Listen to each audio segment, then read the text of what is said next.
He wasn't just reincarnated once or two times.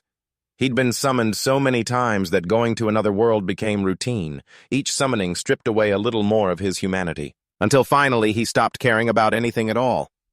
The system gave up on trying to balance his power, and now he's stuck in a world with a stat sheet so broken it's basically illegal. And this time he's not here to be a hero. He's here to handle things his own way. This isn't an adventure anymore, this is the endgame. Let's go. One day, Taka Fujinori had a dream. In that dream, there was a girl. She touched his face and called his name. It seemed she knew him, but he didn't know her name at all. Then suddenly, she stabbed him straight in the chest with a dagger. He looked at her face and wondered why she was crying and how she knew his name. When he opened his eyes, he found himself in his noisy classroom. The sounds of his friends talking and laughing. He stared at a single point and thought, was that a dream? He looked around. It was still the same familiar classroom, a completely normal day. But that was just a fleeting glance. Suddenly, a magic circle appeared on the floor, and then everyone was blinded by a powerful flash of light. When they opened their eyes, they realized they were in a different place. In a stark white space, he stood up and looked around silently, noting that they had just been at school. His classmates began to panic. One of them exclaimed, "Is this a joke?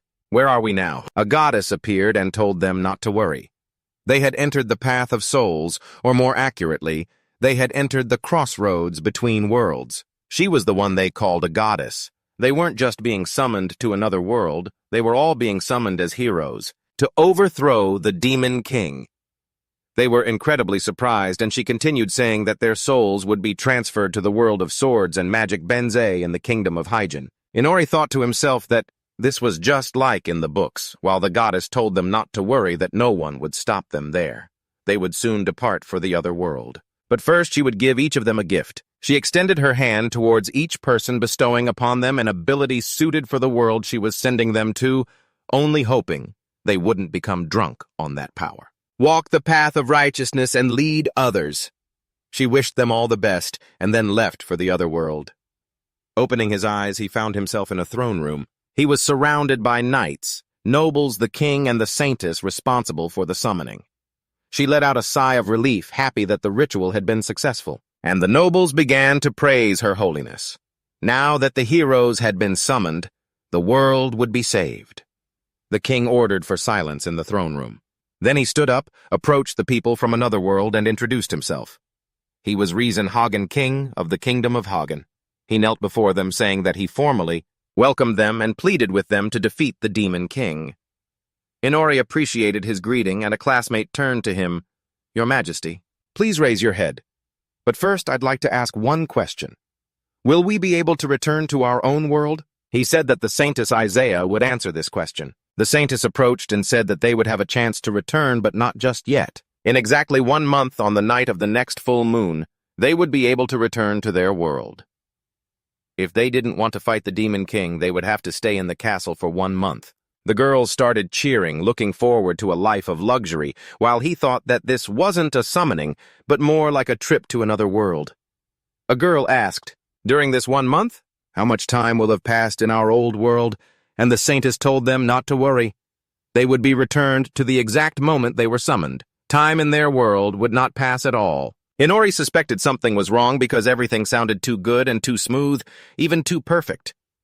Isaiah asked if any of them wanted to wait for the next full moon, and said that even if everyone chose this path, they had no right to stop them. However, she hoped they would save her country, save this world. She clasped her hands in prayer and began to cry, and he thought that after this, all of them would naively see themselves as great heroes. This was an old trick to boost their morale.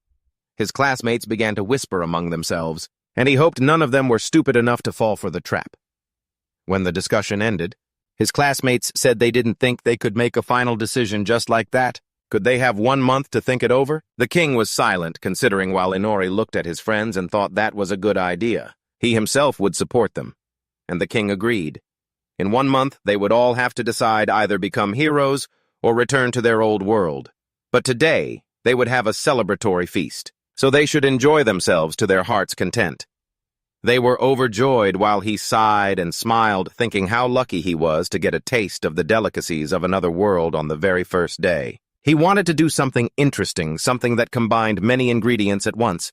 Suddenly, a magic circle appeared beneath his feet, just like the one in the classroom. He touched his chin in confusion, wondering if they were being transported to the dining table this way. Now he wondered what the capacity of the magic was. Could he use it to collect all the delicious food? He wanted to try some fantasy world food. A classmate called out to him worriedly, asking why the circle only appeared under his feet. He looked bewildered. Then he was transported to that very same space. The goddess welcomed him and began her welcoming speech, but realized there was only one person here. She stopped short. Inori said, "Long time no see. Must have been a few minutes, huh?"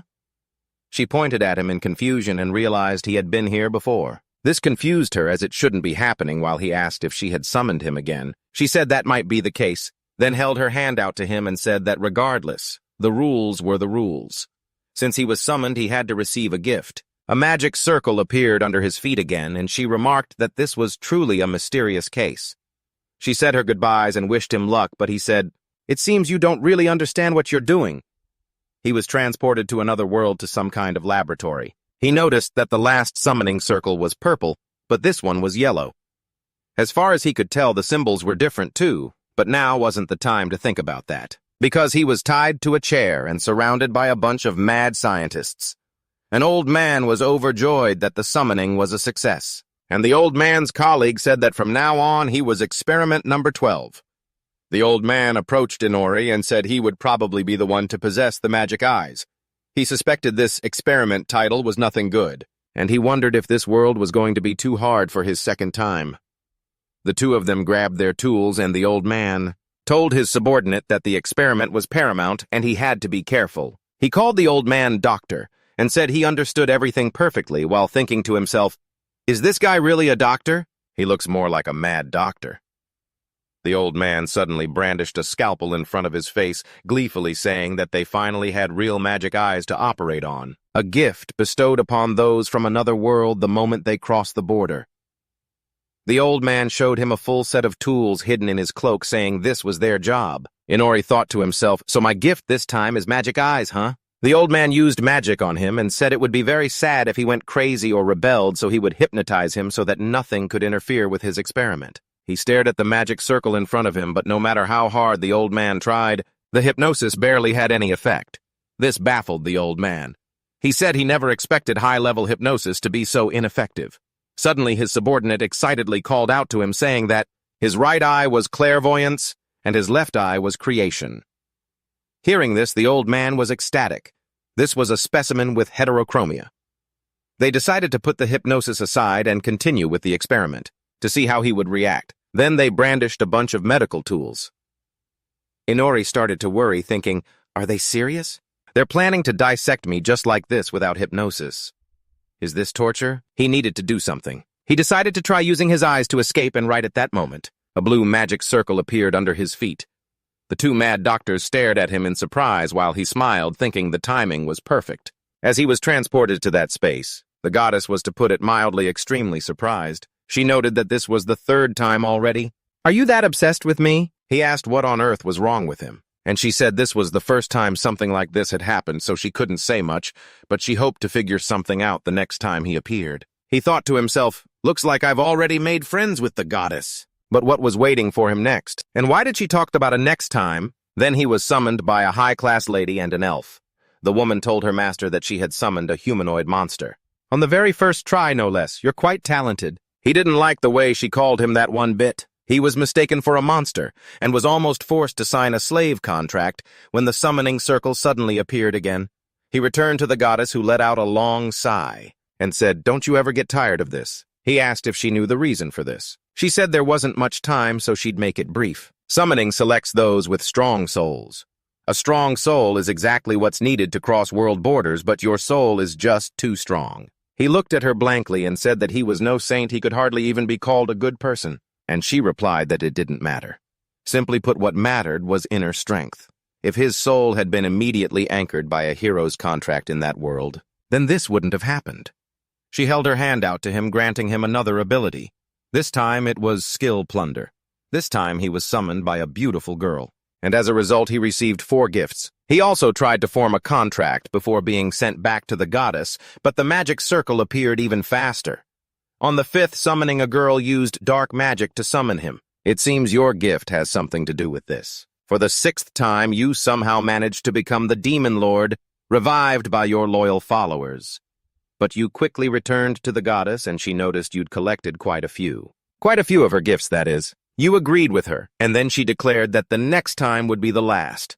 So as a farewell gift, she would combine all of your skills together for when you're summoned. You should take a look at your system right away. You'll understand what she's talking about. This time, he found himself once again in a world of sword and sorcery. Hearing the king's voice welcoming the heroes, he quietly rejoiced that things would be fine this time. But he was confused when he saw 3 unfamiliar high school students standing beside Shinzaki Ryuto. He looked around, not understanding why they were in the castle, while Karasawa Tamaki, seeing a familiar face, immediately approached them. A girl named Isobe Aoi was also there with them. Looking at the 4 of them, the king was confused because there were supposed to be only 3 heroes. Hearing this, Inori thought to himself, "There are 4 of us and the other 3 know each other." He frowned and muttered, "Don't tell me I was just thrown into this group to make up the numbers." Everyone immediately turned around when they heard him speak. Then the king pointed at him and asked, "What is the meaning of this? 3 heroes and 1 commoner." He replied that that was exactly it, and the king, looking puzzled, asked what he meant by saying he was thrown in with the others. And then his daughter Amanda stepped forward. She turned to the heroes and asked if they were from another world. She, the first princess, had personally summoned them, so they should be grateful to her. He thought to himself, another old cliché, an arrogant princess. She raised her hand and grandly declared that she had summoned them to this glorious kingdom of the rising sun. Besides humans in this world, they would encounter demi-humans and demons, and they must know that the demons are the enemy. Under the leadership of the Demon Lord, they have established their own country and are invading human territory. And so the central power of the Maka Empire has ordered all nations within the empire to summon heroes, but only girls of royal blood. Tuts can summon heroes. That would be her. Each nation trains its own heroes to build an army and fight back against the Demon Lord. She smiled and asked them what they thought of the plan. She just knew it was a brilliant idea. Inori looked at her skeptically and thought, so they're banking on quantity, not quality? They're hoping that at least one of the heroes will succeed. That's their plan. The princess continued saying that they, the representatives of the kingdom of the rising sun, must stand proud and become stronger to overthrow the Demon Lord. He pursed his lips and silently begged her to stop. He could barely stop himself from laughing every time he heard the name of this country. Ryuto turned to Her Highness and asked for permission to ask a question. Could they return to their own world? She told him that she'd be brief. There is no way back. This threw the 3 of them into a panic, while Amanda asked with confusion why they would even need to return. They should be grateful. They should. They had everything they needed to become the respected heroes of the kingdom. Inori felt uneasy and wondered what she meant. No way back. They should really take a page from the Haegun Kingdom's book. The king apologized for rushing things and asked them to touch a stone tablet. It would identify the blessing he had bestowed upon them. The royal mage brought the tablet towards them, and he began to observe. Ryuto's was revealed to be the limit break blessing. Aoi's was barrier creation, and Tamaki's was magic compatibility. When he touched the tablet, it revealed that his blessing was dousing. The king was confused, and so was he. He had received an interesting blessing. It didn't fit in at all with the other 3. It was as if he were a thief, not a hero. Afterwards, they were taken to have their physical strength and magical power measured. Ryuto showed superhuman physical results, while Aoi and Tamaki revealed inhuman magical abilities. His extraordinary magical power, however, ended up at a completely normal level, making him feel that his body before the summoning was much stronger. He even lost to the girls in the sports tests. How humiliating. Though this was to be expected. There was a reason they were heroes. Afterwards, everyone decided to gather in Ryuto's room to discuss their next steps. As soon as Inori entered, he looked around and noticed this room was much larger than his own. Tamaki's voice cut through his thoughts. She asked Ryuto, "What is he doing here? He's no hero. He doesn't have any power at all. Why did you call him here?" Inori gave a wry smirk. She said it right to his face. Tamaki said she wasn't worried about him or anything, she was just curious. He immediately thought, so she's actually worried about me. A classic tsundere. Ryuto told her not to say that. His detection skill is also extremely useful, you know. That's when Inori realized that not every hero thought the same way about him, and Ryuto said he agreed that he probably wouldn't be able to fight. But personally, he'd rather be protected by Aoi's barrier. She said she understood, and Inori pondered that. The energetic Tamaki, and in contrast the quiet Aoi. Those beautiful, sweet faces said it all. All in all, the three of them weren't exactly what you'd call stunning. There they are, the lucky ones who get to have a private life.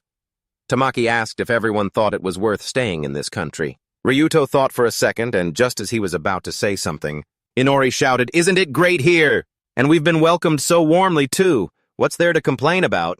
He put a finger to his lips and showed them a piece of paper that said they were being eavesdropped on, so it was best not to say anything unnecessary. Everyone immediately tensed up and fell silent thanks to his detection ability. Inori had realized it instantly. It was hard to believe, but his ability was extremely powerful. It allowed him to sense the presence of humans and animals even through walls, and right now there were a few ears listening from outside the door. The maid was already done with her work here, but for some reason she'd come back. Or was it someone else? He looked down at his notebook and wrote a new message asking Aoi to create a sound-blocking barrier. She nodded in response. She then stood in the middle of the room and erected a barrier that enveloped them. After that, she said it was a success. But since she wasn't used to it, it wouldn't last long. Ryuto smiled and thanked her, making her a little embarrassed, while Inori silently wished they would go flirt somewhere else. Tamaki wondered, why are they eavesdropping on us? Ryuto immediately became serious and said, I don't know if you've realized, but our powers don't fit within the framework of this world. How would they know whether or not we decide to throw this entire country into chaos? That's why they're acting so secretively. Tamaki exclaimed in frustration. What are you talking about? They're the ones who summoned us. Inori said he thinks this country is also going through a difficult time. He couldn't be sure since they knew almost nothing about this world. But it's very likely the kingdom is in a crisis. The king has to do too much himself. If things were fine, he wouldn't have to handle all of this. Besides, he has too few vassals and almost no guards. Tamaki agreed with him. She had been thinking about that too. But they're feeding us really well, aren't they? That must cost a lot of money. He replied that the food was just average. It's just stuffed with garlic and spices, which is why it tastes that way. He grimaced a little and wondered to himself, so she actually likes this stuff. As for him, he thought the food had too strong a flavor. He continued noting that this room didn't look like a hero's room at all. It was more like private soldiers had stayed here, and his room was even smaller. He recalled his first summoning and thought that these three probably weren't summoned every day. As for him, he had something to compare this kingdom to. He said that they should still consider escaping from this country. With his power, they would have a good chance of getting past the army and starting to find their way home. They silently considered his proposal. Then Tamaki said that maybe they were this country's last hope. And we shouldn't let that hope disappear. Aoi noted that they were told there was no way back. But what's stopping them from hiding the truth now? Inori pointed out that blurting everything out right now would be foolish, and Ryuto agreed with him. They didn't have enough power or knowledge yet, so they just had to wait. Suddenly, Tamaki moved closer to Inori and noticed that his left eye was yellow. I completely forgot, he thought, immediately covering his eye, thinking that being this obvious would surely get him found out. Seeing his reaction, Ryuto told the girl that there are some things it's best not to pry into. Of course, it was a little too late for that. But everyone goes through this phase, so just leave him be. Inori thought, he's actually pretty smart, mistaking his eye for some kind of teen phase. Well, this works out for me anyway. So he decided to play along and said that they shouldn't underestimate the power of this eye. Back in his room, he wondered what kind of ability this was. Theoretically, if he wanted to see his stats, a system panel should appear. Instantly, one materialized in front of him. All of his stats were around 1,000 or more. He realized these numbers were pretty high, but without an average to compare them to, they were meaningless. He recalled sweating buckets during the physical fitness test while the other three were chatting happily, and wondered what the reason for his poor results was. He decided to check his skills first. He has a magic eye on his right that sees through all things and a creation eye on his left. He had built up a set of skills. Quite a few thanks to being summoned endlessly. However, the third time he was called a monster, he became a vampire because of it. He suffers from the sun god's hatred effect. During the day, the stats of nocturnal races rejected by the god drop to 1/10 of their normal power. Therefore, his abilities are limited during the day, which is the reason for his poor test results. He had also exposed himself to the harsh sun for too long. He had a splitting headache and couldn't stomach dinner because of the smell of garlic, even with the two girls there. In reality, what attracted him was their blood. He was so focused on using his reconnaissance skill that he'd forgotten about his subconscious instincts. He knew that having two different colored eyes and being a vampire was still survivable. He could manage it somehow. But first, he needed to learn more about himself and his skills. He recalled all the times he'd been summoned to other worlds and figured this place also had a whole skill system. A vast one. The ability to detect living creatures within his perception range. Reconnaissance. He grabbed a candlestick and decided to use magic to create a weapon from scrap material. He removed the candles. He only needed the iron holder. Then he used magic, and it transformed into a dagger.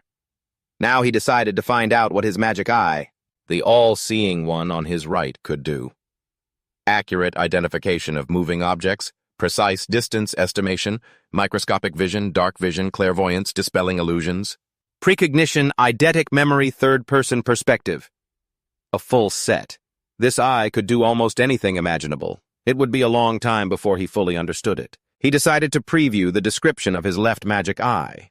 It could transfer any magic circle it saw directly into his eye and activate it at any time. He didn't quite understand what this meant and decided to think about it while practicing magic here. He also had a bunch of other skills like accelerated blood pumping and dark magic, weapon creation, and so on. He was particularly interested in the blood-sucking skill. If he drained most of a victim's blood, they would become a ghoul. And if he transfused his blood into a virgin, they would become his vampire thrall. But if they were no longer a virgin, they would only become a ghoul. If he poured his blood onto a ghoul after it died, it would become his underling. Furthermore, if he completely drained a victim's blood, their memories would be transferred to him. This made him give a wry smile and wonder just what kind of monster he was. Also, if he drained someone completely, he could steal all their skills. Even though he was weaker during the day, it was still too early to count him out. But first, he needed to get used to this world and his new body. A new day began. They gathered at the training grounds, and a woman walked towards them. The captain of the Night Order of the Kingdom of the Rising Sun. Aiana Easy would teach them the art of mastering their bodies.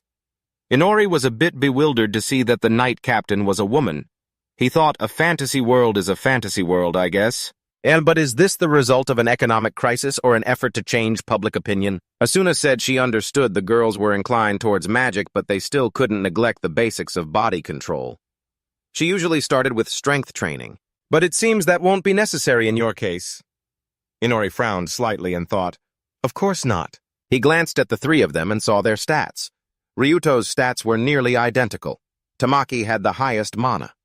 Aoi did too, but she was much weaker. Even so, in Inori's opinion, all three had inhuman stats. The Knight Captain told the three of them that once they learned the basics of body control, they could choose what suited them best. But it was different for Inori. He could only choose after reaching the level of an average warrior. Then he began his training. While he did push-ups, the Knight Captain didn't leave his side for a second, constantly urging him to continue. The protagonist was having a really hard time. During the day, he was dead tired and his head pounded under the harsh sun. Arena said she would supervise him closely and encourage him, but he felt his head was already spinning. Even if he wanted to escape somehow, he couldn't. Suddenly, a princess's voice rang out. Inori immediately recognized that Tisander girl from yesterday had arrived, but next to her was another girl, someone he didn't know. He wondered, who's this? Is she a servant? Or does she look like a princess? Or is she just beautiful? Her expression gave him a slight chill. A fake doll-like smile. The Knight Captain addressed them both as princess and asked what was wrong. The two princesses smiled and said they just came to watch the heroes train. Amanda added that she had taken some of her rare free time to come, so they should be grateful. The protagonist scoffed. Then the two princesses approached and smiled. It's a pleasure to meet you. Her name was Arya. She would be spending the rest of the day with him. After training, they went to a room in the castle, and Arya said there would be a theory lesson in the afternoon. He looked at her and thought, this sucks. He was separated to study alone while the other three studied together and were taught by the Grand Princess. The reason was simple. Amanda said she wouldn't teach someone who wasn't a hero, because it would be an insult. He let out a long sigh and thought, now's not the time to get upset. I'll deal with her someday. Whatever. Arya decided to start the lesson. She picked up a book, and before she began to lecture, Inori raised his hand to ask a question. She asked what it was, and he wondered, "Aren't you the Grand Princess's younger sister?" She told him that unfortunately that wasn't correct. She was a year older than her, but for some reason, and she was the one to succeed the throne. He thought, this sounds complicated. Age doesn't always determine the heir. He decided not to ask any further, and they returned to the lesson. According to the lesson, the Kingdom of the Rising Sun was founded by a sorceress. She was a member of the hero party that defeated the previous demon king. This means their founder was a sorceress. Therefore, the belief in sorceresses was strengthened among the populace, and women were generally held in higher regard. For many years, the throne belonged to queens, the current rulers. The queen's husband was none other than the prince regent. This was their common form of government. The queen could strip the king of his power with just a divorce decree. As a result, the two princesses taught him the basics of the kingdom's history and this world's magic. Before long, it was dark. He returned to his room, flipped through a book, and thought about how the principles of this world's magic and the theoretical practice sessions awaited him tomorrow. The practical lessons would begin the day after. He had borrowed a grimoire on basic magic from the two princesses. Of course, asking to borrow it after dozing off in her class was a bit rude, but that doll-like smile never left her face. However, he was sure she wasn't happy about it. He found an image of a magic circle in the book. Now he could try what he couldn't do yesterday. He used his magic construction eye. It was supposed to allow him to store any magic circles he saw and activate them at will, but nothing happened. There was no sensation of the circle being stored inside his eye. He tried other magic circles, but still nothing happened. He closed the book, frustrated by the complete failure. Then he suddenly remembered he had another magic eye. There was paper and a pen on his nightstand. He redrew a magic circle he remembered very clearly. This circle came from the world where he got his eyes. It was that old doctor's advanced hypnotism technique. Of course, it's impossible to recall something like that in an instant, but his right eye specifically, its photographic memory made it possible. Looking at the finished drawing, he decided to use his left eye, thinking that both the eye and the circle came from the same world. And then he felt a completely new sensation. It seemed he had succeeded. He decided to test it and called for the maid Nala. When she entered, he told her he had a small favor to ask. Then he used hypnotism on her. At first, she was a little surprised. Then her eyes gradually became vacant. He waved his hand in front of her face and wondered if he had succeeded. To check, he decided to ask a few questions. The first was what color her underwear was. She gave an answer, and he used his second eye clairvoyance to confirm it was the truth. So the elementary hypnotism worked, he thought. Does this mean my left eye can't store magic circles from another world? That means right now this eye only has the ability to hypnotize. That can't be right, he thought. He had been summoned so many times, and each time a magic circle appeared at his feet, so he should have remembered it. And if he transferred it to his left eye, he would be able to teleport himself. Then a magic circle appeared at his feet, and an identical one appeared somewhere in the forest. Just like that. He teleported to a forest on the outskirts of the capital, a technique combining the clairvoyance of his right eye and the perspective shift of his left eye. Now he could leave the palace, whenever he wanted. It was currently nighttime, and his abilities were at their peak, so he decided to run some tests. He approached the ruins of some structure, and used black magic on it, controlling it, and making the objects instantly start levitating in the air. Any inanimate object was affected by black magic, and he could freely move them as well as hide the objects under his control within his own shadow. The controlled objects couldn't affect uncontrolled ones, but if he released them, everything would work as before. It was both convenient and completely inconvenient. At the same time, he also had shadow magic with a skill that let him merge with the shadows and move freely through them. He sank into the ground and peeked out from the shadow of a biny tree, and thought that this was too convenient and quite spacious inside too. Now it was time to master his weapon creation skill. He created a sword from stone and focused. During training, he had used his clairvoyance to memorize the movements taught to the heroes, and at night he returned to the same spot to repeat them, as many times as possible in the time he had. He swung the sword a few times and was soon out of breath, but despite that, he felt a sense of triumph, and when he looked up, he saw a system notification in front of him. He had learned swordsmanship skill level 1. Now he understood where that feeling came from. Time passed. Not right away, but he succeeded. After that, it was time to level up. As soon as this thought crossed his mind, he heard a noise behind him. Peeking out from the bushes, he spotted a giant bird in a clearing. It had just caught a rabbit. At first, he thought it was a demon and used his appraisal skill. The system window appeared. It was a katu, a species of demon bird, and he wondered if they were always this strong. As he found out, this bird was a common local commodity, and the bed in his room was stuffed with its feathers. And the people in this kingdom hunt these giant birds. He wondered what to do next. Perhaps he should start with simpler demons. He tried appraising other demons in this forest, but aside from intelligence, their other stats were around 500 or 600. Some of them even surpassed him. Either the demons in this forest were too strong, or he was too weak. They were much stronger than he expected. Of course, he still had a chance in a one-on-one fight, but if they surrounded him, he'd be done for. If he didn't level up, he wouldn't be able to handle it. Meanwhile, as the two princesses were wandering the castle corridors, the knight captain blocked Arya's path, telling her that even within the castle she shouldn't be out this late at night without an escort. Arya smiled and asked if she could have a word with her. She was told that the woman hadn't used magic tools while training Inori and the other heroes, a fact she confirmed. The three heroes are practicing with training weapons while Inori is doing physical conditioning. Giving them anything more serious when they haven't yet mastered it. The basics of body control is unacceptable. Arya cut her off, asking what the problem was. They were going to handle magic tools eventually, so why not just explain them from the start? Aiana stared at her, and after a moment of silence, she said that Arya was right. If they mastered them, they would become stronger. But if they relied on that power from the very beginning, all discipline would be lost. Personally, she believed it was more important to remove all temptations from their sight and to forge their bodies and minds.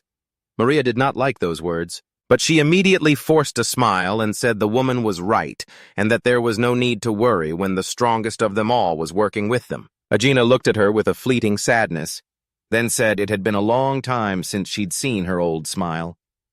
The princess fell silent, then turned away and said her smile hadn't changed one bit. Aiana cautiously asked what she thought of the future queen, and she glanced at Amanda's portrait, saying that of course she was talented and had her own principles and beliefs. The people love her, and she is worthy of the throne. She asked if she truly thought so. The princess retorted, asking what she was talking about. One never knows where they might fall someday. The kingdom will one day consider your words an insult. She replied that she understood. Then the princess left, and she silently told her not to worry about that. 2 weeks had passed since they were summoned to this world, and all three of them were training at a rapid pace. Ryuto had bonded with his sword and was now being taught only swordsmanship. Tamaki chose a magic staff which, in theory, should help her focus her incantations, but in her case the staff was no different from a regular club. It seems she's all muscle and no brain. Aoi is learning archery, an offensive role with absolutely no defensive capabilities while aiming, but with her barriers, that's not an issue. A master of close combat long-range firepower and close-quarters destructive power provide fire support and protection at any moment. Now that's a balanced party. 3 days ago, Inori also began serious training.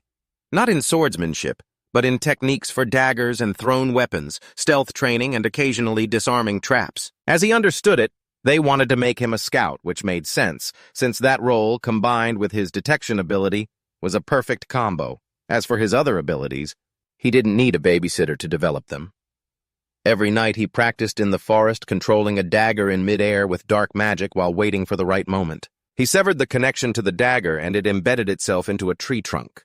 Watching this, he thought that his daytime lessons were almost impossible to apply in practice, and they barely stuck in his head. This hatred from the sun god was really getting on his nerves. Could he escape it by leveling up high enough? After practicing with the dagger, it was time to level up his shadow walk skill. He tracked the monster bird. And when it was distracted by its food, he immediately rushed out from his hiding spot and approached the demon along the shadows cast on the ground. The bird noticed him too late, so he quickly executed his plan. Using this weapon artifact, he created a rope of dark magic that instantly bound the demon. The bird shrieked, trying to escape, and he looked it straight in the eyes using hypnosis. The demon's eyes flashed yellow. Success. He carefully reached his hand toward the bird and waited a few seconds. It didn't move. Then he stabbed the demon with his dagger and killed it. Living creatures aren't affected by dark magic, but the undead can be easily moved and stored in the shadows. He threw the bird into his shadow space. He dived in there himself, thinking that based on his observations, there was no need to worry about the other demons here. He sank his fangs into the bird's neck, hoping that if he drained most of its blood, his vampiric bloodline would help him level up or at least boost his stats. And then he went hunting again. This time he came across some kind of reptile. He thought the beast didn't look very appetizing, but he didn't have any other choice. As long as it was beneficial, he would continue to hunt. As soon as it started to get light, he teleported back to his room and went to sleep. Every night was exactly the same. In the morning, the maid woke him up, and he thought that of course he wouldn't keep her under hypnosis forever. Only when he needed to slip away somewhere. During these 2 weeks, he had been able to extract a ton of interesting information about the kingdom from her, all thanks to the magic of hypnosis. The current queen cannot bear children. The country itself is based on a matriarchal system. The queen gives birth to a daughter for her to inherit the throne, and thus the kingdom continues. But for some unknown reason, many members of the royal family have died from a terrible illness. This could gradually lead to tragic consequences, and so that the kingdom's line would not be completely extinguished. The daughter of a count, a distant relative of the queen, became the king's concubine. Then a baby was born. She was named Arya. Her name meant heir. A diligent student beloved by the people, everyone rejoiced at her success. Until she turned 7 years old that year, the king and queen finally had a daughter of their own, and they named her Amanda, which means beloved. The queen loved her daughter dearly, and the girl also inherited magical talent. Arya no longer needed to study hard to inherit the throne. When Amanda turned 7, she became the first princess and was named the heir, leaving Arya in the shadows. The meaning of her name faded into oblivion.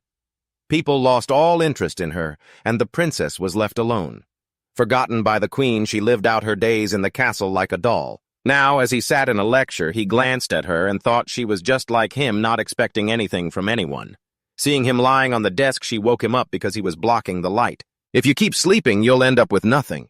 He let out a long yawn and thought that it had been a long time since he'd heard such a preachy lecture, and after that, she said it was pathetic that he lacked magical talent, but he was being taught intelligence and espionage techniques. He didn't think his talent lay there either. He mulled it over. He truly couldn't use any of this world's magic at all. Even the most ordinary people could use simple magic, so in the eyes of others it was bizarre to have someone completely incapable of using magic. Arya said that the Knight Commander was an extremely busy person, yet she still made time for them. Wasn't it because she saw something more in them? He stretched and answered her boldly that it was because they were heroes. And then she said seriously that to get stronger he should try harder. He felt a bit annoyed by her harsh attitude. Then she ordered him to follow her. She led him to a tower, and they went down the stairs, finding themselves before a pair of giant doors. She opened them with magic, and said that since the classrooms were crowded today, they would make use of this place. You're a hero, but they call you a weakling. Do you like hearing those words? She turned to him and declared, I don't think so, and he looked at her surprised. The past had left an indelible scar on her. She had locked away all her emotions, and the citizens of the kingdom had started to call her the doll. But looking at her now, he couldn't say that was true. When she dispelled her magic, a vast training hall appeared before them. Arya walked to the center of the room and continued, If you don't put in the effort, you'll be kicked out of the castle. We have no obligation to feed those who don't work.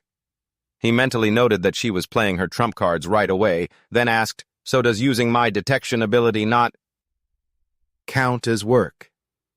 Arya replied that she also found this treatment unfair, but he still hadn't put in the necessary effort. Is it really that hard for you to straighten yourself out a little? This blessing isn't something everyone gets. He recalled dozing off in her class and training at night, then replied, I'm doing my best, you know. She clenched her fists anxiously as he added that he was a far cry from the other 3 heroes. And I'm not exactly a great student either. Everyone has their limits. She said that this special training room had a powerful magic barrier. No screams, no noise. No one will hear a thing, so you don't need to worry about that. He asked her how to open the doors, and then she silently came up from behind, shooting him a furious look. Then she kicked him hard in the back, slamming him against the doors. He turned to look at her bewildered as she exclaimed that he hadn't even smelled the smoke of battle yet. If he got kicked out because of his own failings, his life would be over the moment he met his first monster. Even if you're not as cool as them, live with what you've got and don't give up. He looked at her and thought that she wasn't a doll, but a truly noble girl. She cried out, You have a chance to change, don't give up. This made him smirk, then laugh out loud as he said, "You're a good person." Her face immediately flushed red at his words, and he said that he'd underestimated her. He never expected her to be so passionate.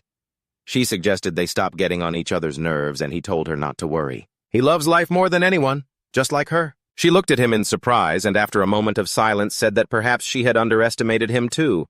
For some reason, she felt he was unbelievably strong. He said that him being kicked out was true, but he would figure out what to do about it. He wasn't planning on leaving just yet, because his information gathering still wasn't complete. When it was time for the next training session, he decided he would find a way to prove the importance of his detection ability. But the problem was, actual combat practice in real dungeons hadn't been scheduled yet. The session ended, and as he caught his breath, he thought that maybe he should ask the Knight Commander to persuade the Queen. Maybe then his voice would be heard. Adriana led him to her office to talk, and when he told her his request, she said it would be difficult. He asked if she thought his abilities weren't enough for this. He admitted that he didn't have much motivation for daily training, but she cut him off before he could finish saying he was mistaken. She didn't underestimate him at all. Did he want to join the Knight Order? He was very surprised by the offer, and she said that his abilities would be indispensable on the battlefield. They would help him in the position of a knight, whether exploring dungeons or fighting the Demon Lord. He would grow stronger with each experience. The difficulty wasn't that she didn't want to help, but that she had no way to influence his situation. But if he quit being a hero and became a soldier, he would start to forge his own destiny. That way he could avoid being banished. He understood that if he agreed, he'd have to shoulder a mountain of responsibilities, and that didn't suit him at all. He replied that he really appreciated her offer but needed more time to think. She agreed and told him to come find her when he had nowhere else to turn. He had made his position clear before he left. Aiana walked to the window and confirmed this. A few days passed. Inori was sitting through another class, half asleep, when someone asked if the heroes from the neighboring country were coming. What would they be doing here? The princess said that tomorrow there would be a meeting she would also be attending, so there would be no classes or training. He was surprised by the news. She smiled and told him that he wouldn't be there either. He wondered why. He immediately understood what was happening. He was redundant. The next day, the guests from the neighboring country were welcomed with great ceremony while Inori watched the celebration from a window. He thought resentfully, so much for their financial crisis. Was there really no room to invite him? But honestly, who would want to explain to the guests why another hero had suddenly appeared alongside the other three? There would be an investigation, and he didn't need any more trouble. Sighing heavily, he got out of bed thinking that he didn't like sitting on the sidelines watching others have fun at all. He used his all-seeing magic eye to see what was happening in the palace's grand hall. He saw the princess in her usual attire looking bored. He noticed his favorite instructor was also dressed up. He then immediately recognized the forced smile on her face. He surveyed the lavish appetizers on the table, which made him feel disheartened. Thanks to hypnosis, he had learned from Nala that this welcoming ceremony was one of the main causes of the economic crisis. The queen loved to show off in front of other nations and absolutely refused to listen to the king's concerns about it. And then he noticed a few strangers standing next to Ryuto and the girls. Those must be the visitors. One guy stood out from the trio. He had long bangs that reached his nose, looking really gloomy. They might get along. Then there was the blonde guy. He's Japanese, isn't he? To find out, he used his appraisal skill and saw his name was Dead Masayoshi, meaning justice. Isn't that name a bit too flashy for this guy? Seeing him start to yell at Ryuto, he wondered what he didn't like about him. He couldn't hear anything. Maybe he should try reading his lips. An angry Masayoshi ordered them to bring Inori here immediately to challenge him to a match when the party was over. He was summoned to meet the heroes. As soon as Masayoshi saw him, he immediately challenged him to a duel, surprising everyone present. His own comrades felt a little embarrassed. Inori asked for the reason, and he replied that he wanted to prove to the goddess that he was unworthy. Inori asked him which goddess he was talking about, and he told him not to play dumb. You were there too, weren't you? In the white void where you met her. He asked what that had to do with the match, and he proudly replied that he had proposed to her. Then he grabbed Inori's shirt and shouted in his face that she said she'd consider it if he defeated him. He let out a long sigh and thought that he was starting to understand what was going on. Then he said, simply put, that goddess has dumped all her problems on me. He swore that the next time they met he would get his revenge on her. And then a confused Ryuto asked, what white void? Masayoshi's comrades didn't know anything about a goddess either, and Inori found this strange. Were they summoned differently? He decided to put an end to this, and told the other guy that he didn't really understand what was going on, but he accepted the challenge. He was overjoyed and said that changed everything. Then he asked if he had decided on the type of match. Based on his reaction, he hadn't thought about that at all. And Inori said that his blessing was completely unsuitable for conventional battles, and unlike the other heroes, he possessed the body of a very ordinary person. A simple one-on-one duel was clearly not suitable for them. However, if he was the type of hero who enjoyed tormenting the weak, then that was a different story entirely. Masayoshi shouted that he would accept any condition, and all the heroes were surprised to see him agree so quickly. This only benefited Inori. He said there must be a dungeon near the capital where the knights train. The winner would be the one to defeat the first-floor boss first. Masayoshi smiled confidently and agreed. Meanwhile, Ryuto whispered to Inori, "Are you sure about this? This isn't just reconnaissance. How do you plan to beat the boss with your abilities?" He replied that everything would be fine. He already had an idea. In the end, he agreed to a duel the next day, but after the match, the queen summoned him because he had suffered a humiliating defeat. She began to scold him. "You voluntarily changed the venue for the duel, yet you lost so disgracefully." The queen was right. This guy was too strong. His swordsmanship, which allowed him to cut down anything in his path, was on par with the knight commander's own skills. Even the boss of the first floor could barely do a thing. Masayoshi dealt with it instantly. Inori, on the other hand, had snuck past all the monsters thanks to his detection ability. The traps and even the boss monster. From the outside, it looked like a pathetic failure. The very people she trusted had vouched for him and spoke of his untapped potential. But now, having damaged the nation's reputation, that time is over. She wouldn't be giving him any more chances. A suffocating silence filled the throne room for a few seconds. Then the queen loudly declared his banishment from the kingdom, but he just smiled in response. Everyone around them kept a stone-cold expression. They had anticipated this. The queen asked him if he had any objections, and he replied that he did have one. Damaging the country's reputation. What was that about? She reminded him that he did in fact lose the match, and he agreed with her. But the only thing at stake was dignity. She didn't understand what he was saying, and he explained that he was talking about the dignity of being the goddess's man. There was an agreement that this match would be kept secret from everyone but them. First of all, he was no hero. He was someone who hadn't even been publicly introduced to the people of the country, and clearly he wasn't the one who shamed the kingdom or her majesty. This match was basically just a simple farce. However, this didn't mean he was just going to sit back and take it. After he spoke, guards entered the throne room. They placed 2 sacks overflowing with gold coins and precious gems at his feet, and he said that he'd brought back a little souvenir from the dungeon, seeing such a huge amount of gold. The queen and the princess's jaws dropped in amazement while Inori said that this was treasure from the first floor. He couldn't compare to the hero, but he couldn't leave empty-handed either. Pleased with the spoils, the queen began to inspect the gold. He smiled, saying that thanks to his blessing, it was a piece of cake, and all of this was done to show them its value. The 2 princesses were extremely surprised. She thought he was going to be kicked out for sure, and so the troublesome guest, satisfied with his victory, returned to his home country. And since there were no more obstacles, meaning the threat of exile no longer loomed over Inori and him, he could start hunting in earnest. That very night he set out into the forest. It had already eaten someone. He emerged from the shadows thinking that he was starting to get tired of these birds, when he noticed something strange. He looked around and thought, is something wrong again? What surprise does this forest have in store for me this time? There were only trees around, so he couldn't tell right away. But his detection skill was pinging non-stop. He stroked his chin thoughtfully and realized this was no longer about his detection skill. Something else would help him here. He used his all-seeing demon eye to dispel any illusions, and saw a magical dome in front of him. Now he understood the source of that piercing sensation. Was his detection skill working so poorly because he got it from this world? No, and no kind of protection works against the all-seeing demon eye anyway. He wondered what was inside. Probably demons stronger than those birds. He decided he'd go in for a quick look right now. After all, he could escape at any time, at that very moment. A pack of wolves was prowling nearby. They sensed his intrusion. As he stepped inside the barrier, he immediately heard the rustling of leaves.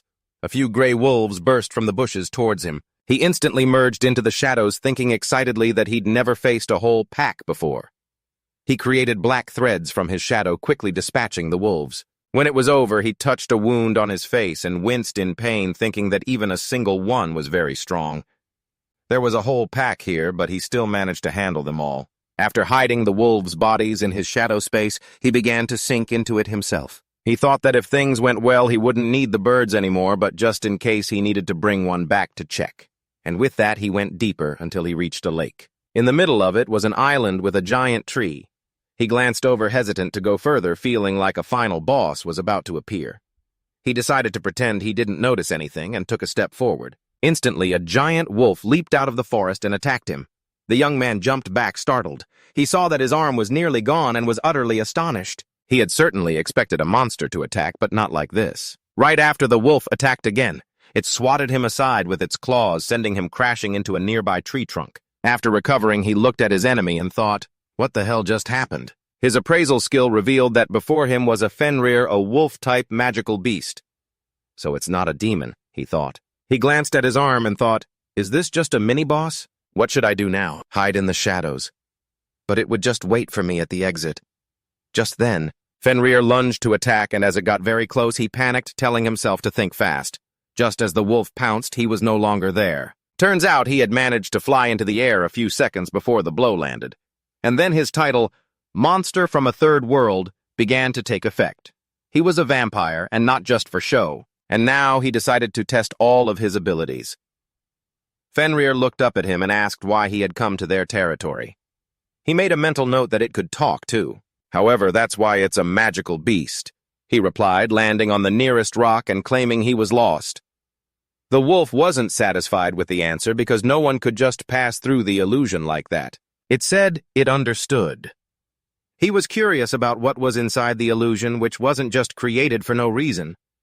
Fenrirer said this meant he was an intruder who had killed its kind. Therefore, it would not let him leave here alive. He sized it up with a thoughtful gaze and asked, how important is this place to you? Fenrirer said it would give him something to ponder in the afterlife, and it was very happy that it could now tell him everything. The wolf explained that they had once made a pact with a witch in this land, so they protect this place and eliminate any demon considered a threat, including curious people like you. Don't resist. Death will come gently. Otherwise you'll end up like your arm. But when it saw what had happened to his arm, it immediately fell silent, confused. While it was rambling on, Inori had managed to heal all his wounds without it even noticing. He immediately realized it was thanks to his vampire abilities and said, I didn't expect my recovery to be this powerful. Fenrirer gritted its teeth, wary, realizing he was clearly not human. Then it lunged at him, screaming that he wouldn't escape from here anyway. He hadn't expected the attack to be so sharp. He instantly dodged to the side just a moment before the wolf's powerful jaws could snap shut. It was all thanks to his right eye, which could see its attack. But at this rate, it was going to be tough. He flew higher, thinking that even with flight, it would be hard to get past the cliff. Trying to glide down to the edge of the forest, he suddenly dropped in altitude, and Fenrirer turned back to watch him from the top of the cliff. Then Inori saw something shiny flying toward him at high speed. He quickly threw his arm over his face to defend himself as these sharp projectiles shredded the trees around him. It turned out Fenrirer had launched clusters of razor-sharp fur at him. He cried out in pain as a few clusters still lodged themselves in his body. Before he could even catch his breath, Fenrirer appeared right in front of him with a deafening roar. Dodging the blow, Inori thought that hypnosis wouldn't work on it either. It was too aggressive. What was he supposed to do? Seeing the waterfall ahead, he realized he'd run into a dead end. This made him extremely worried. Meanwhile, the wolf was right above him. It whipped its tail, launching sharp clusters of fur at him. They punched large holes through his wings, making it grin as it lunged forward to take his life. He waited for it to get closer, then pulled giant wooden stakes from the shadows. Fenrirer was taken by surprise. It barely managed to dodge, and Inori said it was a good thing he'd prepared all these things for self-defense. However, victory was still a long way off. His wounds began to heal again. The wolf bared its fangs threateningly. He wanted to teleport right now using a magic circle, but his left eye was currently set to hypnosis mode. And to change the effect, he needed to look at the teleportation circle with his left eye. Therefore, he needed to find a way to buy time. He pulled out the knives he had prepared from his shadow space, and thought, I just have to stab it. He then swung his arm, throwing the knives at Fenrirer, who was slowly walking toward him, saying it was starting to get curious about what he would do next. The knives simply bounced off its fur. Inori grew anxious, and as the wolf pounced, he dodged to the side, pulled out more knives, and ran for his life. The knives bounced off its body again. "That stuff can't kill me," it said, then whipped its tail, launching sharp needles at him. He immediately threw his hands up in front of him, and when a needle struck his abdomen, he realized trying to protect his whole body was useless. His heart and legs were all that mattered. The wolf, enraged, cursed him for being so stubborn. Then Inori waved his hand, casting a net of black thread over it and the entire area. The trees shook and cracked under the tension of the threads, and the wolf couldn't move. It roared fiercely while he silently celebrated having managed to hold it down. But just then, another cracking sound echoed. The threads broke the trees, then snapped, freeing Fenrirer. The wolf roared that it was all useless and lunged, leaving him to wonder how it broke the black threads. Now he had only one option left. He created more threads and began tying them around the surrounding trees, making sure the wolf couldn't catch up to him. He hoped it would work. Then he climbed a tall tree while Fenrirer shouted that hiding in the sky was foolish because he had just become an easy target. Meanwhile, Inori activated his left eye. The threads glowed yellow, radiating with magical power. When a magic circle appeared beneath the wolf's feet, he smiled and said, "The rewriting of the circle is complete." He used the movement magic of his left eye, and as a magic circle appeared behind him, he began to vanish into thin air. The wolf watched him in surprise and exclaimed, "Trying to run away." He appeared right above it and replied, "I thought about it, but I decided against it." With those words, he plunged the knives into its eyes, robbing the beast of its sight. Feeling the searing pain, Fenrirer shrieked in agony. Inori smirked and said, "I don't like being on the losing side." The wolf furiously destroyed everything around it, roaring, "How dare you!" He dodged its tail and thought, "It doesn't like this, huh?" He climbed a nearby tree to observe it, but when the wolf glared in his direction, he was confused.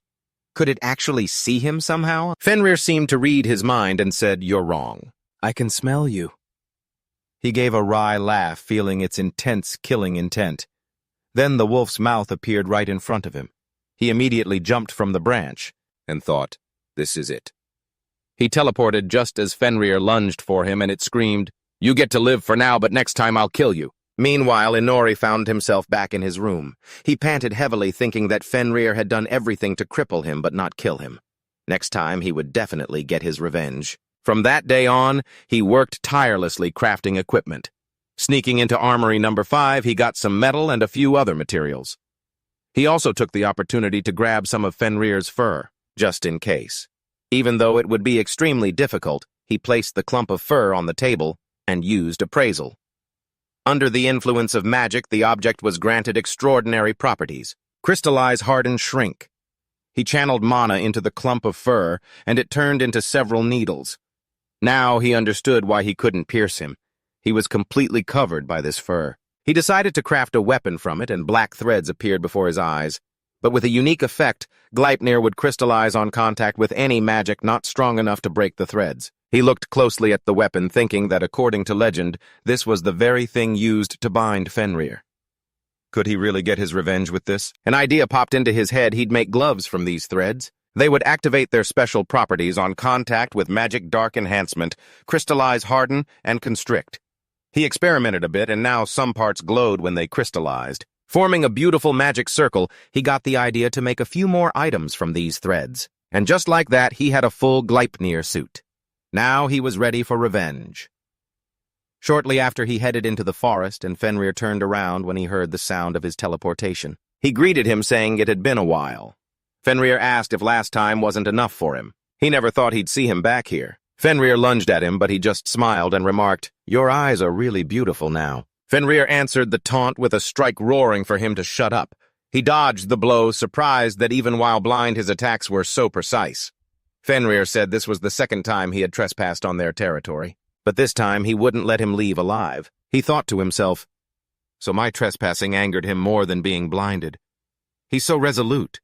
His principles are so wonderful that now he's dead set on killing me. The wolf charged to attack while Inori summoned a pack of wolves from the shadows. When they attacked Fenrirer and began to tear at his flesh, he was stunned, not understanding what was happening. He smirked and asked, You can feel that, can't you? Even without eyes, it's clear how warmly your own kind is welcoming you. Fenrirer roared in fury, "What did you do to them?" He replied that he'd done many good things for them. "Now they're my useful little servants." Fenrirer unexpectedly kicked the pack of wolves off of him. It was something Inori hadn't expected, forcing him to jump aside to dodge the blow. This time, the damage was reduced. The suit didn't completely block the hit, but it did its job. Enraged, Fenrirer charged at him. He blocked the attack, and then a pack of shadow wolves ran out from the bushes as Fenrirer lunged at Inori. As he was catching his breath, Fenrirer shouted that this was revenge for his brethren. He immediately teleported, and Fenrirer bit a log to pieces, instead roaring in frustration that he'd escaped again. Sensing a magical fluctuation from above, he put all his strength into his legs and leaped up. But he said, "I'm not running away, you're mistaken." Fenrirer suspected something was wrong, and then a net of threads crashed down on him, forcing him to the ground. Inori had already managed to spread his threads throughout the area, and the shadow wolves had kindly lent him a hand. That's why Fenrirer couldn't sense anything, not even his own kind, and began to panic. He asked him what this was and received the answer that it was thread woven from his own fur. Now the wolf could no longer escape. He waved his hand, ordering Gleipnir to constrict. The threads began to tighten, slowly wrapping around the wolf's body. In the end, he couldn't resist the power of Gleipnir and was pinned to the ground. He growled, trying to struggle, but it was useless. He landed near him and said tauntingly, "It must be hard to smell something made from your own fur, huh?" He had intentionally angered him, constantly taking hits, all just to completely distract him from the trap. And then at the last moment he teleported out of it. Leaving him in his own net, he wished him luck. He tightened the threads, and the shadow wolves stepped forward to send off their comrade. Fenrirer said that he had tried so hard to live, but now the oath was broken. Time passed. Inori drank all of his blood. His level increased by 5, and he also received a few skills from the battle. Now his skill list had a new unique skill, Vessel of the King. Suddenly a voice spoke from below. It was one of the shadow wolves. He was surprised to see they could talk, and the wolf apologized for calling out to him so suddenly. He thought, "So this is because of Vessel of the King. Are they my subordinates now?" He wondered what it wanted, and it asked if he had the ability to turn their former master into a subordinate, just like them. Inori looked at Fenrirer, and the wolf said that his master had protected this land until his death, fighting to protect them. They also wanted him to serve alongside them. He promised the wolf that he would try to do so, and the wolf thanked him. He then let out a long sigh, thinking, there probably won't be any consequences from this. He felt extremely tired. Afterwards, he returned home and ate with the other heroes. During the meal, they started talking about the princesses. Ryuto said that he had been thinking about it, but it seems the princesses don't get along very well. Tamaki said it's more like the two princesses are too hard to approach, and Aoi gave a strained laugh agreeing with them.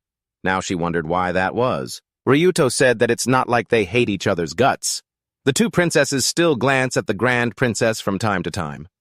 Inori was poking at his food with his fork, his mind preoccupied with the pile of garlic on his plate. Suddenly, Ryuto said that it was time for their Inori to step up. He immediately shot his head up from his plate and asked indignantly, "What does this have to do with me? You've got two girls right in front of you. You should go ask them." Ryuto pointed out that they weren't as close to her as he was. "You're being tutored by her, so you should talk to the Grand Princess and bring them together."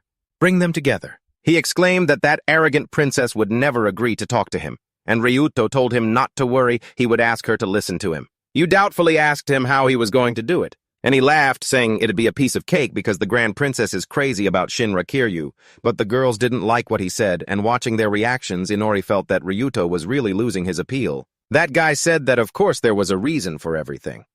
How about a 7-day vacation? He would personally ask the Grand Princess about it. Inori agreed in a flash, and soon it was time to meet the princess. He knocked on the door, thinking he had agreed too easily. But what now? The arrogant princess told him to hurry and come in, saying Ryuto had already told her about him. He stepped into the room, thinking that once he closed this door, there would be no turning back. Amanda said she was giving him a chance to speak with her, so he should be grateful. He glanced around this room and thought that unlike others, this room looked luxurious, but lacked any sort of stylistic unity. Noticing his pensive look, she smirked and asked if he was struck dumb. Of course, after all, the room was filled with things he had never even dreamed of. He pointed to a very noticeable vase and asked if she liked it. She confirmed this, boasting that it was a gift from the Queen Mother, and that royals from all over the world didn't need to buy anything for themselves. Remember that. He decided to get straight to the point to get out of here as soon as possible and asked if she was worried about her current relationship with the two princesses. She looked away, saying with some embarrassment that she wasn't worried at all about what was happening with them. So what did he want to talk about? Right then he realized that this wasn't going to be easy to resolve. Amanda said she heard he came to reconcile them, but it wasn't like she wanted to make peace with them. He asked irritably what she meant, that she didn't want this at all. Embarrassed, she started fidgeting with her hair and said it was none of his business. He wearily covered his face with his hands, thinking this wasn't going to work. He needed to play his trump card. He said it was all Ryuto's fault. He'd arranged everything so he could help her, but if she didn't want it, then so be it. Of course, when Ryuto finds out about this, he'll be sad that all his efforts went down the drain because of her words. Amanda grew anxious and told him to wait, that she was just about to start explaining things to him, but he was too impatient.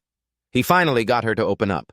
To distract herself a little, she began to brush her hair and said that things used to be very different. They used to be much closer. Her little sister was a very bright kid who used to brush her hair and play with her. Wherever she went, her sister would follow. But at some point, they started to drift apart, and when she turned 7, the title of Grand Princess was given to her. She was told her sister wasn't the Queen Mother's biological child. From then on, everything began. To become queen, she had to study hard every day, and at some point she realized how wonderful and kind her younger sister, the second princess, was. She dreamed of spending time with her sister like before, but the adults around them wouldn't allow it, and so a deep chasm formed between them. She looked down sadly, then turned her face away from Inori, and said that she was done talking. Now he understood what kind of person the Grand Princess really was. Her arrogance and behavior were a result of her upbringing. The lack of stylistic unity in the room was just one example of this. You couldn't sense her own personal taste anywhere. Everything had been forced upon her, including her very personality. She could only cling to her status as a princess so as not to completely lose herself. She became embarrassed and told him to say something. Who else could she tell all this to? She would even consider listening to his advice. He immediately took back his thought, figuring that her arrogance was likely her innate pride. So he asked, "Then why don't you go to her and say, 'Let me call you my sister'?" She shyly replied that she would never say that. Then what about her entourage and the servants? What would they think of her? He smirked and asked, "In this country, are the servants more important than the princess herself? Aren't you the one who decides? You're the Grand Princess after all." She worried that such decisions could cause trouble for her. But he said that her sister was stronger than she thought.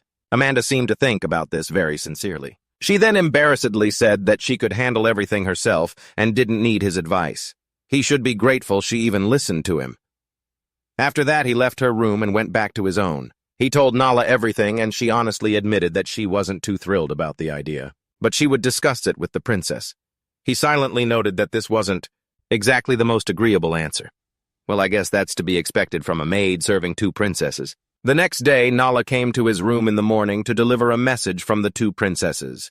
He seemed to have just woken up and greeted her, asking what message she was talking about. She smiled and said that things were different this time, that today's lesson would be very special. This gave him a bad feeling. In the end, the two of them dragged him out of the palace. He then asked what kind of lesson awaited him in the middle of the street like this. Arya said that studying the flow of commerce and the mood of the people was also an important part of his training, no less important than the others. As a representative of the upper class, he would accompany her and carry her things. He watched her warily, unsure what she meant by shopping and how this had anything to do with his hero training. First, she decided to look at jewelry, and he thought to himself, didn't she say she never buys anything? So what's this all about? Arya furrowed her brow, concentrating on choosing a piece of jewelry. But she was having a hard time picking something she liked, so she asked Inori for help. He told her that anything she picked would suit her. She shyly corrected him, saying it wasn't for herself. He looked at her confused while Nala whispered in his ear that she was picking out a birthday present for the Grand Princess. When Arya told the two princesses what they had discussed the previous night, she declared they would go buy a gift for her sister immediately. He said that he understood everything. But why do I have to be the one to choose a gift? Arya paused, choosing her words carefully, then asked, didn't you just meet her yesterday? That's why she thought he might be able to pick something out. He replied that, unfortunately, even after yesterday he didn't understand her any better, but he did notice that she seemed far too used to receiving gifts. A present probably wouldn't have much of an effect. She looked a little sad and asked, "So you're saying giving a gift is a bad idea?" He replied that the person giving it is what's most important, so he thought her choice would be the best one. Nala smiled, thinking how sweet he was while he was just trying to figure out how to get back to the palace. Arya smiled at his words and then chose a gift. While she was speaking with the shopkeeper, Nala said that if she hadn't spoken to him, then she never would have thought to convince her to give the Grand Princess a birthday gift. Arya smiled, looking at the box in her hands, and Nala felt overjoyed. She could finally see her genuine smile. Just then, Arya walked over and asked what they were talking about. This made Nala very nervous, so she quickly changed the subject by suggesting they get a snack. 5 days later, Inori received an invitation to the Grand Princess's birthday party. He got dressed up and headed to the banquet hall. He stood in a corner surveying the hall and thought, "This party is as extravagant as ever, and it's full of show-off idiots." A round of applause echoed through the hall. Everyone was welcoming the guest of honor. Amanda entered the hall, basking in the attention. Her parents watched her with smiles on their faces. Ryuto gave the princess a slight bow, and she was very happy to see him. He wished her a happy birthday, and said that she was even more beautiful today than she was yesterday. Yesterday, she beamed, delighted by the compliment. As they chatted, Inori thought, "They have no shame acting like that in front of a crowd." He then noticed Asina talking to a man. He wondered who that guy was since he didn't look like the other nobles. His appraisal skill revealed him to be the prime minister of the BTR kingdom. He figured they were probably discussing national security, but now wasn't the time for that. He looked around the hall for Arya. She was hiding behind a pillar, watching her sister, too afraid to get any closer. He found it pathetic. Was it really that hard to just call out to her? Or maybe it was just too difficult to get between them. He decided to give her a little push, all for the sake of his weekend off. When he got closer, she asked for advice on how to approach her sister. He told her, "I'm about to do something, but don't hold it against me." "Okay. You remember how effective my kick was, don't you?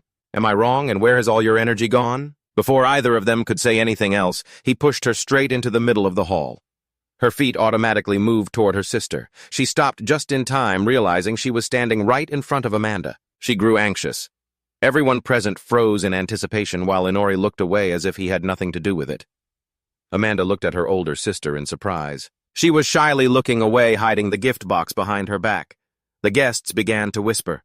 Inori figured the noise was just because the two sisters had run into each other. He glared at Arya silently, telling her to make her move. They hadn't prepared her for this just to make a scene. Arya swallowed nervously, handed the box to her sister, and wished her a happy birthday. Then she excitedly and loudly declared that on this occasion, she had a gift for the Grand Princess. Amanda hesitantly took the box, opened it, and stared at the jewelry in surprise. She excitedly asked Arya to put it in her hair right then and there. This took Arya by surprise at first, but when Amanda said, "Please," she began to do it with a smile. The gift she had chosen for her was a pair of hair clips. She wove them into her sister's hair, and Amanda shyly turned to ask, "How does it look?" Arya smiled and said that the clips looked very beautiful. Amanda beamed and thanked her. Then, all the guests applauded. Everyone was truly happy about the reunion of the two sisters. Then Amanda asked her sister for one more gift. She hesitated for a second, looking very embarrassed, and then asked if she could just call her sister. Would she be okay with that? Arya looked at her surprised. Remembering their childhood friendship with tears welling in her eyes, she replied that she would be very happy to be called that. Amanda couldn't believe it. She threw herself into her sister's arms, happy that they could finally spend time together like they used to. Watching them, Inori thought, job done. And then he noticed something. The king and queen were also crying with joy for their daughters. Ryuto approached him, apologizing for leaving him to handle everything on his own, but said he was glad he had come. He told him it was all fine and that he was already thinking about getting some proper compensation. He laughed and promised to think about it, and said he was very grateful. He found it painful to watch them struggling, and he was glad they were able to make up. He watched them with a smile and quietly repeated that he was very happy. Then he wondered if he was being too kind. He was about to say something about his heroic deed, but Inori had already walked away. Saying he needed some air, he stepped out onto the balcony as he was watching the sunset. Arya approached and said she needed to talk to him about something. Realizing they might not be the only two people there, she immediately corrected herself and politely asked if she could speak with him. He told her to go ahead. With no one else around, she smiled and asked if this was a gift. From his detection ability, a rather practical blessing. He looked at her pensively and said she should listen to her feelings more often, to which she immediately shot back that he was the last person she wanted to hear that from. Just then, someone in the banquet hall flicked blood from a sword, and everything fell silent for a moment. Inori quietly told the princess that if she would just listen to herself, then no one would dare call her a doll anymore. Suddenly, loud screams erupted. Both of them immediately turned toward the sound, and Arya rushed inside to see what was happening. But he stopped her. The princess froze. Right before her eyes, the queen's head was severed from her neck. The chancellor had killed both the queen and the king. The banquet hall was filled with the screams of the guests. Terrified, he ordered them to be silent, calling them cursed rotten filth. The guards didn't move, so it was all planned. The assassins screamed that they didn't even try to stop the country's collapse. A queen who wasted the treasury on her whims, and a king who turned a blind eye to this chaos. Now that they have fallen, the next ruler will be none other than the heir of the royal bloodline. Aiana walked toward him, and he declared that she would become queen. Inori anxiously ground his teeth and saw Amanda standing in the middle of the hall next to her mother's head. She stared in shock at her mother's face, then unleashed all of her magical power and roared in fury that he had gone insane. She raised her hand, preparing to launch a magical attack at him, but Aiana instantly appeared in front of her and, with a lightning-fast swing of her sword, stole that chance away. The blade cut off a piece of her hair and her arm. Her hairpin clattered to the floor, and the heroes called out her name in alarm.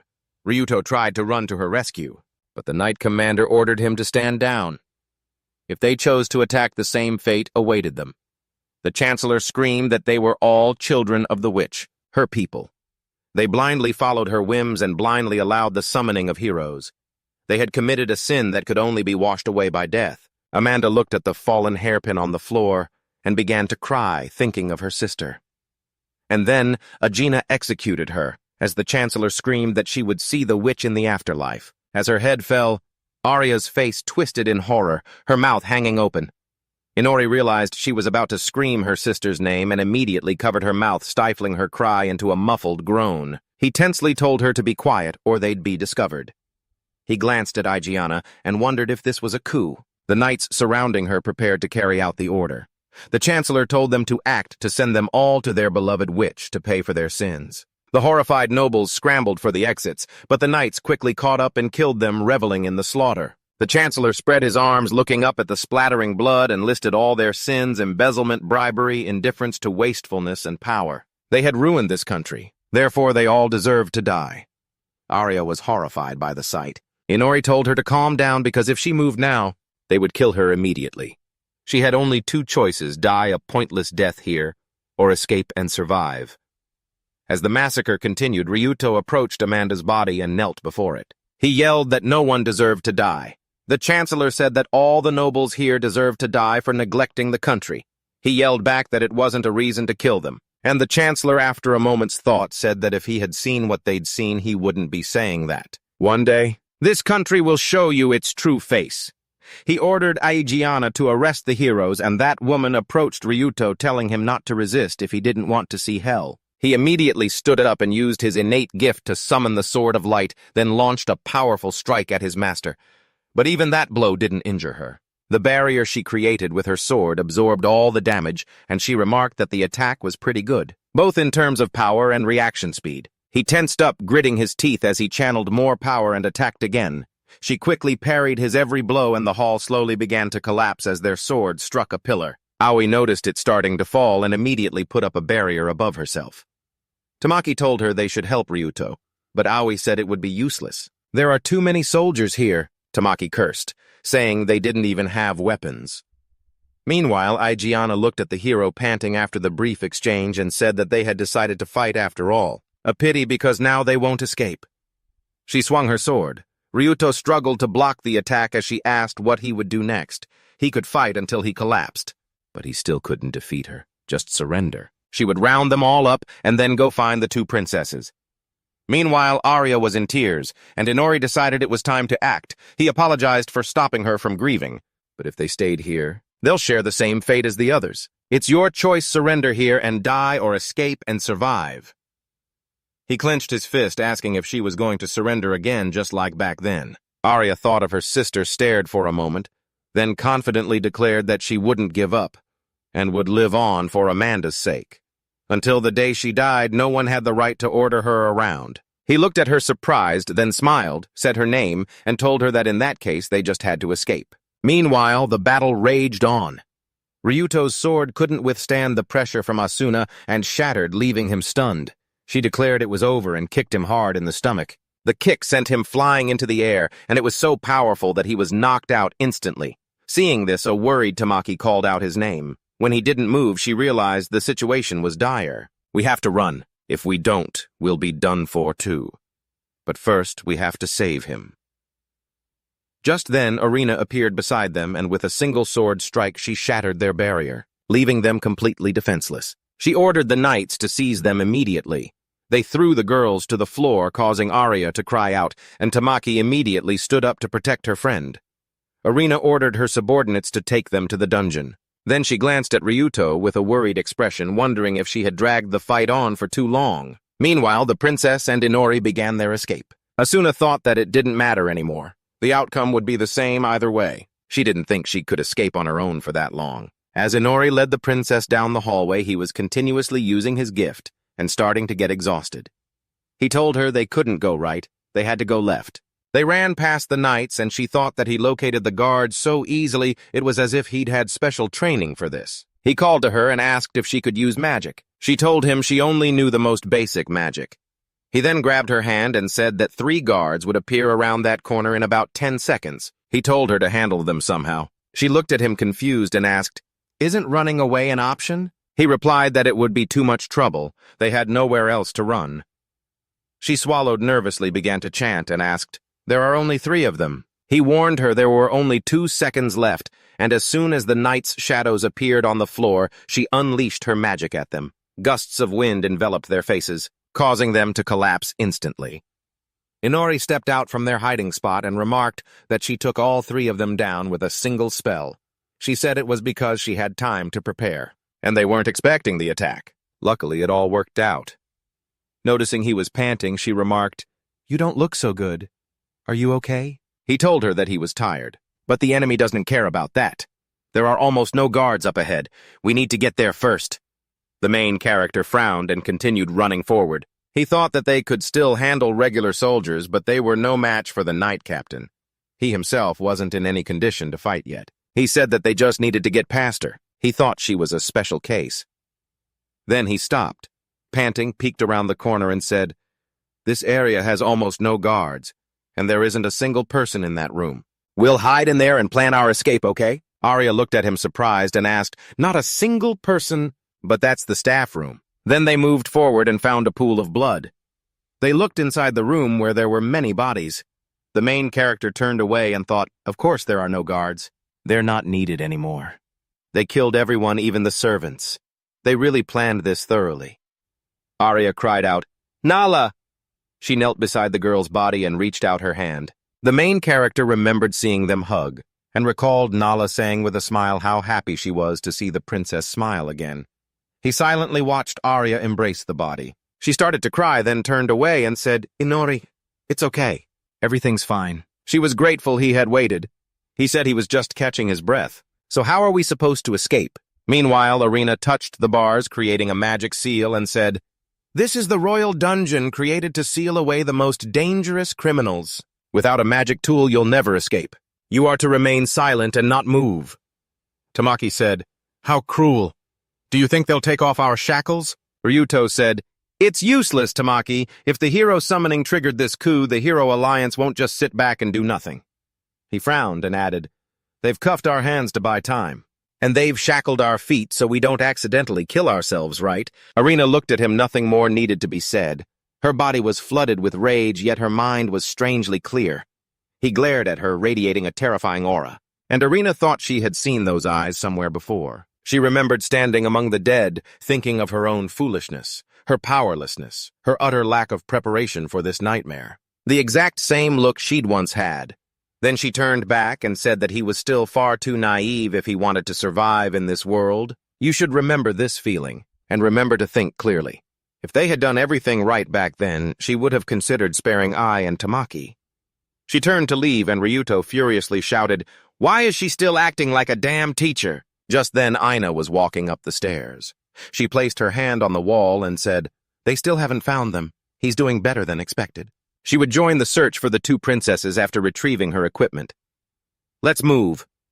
The guards behind her shouted loudly, "Yes, ma'am." "Meanwhile," Arya said, "if we're going to start, this is the best place." She pointed at the map and he looked at her, asking, "Is there something there?" She replied, "A secret door that leads down to the sewers. We can escape the castle through there." He said, "We'll do that. Only the royal family knows about that passage." She turned to look at him and answered, "That's right. It's an emergency escape route only for members of the royal family, but honestly, I don't know if we can even get through it now." Then he stood up and said, "As if we have a choice." They had to go. She frowned, looking back at Nala, silently apologizing for not being able to help and thanking her for everything. After that, they left the room. He ran ahead, looked around, and thought, "This is bad. The number of guards here is increasing." Arya noticed his worried expression and asked, "What's wrong, Inori?" He looked ahead and wondered if they were surrounded. "It's only a matter of time." He kept running, thinking, "There are 12 on the right, more behind us, and even more up ahead." Then he grabbed Arya's hand and told her to stop immediately. She looked at him as he tried to catch his breath and spoke. "It's an ambush. It's not just a dozen or so grunts. We're not getting through." He looked back and said, "We can't go back either. The soldiers are right on our tail." She then asked, "So we can't sneak past them?" He replied, "No way. By the way, about that secret door, there's a wall of people there too." Arya looked down and he asked her, "Remember how ruthlessly they were cutting people down? Either they tortured your family or they already knew about this passage. Escaping is going to be tough." He looked at her and thought, "This is it. Can we go any further together? If she can still pull something off, and now is the time." Then she said with determination, "I'm not giving up." She looked at him and God declared loudly, "I won't let them kill me this easily. I'll fight to the very end." They looked at each other in surprise, then he smiled and thought, "I can still count on her." Then he said, "My detection skill indicates that a part of another country's army seems to be heading this way." She cried out in surprise, "An army!" He held out his hands and said, "It seems so. I'm not entirely sure, but besides this country's soldiers, there are others. They're here to rescue the royal family." She lit up. "When will they get here?" He replied, "Around sunset. If we can hold out for another 15 minutes, we'll have a chance to be rescued, but a fight is unavoidable." She replied, "All right." He thought, the chance of holding out until sunset is 55 to 10. Then he ran forward, shouting, "Let's run towards the side with the fewest soldiers. I'll leave you behind if you don't keep up." She replied, "Yeah." Just then, the guards spotted them, pointed, and yelled, "It's the two princesses, get her!" The captain pointed forward, shouting, "Fire a volley of magic arrows." His subordinates unleashed a barrage of magic arrows as Arya turned back and erected a barrier. She created a protective magic circle and shouted, 15 minutes right, Inori, we will definitely survive." The next second, several magic arrows pierced through her, and he yelled, "To the right!" They abruptly ducked behind a wall as the arrows slammed into it behind them. Then the warrior commander yelled, "They're getting away, surround them." He thought, "They're faster than I expected. We need to get further away." He shouted, "More soldiers on the left! How do we stop them?" Arya yelled, "The left!" Then she created a magical barrier blocking the entire passage. The guards stopped short in surprise and yelled, "What a barrier!" But their commander ordered, "Don't hesitate. Break through it." Then a soldier swung his weapon, shattering the barrier into tiny fragments. He glanced back and thought, "We're barely managing to avoid being surrounded." They continued to run quickly forward and reached a room. He looked out the window thinking, "It's almost sunset." Just then Arya cried out in surprise, "A dead end!" He looked at her and apologized, explaining there were too many soldiers and all the other paths were completely blocked. 3 minutes until sunset. They had to hold out to the last man. Then they turned as they heard a guard shout, "Here they come!" The commander ordered, "Fire a volley of magic arrows." Arya erected a barrier in front of them and yelled, get back now!" Just then a soldier turned to the commander and shouted, "Sir, are you ordering an attack?" He replied, "No, don't get any closer or they'll just kill some of our men. We have to keep firing to take them down." The guards fired their magic arrows and shouted, "Next volley!" Arya panted, her strength depleted as she once again focused the magic seal in front of her. She frowned and said, "The defense is starting to crack." But not in the most critical spots yet. Countless magic arrows flew toward them, causing a small explosion. The commander yelled, "Keep firing!" The barrier in front of Arya shattered. Gasping for breath, she created a new one. She turned slightly and asked, "Are the reinforcements coming soon?" "Yes, it's Inori." At that moment, a soldier sneered and thought, "Perfect, not a single counterattack.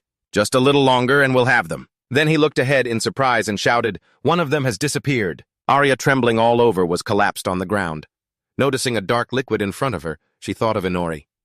She pushed herself up, looked around, and shouted, "Where are you, Inori?" She frowned, thinking, did he use me as bait to escape? But he was the one who said we had to escape together. Were his promises to help just lies to force me to fight? Was it all a lie? Just then the soldiers yelled to the others, "Keep your eyes peeled, the next volley will finish them off." In that very moment, the sun set behind the horizon. He smiled and said, "Sorry, but now it's my turn." The soldiers were stunned. "Darkness. It's pitch black. We need to light it up. What's going on?" "Light it up quick. I can't see anything." Just then he spoke. "Oh, my subordinate. Fenrirer, you handle them." "Yes, my lord," it replied. The next second, it opened its maw full of sharp teeth and attacked several soldiers at once while the others shouted, "What was that? Who just screamed? Status report?" At that moment, a remaining soldier stared into the darkness in shock, recognizing the bodies of his comrades, and asked, "What is that thing?" He shouted, "Where's the commander? Sound off immediately. Hey, are you all deaf?" Just then, he appeared behind the soldier and asked, "Are they deaf? I find that hard to believe." The soldier jumped, turned around and shouted, "Inori! Where did he come from?" Then he looked up and asked, "Fenrirer, are you done?" The soldier stared blankly at him. Then Fenrirer appeared behind the soldier and said, "Only this one's left. What a bunch of dense idiots. Pathetic soldiers." Inori told it not to compare them to him. The terrified soldier pressed himself against the wall and screamed, "Why him? Help me." He said, "You people have slaughtered so many. Haven't you? So don't be surprised when someone decides to hit back. Am I right?" The soldier shouted in fear, "Are you really that Inori?" He replied, "Who knows?" The next second, Fenrirer had the man's head restrained. Meanwhile, Arya was on the ground calling Inori's name. He looked at her, noticed the magic symbols, and said, "You're quietly trying to heal yourself with what little strength you have left. Nice move, but you've lost too much blood. It's too late." With the last of her strength, she looked at him and asked, "This is your power. Were you this strong from the very beginning?" He told her, "Don't look at me like that. This power only appears when the sun sets. That's why I told you to hold on until dark. That's why I lied. I myself don't need to be saved, but you needed to see how you would fight." How desperately after hearing those words. He thought, those eyes full of trust. She kept fighting even in this condition. So then why not? Then he said he didn't have time to beat around the bush, so he'd ask her directly, "Have you ever been intimate with a man?" She was surprised. "What?" He replied that if she hadn't, she would live. She frowned at him and he added, "But in return you must obey my orders. That means becoming my slave. Either accept death as a human or live on by abandoning your humanity. The choice is yours." She spoke with the dignity of a human being. She thought of Nala and added, "At any cost, she was willing to sell her soul to the devil as long as she could live." He smiled and said, "That's a good answer. That's right, closer to the devil than to God." As he finished, he bared his fangs and leaned down to her neck. The next second, poison entered her body. A moment later, he turned to his underlings and said, "You guys too. After you're done with the bodies, take care of the rest of the soldiers, and protect her until she wakes up." At that moment, Arya was leaning against the wall with her eyes shut tight. He looked out the window and said that he was going to have a little more fun. A moment later, the guards were kneeling before the king, and one of them shouted, "Long live King Beecher!" Another knight added that he was reporting the two princesses had been cornered. The ruler declared, "I see. The beginning of the Renaissance is near. Don't let them escape." They replied, "Yes, your majesty." The king said, "Poverty like a plague has swept over the country. Orphaned children are abandoned." He was the same way, and he was also at fault. There was nothing he could do. He looked up and added, "There is a long road ahead, but together we will make this country a place worth living." Just then he, in his shadow form, snuck up behind the king and aimed his weapon at him. The guards shouted in confusion. Arena, who was standing in the hallway, heard the screams and frowned, wondering what this uneasy feeling was. Just then, Beecher's head flew from his neck. The main character held up the head, and those present screamed, "Lord Beecher, what?" He looked up and said that their plan was ruined. They no longer had any reason to fight. So what were they going to do now? They shouted, "You fool, kill him for King Beecher!" The main character focused energy around himself and created several daggers, then said, "Wonderful. If you've decided to kill someone, you must be prepared to bear the consequences." As he finished, he aimed countless weapons at the knights and said that he would be incredibly happy if they were willing to fight to the end. Screams of pain echoed everywhere. At that moment, Miranda looked to her side and yelled, "Did you hear that?" Alice looked at her and shouted, "Yes, someone just screamed!" They all rushed forward and she added, "It's coming from the Grand Hall, let's go!" Then Maria stopped short in surprise. She saw the main character standing in the center releasing dark energy. He turned to look at her and said, "And you ladies, if I'm not mistaken, you're the combat squad under the direct command of the captain. Aiana, correct?" Maria frowned and yelled, "Inori, was this all you're doing?" He asked, "If I answer your question, will you all fight me seriously?" Just then, Elf, gritting her teeth in anger, looked at him, grabbed her weapon, and charged forward. Seeing this, Maria shouted. The next second, she plunged her weapon into the main character. Tears streamed down her cheeks, surprising him with such intense emotion. Did he accidentally kill her lover or something? At that moment, in Elf's eyes, the man standing before her wasn't the main character, but a different guy. He said, "Well, this is rather rude." As he finished, he plunged several blades into the girl's body. Maria screamed in shock. "What? Did you think that was a draw? No." And then she yelled, "Miranda, get ready! He's dangerous, take him down." All of them focused energy into their bodies while Maria looked at the main character thinking that Elf had stabbed him and he didn't even blink. She didn't know what was controlling him. But he can't live without a head. At that moment, the main character used appraisal to look at Maria's weapon and thought, "A magic tool, huh? It doesn't look like the type issued to regular soldiers at all." Then he looked down at his feet, which were being covered by ice. Miranda fired her energy at him and yelled, "Take this!" Alice focused energy into her hand and shouted, "He's mine!"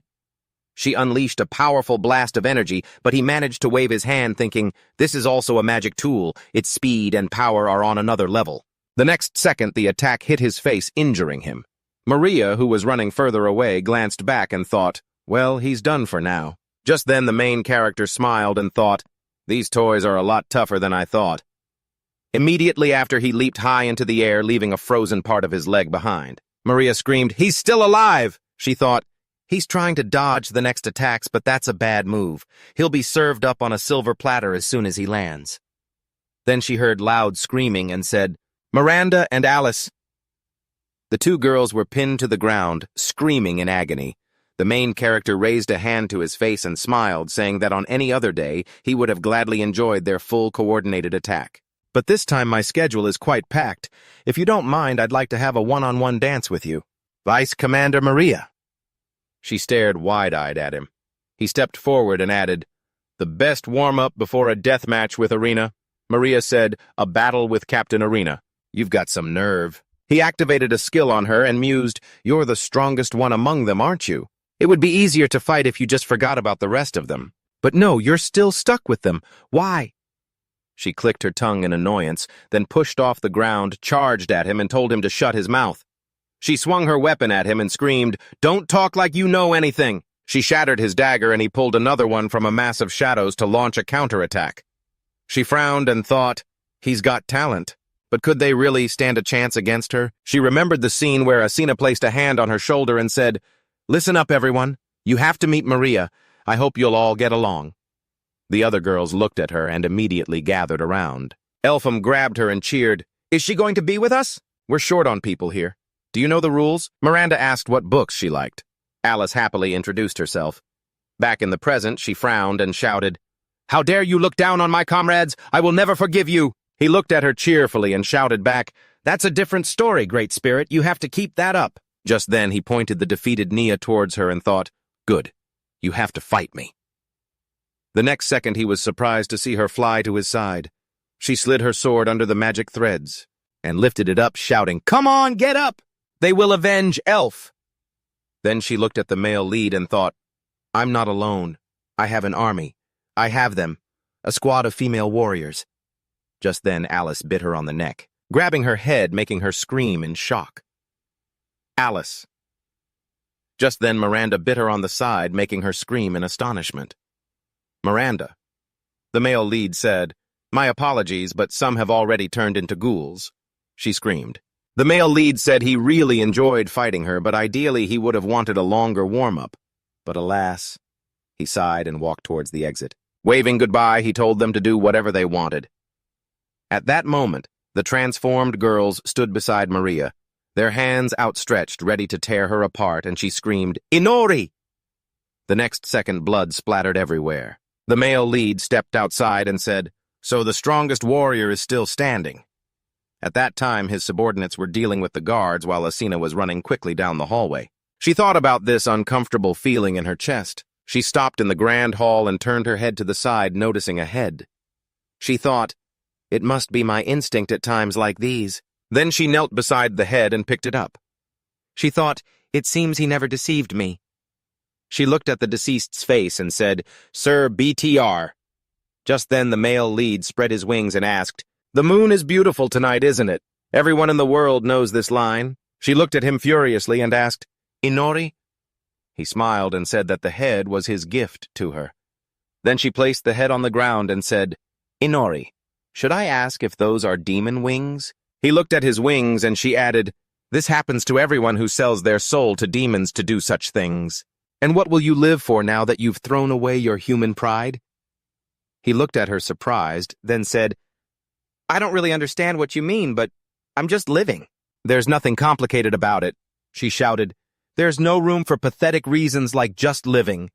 She pounded her chest and added, "I am fighting for my country." She stood up, still looking at him, and shouted, "In this world, there is no way to live without a worthy reason I could even understand if it were for family, for personal desire, or for revenge." Then she clenched her fist and lowered her eyes, adding, "If I had taught you properly, perhaps you wouldn't have become a demon. I'm sorry, Inori." He put a hand to his face and landed opposite her, saying that he appreciated her lectures. Of course. But she still treats a demon as if he were her student, despite the fact that he's the one who killed their leader. But their coup is over. And if the country no longer exists, what's the point of fighting? She replied, "Even without His Majesty, we are still here." He interrupted her and said, "Adriana, you seem to be missing something." She looked at him in surprise, and just then several creatures burst from the walls, their mouths chomping on the guards' bodies. The male lead said, "There is no we anymore. The ones who pursued them and slaughtered everyone in the castle. The female warrior squad has nothing left. You're the only one. Oh, but the ones whose limbs are bound can still be saved, if you sacrifice yourself." Finishing his sentence, he sat down on Miranda's corpse and looked ahead, thinking that he finally had a battle with a worthy opponent. But in the end, it all turned into a fight between student and teacher. And what if she actually gives up? I have to apply mental pressure and force her to fight at all costs. Then he stroked the creature and thought, "This is all a bit boring."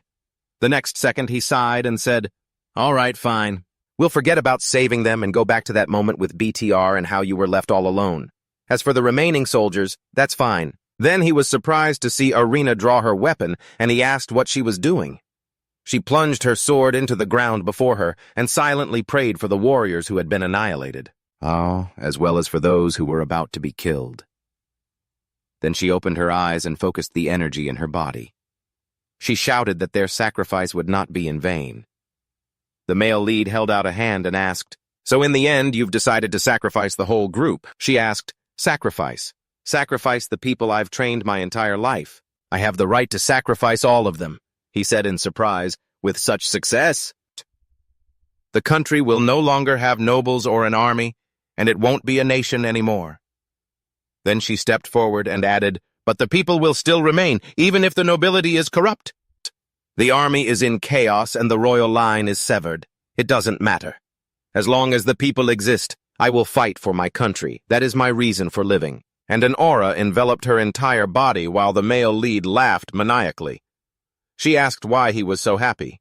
He covered his smile with his hand and said he was sorry, Captain. He had underestimated her. "And I apologize for my ignorance. In any case, it's not good to lie and deceive, I'll be honest." Just then, the dark shackles fell from the hands of the transformed guards. The male lead said, "All of them are far from what they used to be. These bodies can't become vampires and they can't be saved. All her comrades have been dead for a long time." At that moment, the ghouls advanced and he pointed at her, saying that to them she was just fresh meat. Adriana lowered her gaze and said, "Inori, you can't be saved either." She drew her weapon, light radiating from it in all directions. She added, "My enemy." The protagonist spread his wings and flew back, gritting his teeth. Adriana began to swing her sword, knocking away everyone around her. He frowned and thought, "Oh, this is more serious than I thought. So that's Adriana's trump card." In her hand, she was holding an ancient artifact. He summoned a few daggers to his side and thought, "All these ghouls rushing in at once aren't even enough to take down a single wall. Now that look in her eyes, that's what I wanted to see." Their eyes met, and he spread his arms to his sides. Focusing his weapons above him, he shouted, "Captain Adriana, I am your true enemy!" He would also use his entire arsenal. She watched him silently as the arms of the guards reached for her. Then she swung her weapon, severing the reaching limbs. The protagonist grinned brightly and shouted, "Your old comrades are still here. Have you forgotten they're watching to see how far you can go?" Just then, a squad of female warriors advanced toward her. She turned to look at them, remembered their smiles, and unleashed a powerful strike. She cut down everyone in her path, landed a few more blows on his subordinates, and wondered if they were watching. Why isn't he attacking? If he just stands there, I'll have to make the first move. The protagonist thought, that's understandable enough. But it's best to avoid a sneak attack from behind. Her power hasn't diminished at all, and I can't face her head-on. Not long before, Arya had asked in surprise why Captain Arena was so strong. She had turned away from the chessboard and said thoughtfully, she was never a timid person to begin with, but when she was appointed captain and was given an ancient weapon by the queen, she became even more determined. The protagonist asked, "An ancient weapon?" She replied that if she wasn't mistaken, it was a sword whose sharpness could be enhanced by any type of magic. Back in the present, Arena continued her assault, slicing the guards into tiny pieces. The protagonist aimed his weapons at her, but she easily shattered his daggers. The protagonist frowned and yelled, "Even daggers imbued with black magic are turned to dust. Does this sword's sharpness have no limit?" In that moment, he looked at the sword in her hand and thought, "It really can cut through anything." Then Arena looked ahead and thought, magic circle compressed. Air hammer. A powerful blow struck the wall. He thought in surprise, "What?" The attack hit his wing and he thought, a sudden switch to magic. Arena looked at him and said, "He won't be flying anymore. Now what's next?" He began to slide down, trying to slow his descent, and plunged a dagger into the wall. He thought, "At this rate, she'll close in on me in no time." He aimed his weapons at her, but she just kept swinging her sword. She parried every attack. He thought, "Stop her now," and suddenly swiped upwards. At that moment, he leaped high into the air, dodging her attack and circling above her. He thought he had her, but then surprised he jumped to the side.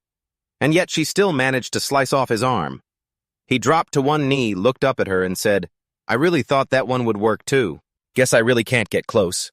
She turned to him and said, "You're quite flexible. You could be a circus performer." He laughed and replied, "Too bad. I'm not interested in that sort of thing." Then he saw a system window appear over the sword. It read, "A sword made of pure midrin. Ancient weapon. 7th generation technology." He thought, a sword made of 100% pure midrin, enchanted with magic and can be activated without a magic circle. He said, "So that's where that speed comes from." As he realized the weapon was made of midrin and countered demons, she noticed how quickly he caught on. "Did the two princesses tell you? Surprising. You're quite the diligent one." He replied, "I'm honored." She stepped forward. Just then, the protagonist controlled a dagger, launching it up from the ground. It aimed for her, but she easily blocked it with her sword. She continued to advance and said, "I see you have quite a few tricks. But what then?" He looked up at her and asked, "Can I ask you something?" She asked, "What is it?"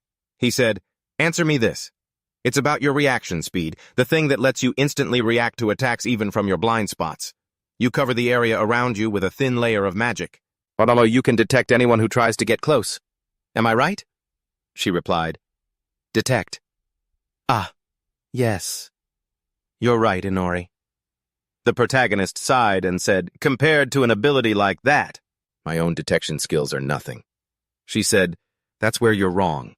My ability constantly radiates magical energy, so it's easily detected. That makes it unsuitable for reconnaissance or stealth, but it significantly increases my reaction speed and is very useful in combat." Then she stepped forward and added, "By the way, I can see this crystal clear." She noticed. He thought how magical threads appeared around Aiana, but she swung her weapon and cut them. He exclaimed in shock, "She cut through that too." Then she moved forward, but just then, Fenrirer fired a volley of magic bullets right in front of her, raising clouds of smoke. The protagonist frowned, thinking even attacks from outside her range. How is that possible?" Aiana asked. "Are they your subordinates too?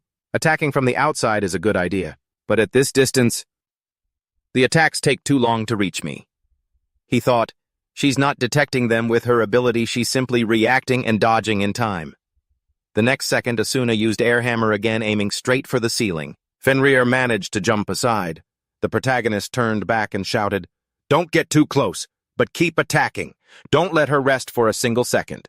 The next second, he lunged forward, pointing several knives at Aiana as he shouted, "You're good, but how much longer can you last?" She shattered several of his weapons with a single swing of her sword. He turned slightly, wondering if he should just drag this out until she ran out of mana. No, she's been fighting for so long, and she hasn't slowed down for a single second. It's unbelievable. He'd run out of knives and ghouls soon enough. "I have to think. There must be a way," he muttered. An energy field that lets her detect every attack, limitless stamina to deal with countless enemies. An ancient weapon that can even slice through Grobnia, and reflexes so fast that ranged attacks are useless. He slid to a stop, wondering how to get close enough to land a short-range attack. But it had to be outside of her reach. What wouldn't he risk for her? There's no turning back now.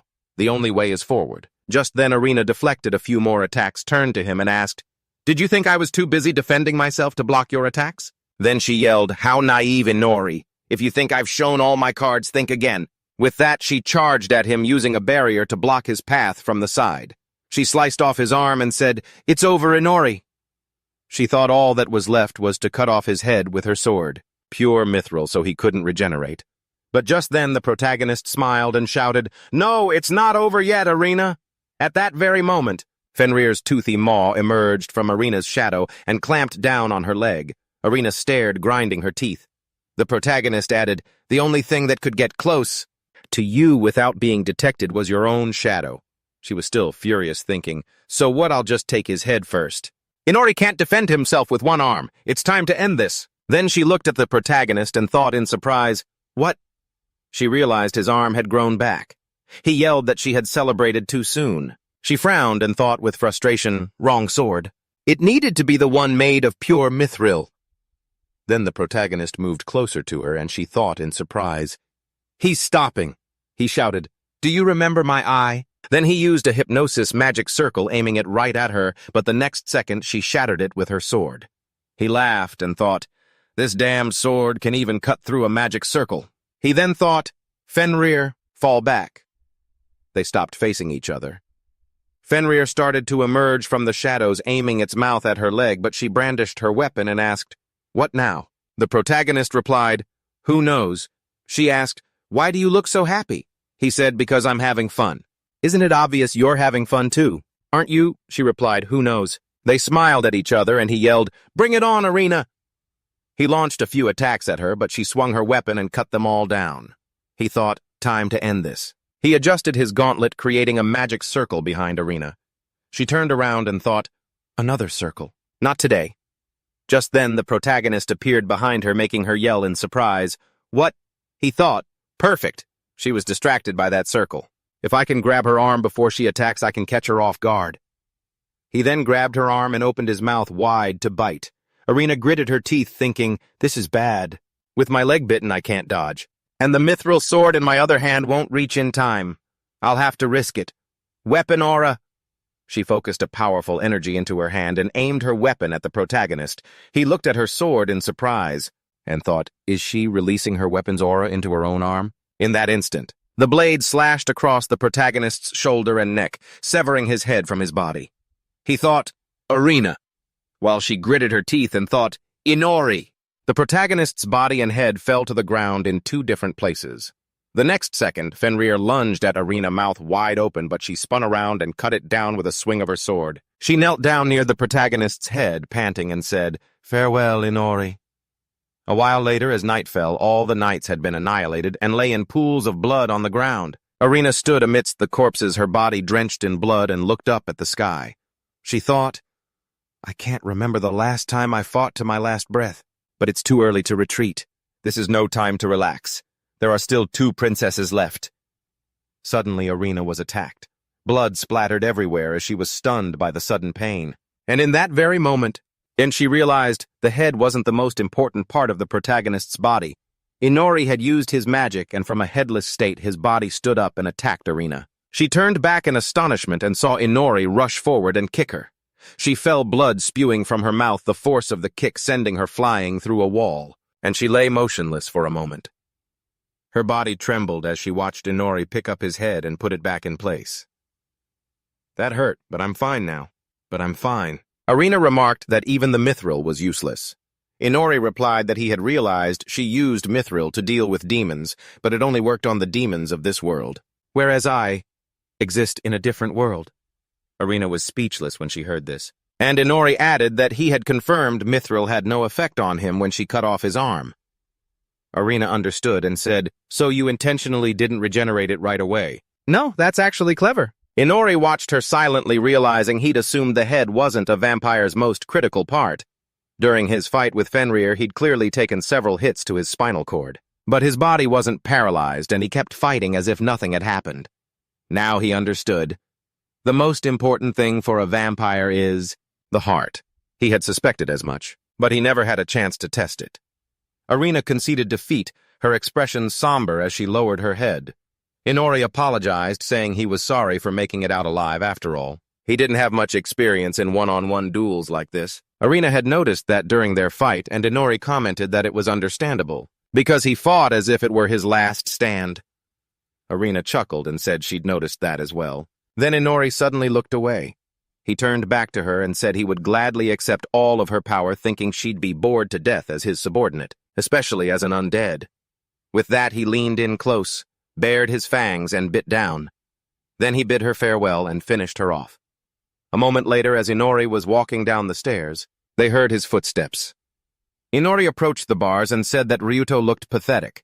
He stared at Inori, stunned that he'd come for them. He replied, "Yeah, I have a magic item that can open this cage." The girls were surprised to see him safe and sound, as they had been so worried. Inori told them to worry about themselves first. Such kind-hearted people. Ryuto couldn't take it anymore and screamed, "What the hell are you doing?" Inori used his mystic eyes and looked at the frozen Tamaki. He told her to calm down, that he wouldn't do anything bad. Ryuto grew even more furious, but Inori told him to come closer, and suddenly he froze too. His body trembled as he yelled, "What is this?" He couldn't move. Inori was surprised that Ryuto was still conscious, and he pondered it. His spell should have taken effect by now. Could it be that this technique depends on the victim's mental strength? He placed a hand on Tamaki's head, and then Aoi's saying he had a small favor to ask. "Could you all clean this place up? I need you to deliver something to the people of this country, so listen carefully." Ryuto, stunned, asked, "You're making us clean up?"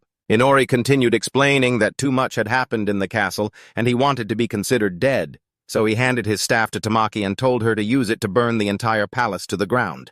"Leave no corpses behind." She asked in return, "Do we really have to burn down the whole palace?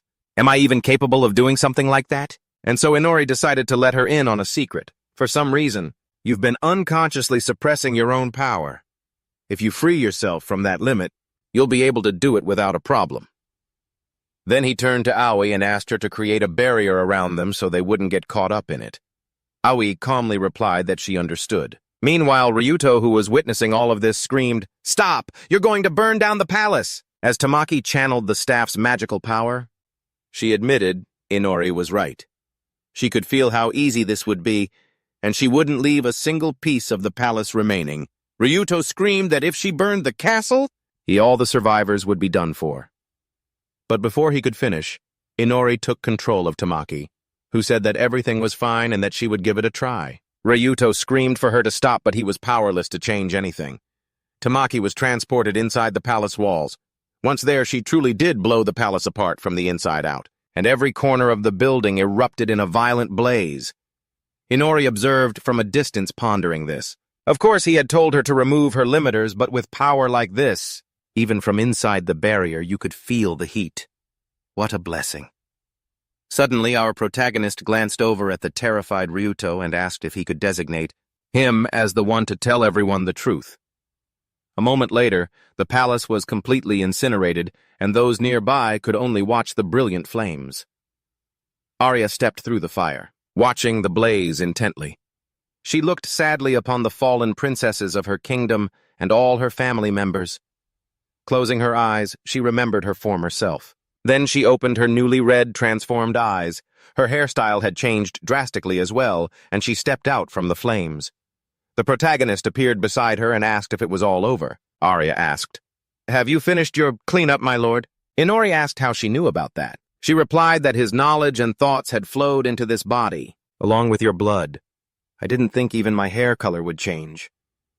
Inori moved closer to her and said she had now become his subordinate. But the only thing she seemed to care about was her hair color, not what it meant to be a subordinate. Arya remarked that her own reaction was strange. It was as if she were connected to his every thought and word. If she understood correctly, it would be very difficult for her to disobey or harm him.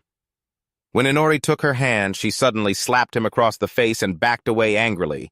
Inori asked, "But it's not that bad, is it?" "Right." Arya turned back and stared at him bewildered.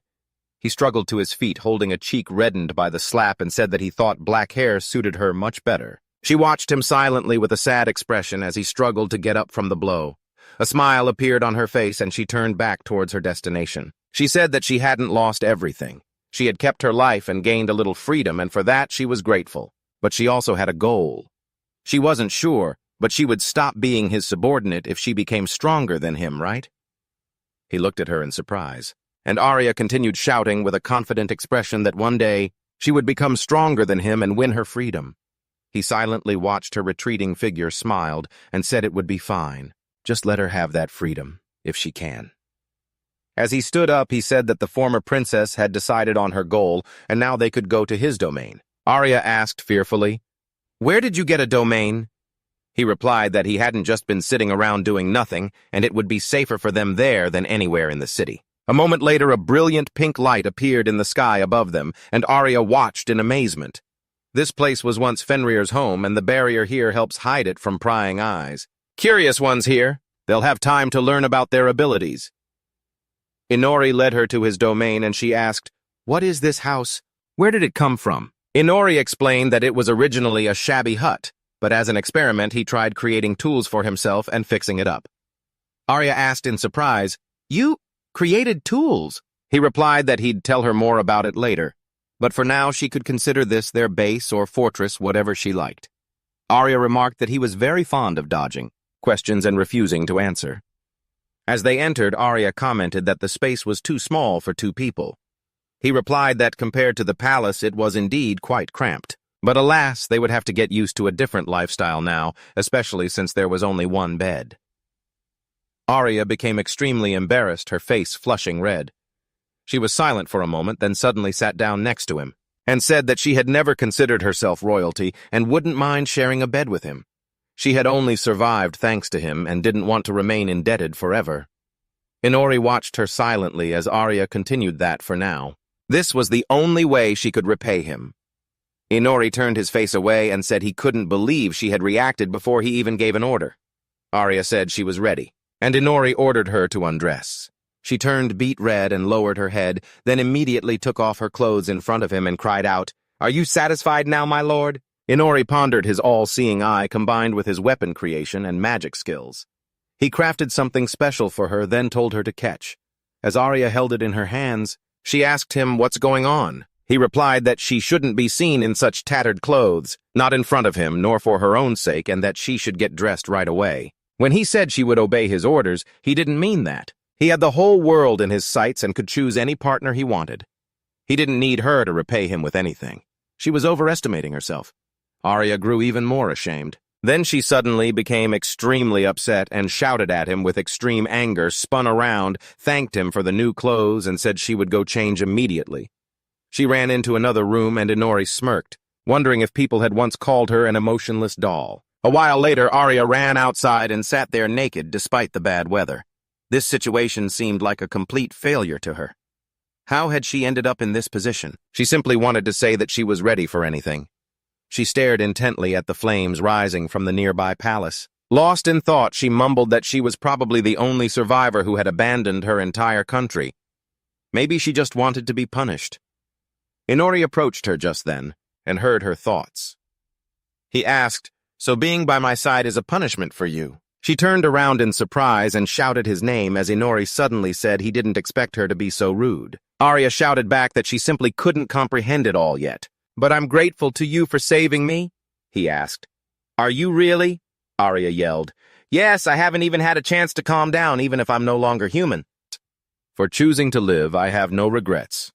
Inori told her that it was all right. He just had one thing he wanted to check and needed her help. Arya was delighted by this choice and shouted that she would help in any way she could. Inori opened his system window and announced that he had acquired some new skills from the people in the castle, and there were some skills he couldn't level up on his own. Arya wondered if he needed help with those skills. Inori confirmed, adding that she would have to help with romantic techniques. Arya asked fearfully, "What are you talking about?" Inori replied that he wanted to see if touching someone's chest would help him level up. Arya furiously screamed at him to stop. Inori asked, "So just touching you is worse than being together in a romantic setting?" Arya shouted back that just touching is already abnormal, that it shouldn't be like that. Inori asked her, "Then why did you say you'd help with anything?" Arya pointed at him and screamed that he was a demon. Afterwards, he checked his stats. Archery level 1. Bamboo scrambling proficiency also level 1. Spear proficiency and shield proficiency both level 1. Cooking, cleaning, and laundry level 3, while sewing and mental arithmetic are level 2. Rogari and pen spinning, poison resistance, and charm resistance both at level 1. Poker face proficiency, fake smile proficiency, and so on all at level 1. Inori carefully examined the stats in the system window and thought that he still didn't know where all these abilities would be useful, but at the very least he needed to level each one up a bit. He turned to Arya and asked her to come down for a moment. She flew over and said, "Sure thing." Thanks to her genius ability, she could do this with ease. Inori thought about how incredibly fast she had mastered flying. "Do you like your clothes? I can change them if you need." Arya smiled and said that everything was fine. The clothes were light and loose. Inori quietly watched her, wondering how she could float so easily under the scorching sun while he had to huddle in the shade. Had the sun god's wrath decided to spare her, let her try to pull out that sword. He handed it to her, and Arya looked at it inquisitively, then replied, "Okay." Taking it, she held it high and said, "It's beautiful." Magical light radiated from it. "Did you make this yourself?" Inori replied that it was the Eisen sword, formerly the invincible longsword. He had enhanced it with dark magic. Arya was stunned and screamed when she heard this, and Inori continued saying the sword was now called the Absolute Dark Longsword or something like that. Or, to put it simply, it was just a dark sword. Arya examined the weapon carefully and realized, "So this is what the captain used to fight with. Where did you get it?" He replied that he had gotten it back at some point, but he had tried to use the sword, and nothing happened, so he believed he didn't have a single drop of this world's magic. That's why it didn't work. Arya asked, "Does that mean you can't use magical tools?" Inori said that was probably the case, and that's why he gave the sword to her. This immediately resonated with her as soon as she picked the sword up. Somehow, she had learned how to use this weapon. Arya asked him with a smirk, "Are you sure about what you're doing? What if I become stronger than you now?" Inori calmly explained that she didn't need to worry because he didn't need to rely on toys like that to be stronger. Besides, if they wanted to measure their strength, "Sure, we obviously wouldn't use weapons, right?" Arya shot back. "Who knows?" Inori stood up and touched a tree. "All right, we need to take stock of what we have. Unlike me, you can use this world's magic and magical tools, but you can't level up your skills like I can." Arya added, "And unlike you, I can't use magic and magical tools, but I can level up my skills and my level. So who would be stronger? Or should we have a debate?" Inori asked back. "In the end, it's probably me. That's because I'm getting stronger over time." Arya laughed and asked, So what does that mean? Inori turned back and asked, "What are you talking about?" Arya pointed to the fangs in her mouth and Inori said, "I see." So she could get stronger by drinking blood, and it turned out she didn't just have wings. Arya was thrilled and said that she had recently tried drinking blood and it seemed to make her feel stronger. Inori asked, mockingly, "But who was your precious first kiss with? What kind of demon was it?" "It was a big bird." Arya looked at him in silent confusion and they continued on their way. Inori said that they seemed to have sorted out the situation and could move on. Arya asked if he had really waited for her to free herself. Suddenly, someone appeared behind her and said that this was exactly what a main character would wait for. It was Fenrirer who said that if he had been revived sooner, he could have finished them off. Inori turned to him and said not to worry because he had decided to sacrifice his body parts to distract Aiana. He just didn't expect the damage to be so great. Arya looked at Fenrirer with an affectionate gaze and cried out, "Who is this little furball?" Inori explained that it was the guardian of this forest. Fenrirer looked adorable to Arya, and she wrapped her arms tightly around the creature. Fenrirer suddenly shouted in great discomfort, telling her to stop and let him go. Inori said that this was just his current form, and that he used to be a ferocious, magical beast. Fenrirer immediately disappeared, burrowing underground. Inori said that he had simply run away from her, and Fenrirer added that he didn't remember ever being called that. Arya was sad and asked if he would ever appear again. Inori looked at her silently and then decided to ask if she liked animals. She replied that she couldn't say for sure, but she had to take care of the pets that bothered her sister. Inori realized what was happening and suggested they leave. That evening, Arya asked again if he had decided on a destination. Inori replied that he hadn't yet, and that he wanted to learn more about this world. Travel to neighboring countries and maybe start with the ones that don't summon heroes. Arya replied that there are no such countries. After these words, the main character turned back in bewilderment and looked at her in surprise. Arya continued the conversation and explained that there are no nations here. The hero protagonist was very surprised and exclaimed, "Are there really no nations?" She replied, "Yes, there aren't any nations. According to the agreement, all 12 nations must summon 3 heroes each." Inori tried to process this thought, wondering if that was too many. Arya didn't answer. Somewhere else in this world, 33 heroes were present in 11 other nations. He recalled the appearances of the various heroes from the neighboring country and realized something, looking up at the sky. So they were mages, beastmen, elves, dwarves, and dragonkin. Sometime later, a terrible battle took place, recorded in the eyes of one of the creatures. Along with a few of her aides, she had joined the fight. She was fighting the current demon king Snowa. He closed his eyes and someone shouted, "Their demon king, Lord Snowa." Sometime later, when the weather was clear and sunny, Arya went out to a crowded public place. One of the vendors she knew approached and offered her some bread. He wanted to thank her because she had helped him so much in the past, so he wanted to treat her to this bread. Arya asked if he was sure. The guild had already paid her. He told her to just eat it. "Don't be shy and take some vegetables too." Arya thanked him for his kindness and took the giant bag. One of the men laughed and asked if she could carry it. Looking up at the sky, she realized some time had passed since they moved to the provincial town of the theocracy of Hyen.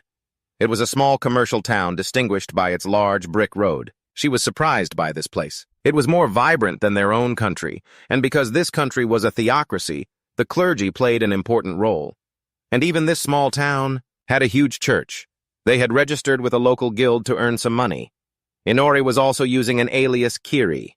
However, he slept during the day, so she had to work alone. Thanks to that, she was able to meet many interesting people. When Arya got home, she approached and told him she was home, but he suddenly scared her to death, jumping out right in front of her and falling onto the steps of the house.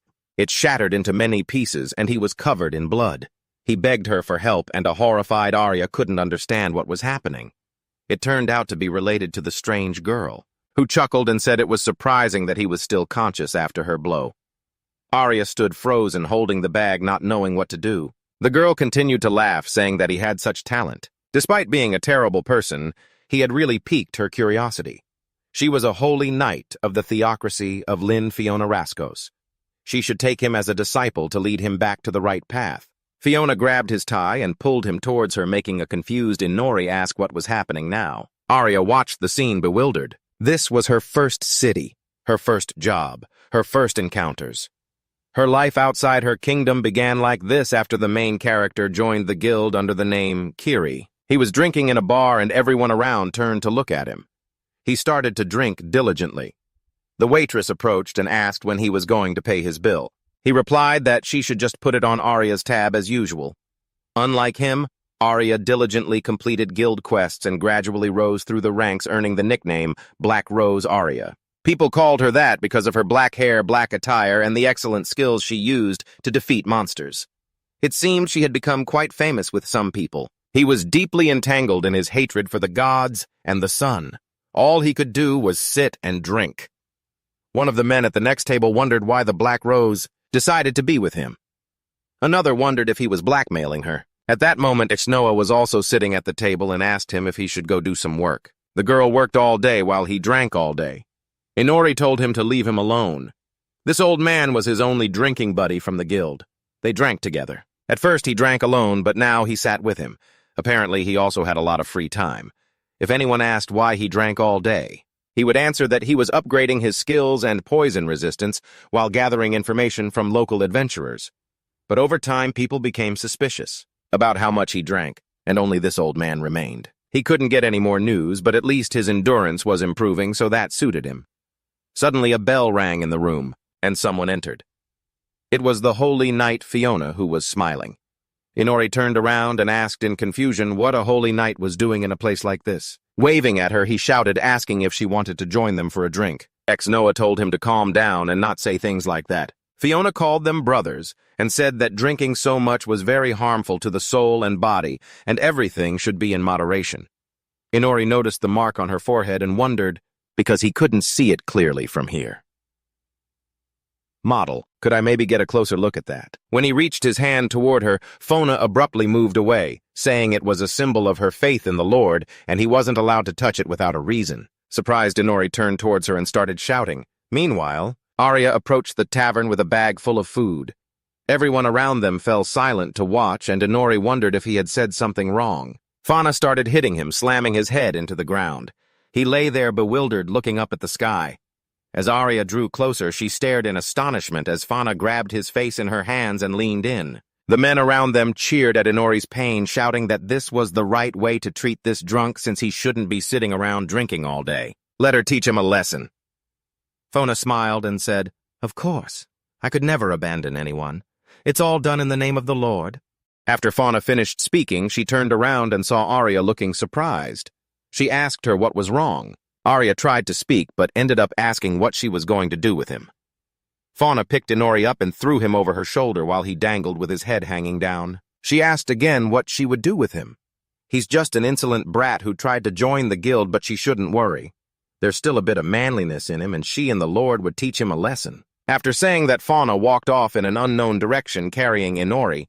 A surprised Arya looked away, not knowing what to do as the men around them began to cheer. They shouted to her that she was free and congratulated her.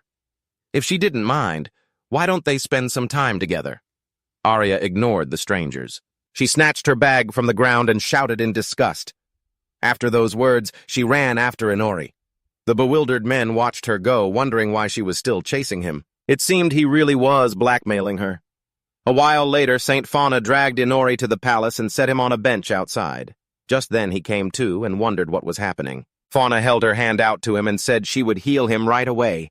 Waves of vibrant magic appeared on Inori's face, and suddenly they changed from blue to green. Surprised and curious, Inori examined his body. Fauna asked again if it really worked. "You shouldn't get that drunk again." Inori apologized and asked who she was. She replied that she was a holy knight. He asked again, "Really?" Fauna replied that he could call her master or by her name, whichever was more convenient, but that would have to wait. She grabbed his hand and led him away, because first, they needed to pray. Arya, who had been watching them from around a corner, wondered if they were already holding hands. It reminded her of something. She frowned and angrily wondered if this was normal. "That girl looks very dangerous." Arya called out to Fenrirer, who informed her that he didn't know if his master had noticed, but he could feel her divine blessing. Arya asked again what he was talking about. Fenrirer explained that she had felt it as well, and decided to follow her master. Arya replied confidently that it was just as she thought. Meanwhile, Fauna was still leading Inori by the hand, saying that this was the largest church in the entire region. "You're very lucky today. Extremely lucky." She smiled quietly, looked at him, and asked his name. He said his name was Kiri. Then he noticed a giant statue standing in the middle of the church. His mouth hung open in amazement, and he asked what it was. She replied that it was a statue of the Lord. If he didn't know how to pray properly, he could just copy her. "You need to bring 5 fingers together, 1 for God and 4 for the 4 goddesses. Then close your eyes and pray." Inori did everything as instructed, thinking that he couldn't believe things had turned out this way. But it was best not to argue with the saintess. Come to think of it, he had never believed in anything or prayed to anyone before. Suddenly he felt strange. And as he continued to pray in silence, someone suddenly took notice of him. Inori immediately sensed it and became alert. He didn't understand what these feelings were. He felt as if someone was watching him. Maybe they had a connection. Was it her doing? No, he didn't think so. Then who was it? His detection skill couldn't pick up anything. It wasn't magic from this world, or even a physical phenomenon. He felt as if someone was seeing right through to his soul. He gritted his teeth in anger and silently wondered what kind of bastard dared to touch him without permission. Whoever it was, they had to leave him alone. Suddenly, a brilliant flash of light appeared in the room right above Inori, who was still silently pretending to pray. Fauna looked at him in surprise and said that she didn't expect him to pray with such wholehearted devotion. "You have to agree with me that there's nothing more wonderful than praying." She was glad his mind was now clear and invited him to continue on. Inori silently looked up at the statue one more time, paying closer attention. He no longer felt that connection. But now he was interested in this mysterious power. One day he would return here. Meanwhile, on the other side of the world, a girl asked, "He cut off the path." Another goddess, the one who had established the link with Inori, replied that she herself hadn't expected a human to be capable of such a thing. These sparks shot out from the planet into the universe. A while later, Inori reappeared in the tavern, and everyone's attention turned to him. He looked towards his table where Noah was sitting alone and asked, "Are you still sitting by yourself?" Noah recognized him and said that he had a new look. Inori looked pathetic, his face covered in scratches, bruises, and blood. He said he was just a little unlucky. Fauna had decided to use magic and swung her fist at him, punching him straight in the face. She yelled at him to stop and continued to beat him. Inori realized it wasn't for nothing, that she was called a fanatic holy knight. Her punches hurt him badly because holy knights attack with the power of light, a vampire's fatal weakness. While Fauna was hitting him, she yelled that she had felt his gaze was really sharp back at the tavern and apologized that her body couldn't keep up. At that moment, he realized she saw through everything. And Fauna continued to yell that it was okay and she would keep hitting him and that she would get used to it soon enough. So she decided to continue, but Inori shouted that it wasn't like that and begged her to stop and rest because she was overdoing it. Arya watched from behind a nearby tree, wondering if she should intervene. Manhwa was also nearby, saying that their master had told them to only intervene in the most extreme cases and that he could escape even during the day, but if he chose not to, then he must have a higher purpose that they couldn't understand. Arya watched in silence until they realized Inori had escaped. He was now at the tavern telling his friend Snoa about the situation. The man sadly said that everything was clear to him now. "You finally managed to escape. That was probably the most desperate escape of your life." Noah confirmed that it couldn't have been easy, and by the way, that girl turned out to be a holy knight. Holy knights kill demons and demon-like creatures to offer them as sacrifices to God. Most of them use magic weapons and fight with the power of light, which is very effective against demons.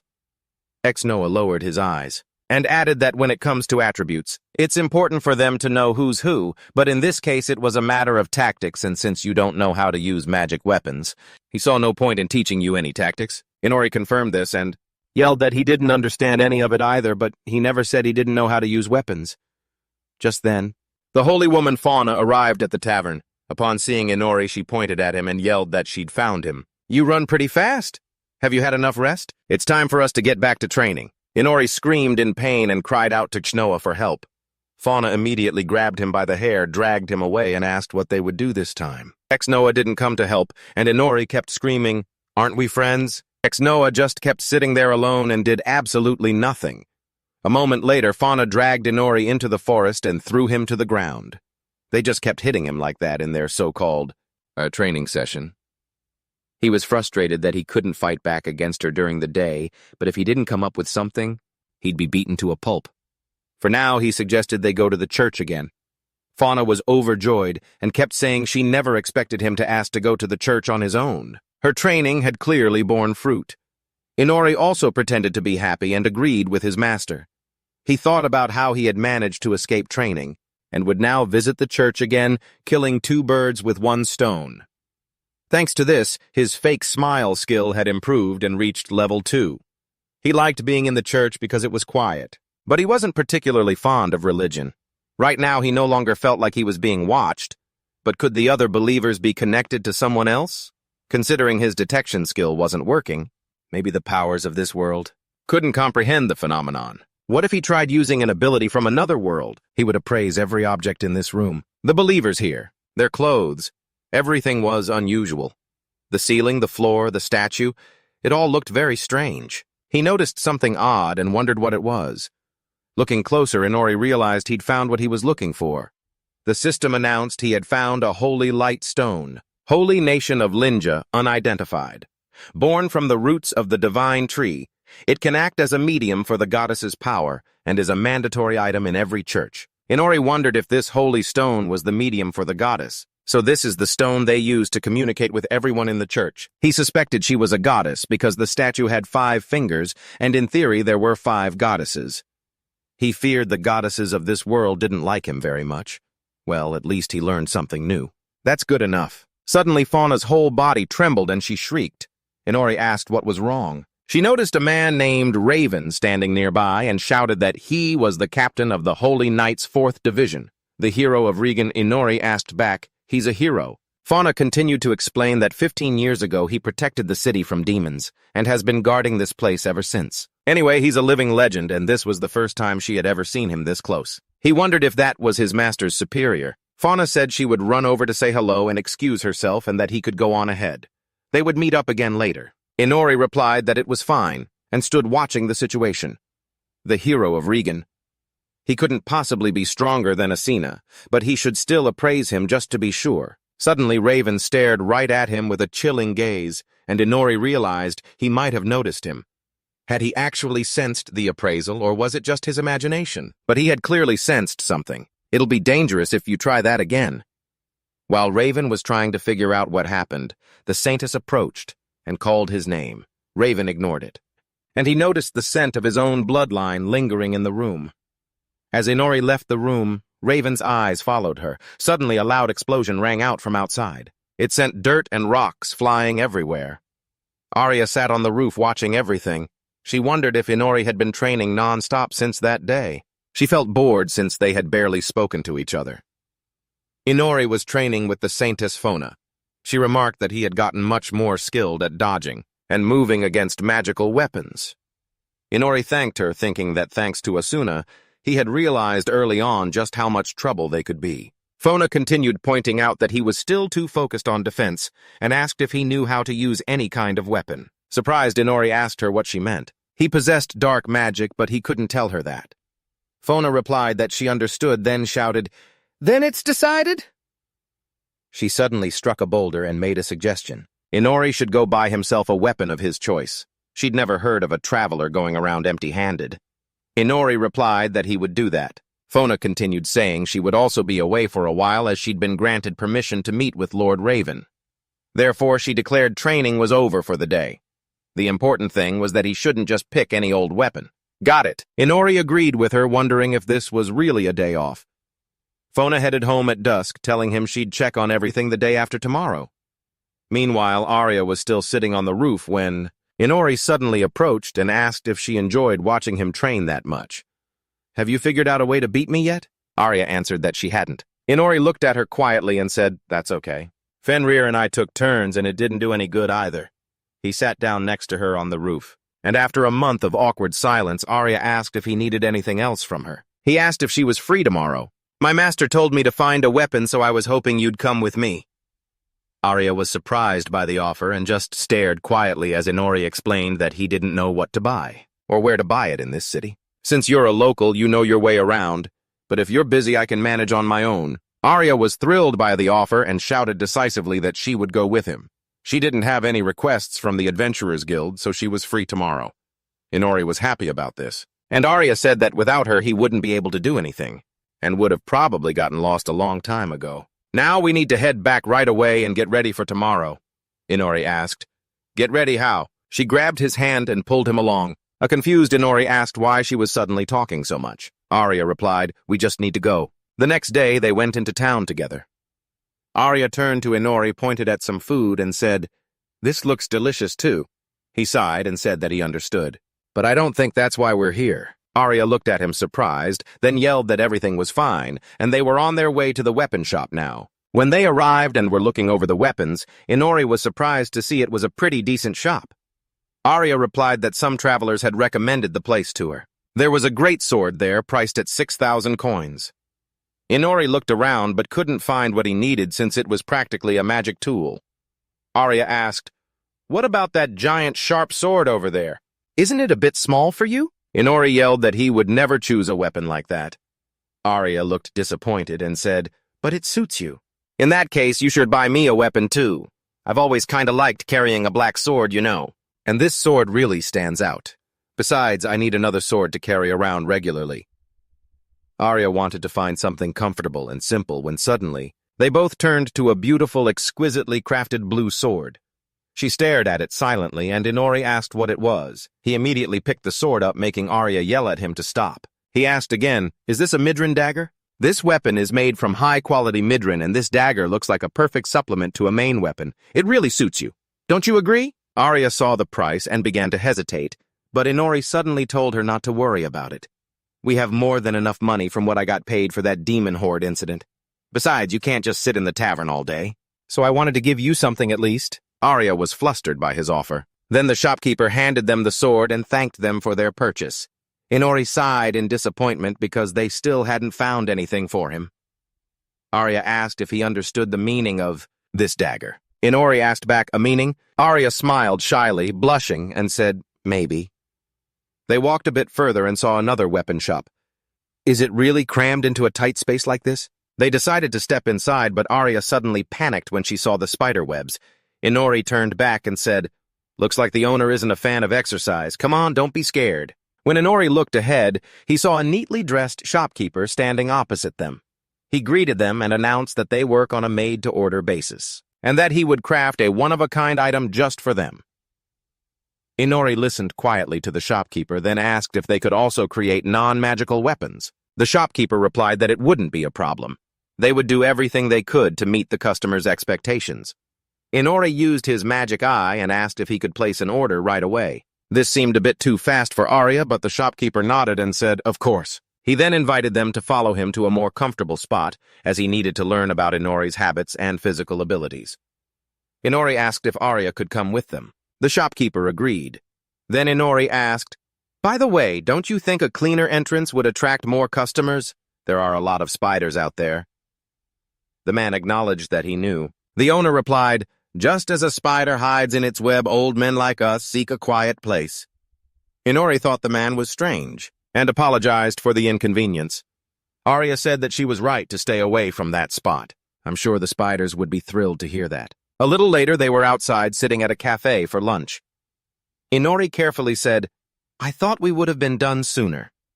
Arya replied, well, at least we don't have to check any more weapon shops. It all worked out right. Just then, Arya noticed the tea. It's delicious. Inori replied, I think it's the same kind of tea as the one we had in the palace. Arya replied, even if that's true, everything else here is nothing like the palace. The atmosphere and the mood are completely different. And every time I come here, I just want to sit down and quietly sip my tea. And Inori asked again, you have your own wishes, you have money, so why do you need me? Arya got angry and shouted, because I need someone to talk to. Because it's important. They had a hearty lunch, and Arya asked why he chose that shop so suddenly. He answered that he'd assessed both the shop and its owner. All the merchandise was high quality, so he decided the old man was trustworthy, although he had a lot to work on as a merchant, since the building was full of cobwebs and spiders at the entrance, and that's not something you see every day. Just then, Fona appeared and exclaimed in surprise, you actually bought a weapon. She approached, having overheard their conversation because she was looking for him. Inori asked, what about your meeting? Fona replied that the meeting had just ended. And I was on my way home when I noticed you. Hitting on girls again, are we? Arya blushed and shouted, We're teammates. Fona vaulted over the fence and asked, Do you really think so? One of the guards standing with her pleaded, Please don't jump over the fence. The ladder is there for a reason. Fona laughed and apologized. He said that as followers of God, they should set an example for everyone. He presumed this was Sir Kiri. He was ordered to keep an eye on Fona and said to call him Matt. Inori asked, Why are you following my master? Did she do something wrong? Fona explained that the church is very strict, so they're suspicious of her relationship with Inori, even though she told them they're simply master and student. Holy knights have strict precepts and must maintain their purity. Simply put, they have to be virgins. Inori's jaw dropped in shock while Fona rolled her eyes. Matt suddenly remarked that when the beautiful Black Rose Arya and that scoundrel Inori appeared, rumors about them spread quickly through the city. That sounds awful, Inori said, but Matt continued. Being Fona's disciple and living off the money the Black Rose earns is quite curious. She even had to apologize for it. Inori looked at him quizzically, as Matt suddenly pulled out a special card and declared, This is the Black Rose Fan Club card number 5. He wanted to know the secret. How did you manage to win this girl over? He suddenly bowed and begged, Please teach me your ways.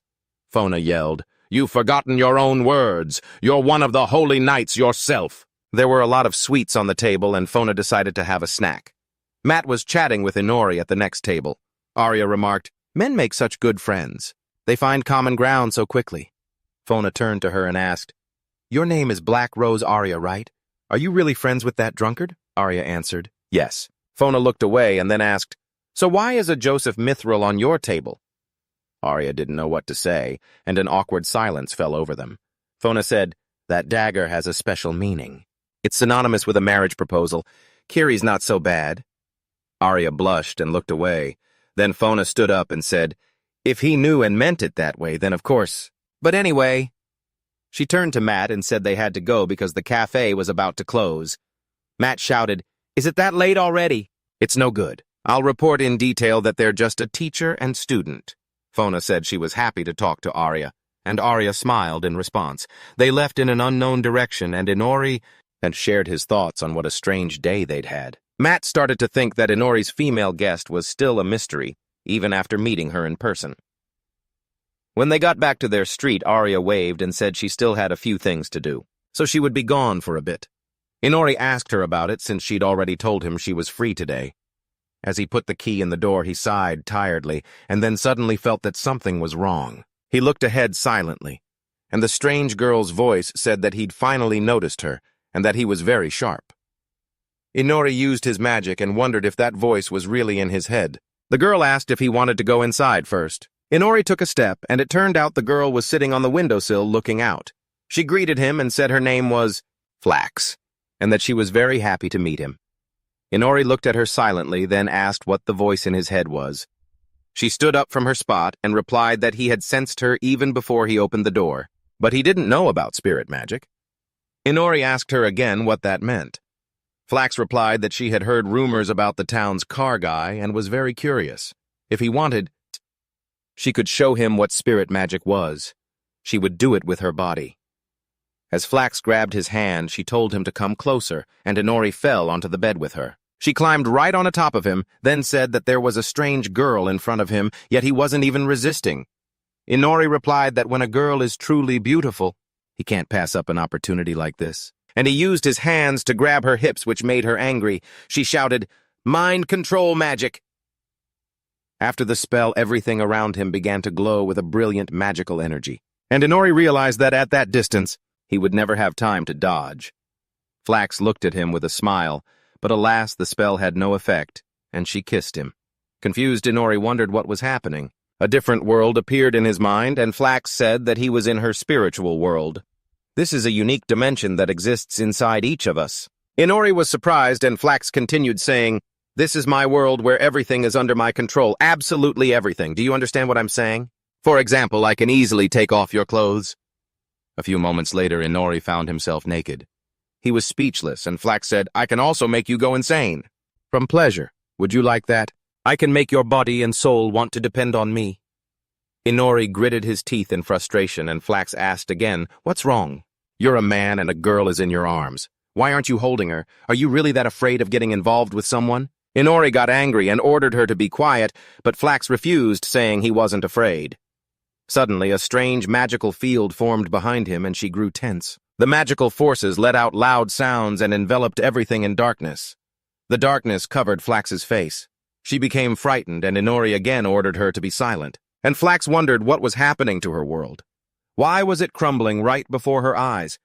How could a single soul do such a thing? Inori reminded her, "You once said you controlled everything in this world." "Didn't you? What a coincidence. I'm also very good at controlling things."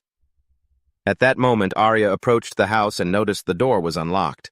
As she opened it, she yawned and announced, "I'm home." She thought to herself that leaving the door wide open wasn't a good idea. But before she could finish the thought, she saw a girl sitting on top of Inori. They were kissing when he suddenly realized Arya was home. She became wary and remembered the knife's curse. If she was betrayed, she could stab him to death. A moment later, Flax shot up and fell to the floor. Inori had used his magic to throw her off him. This caused a spirit to fly out of her mouth. She fell to the floor soaking wet and said that the goddess had given her the mission to seduce him. She had also planned to approach him by transforming into a human, but she was tricked. Now she was a spirit, a high-ranking wind spirit controlled by the goddess's traitor.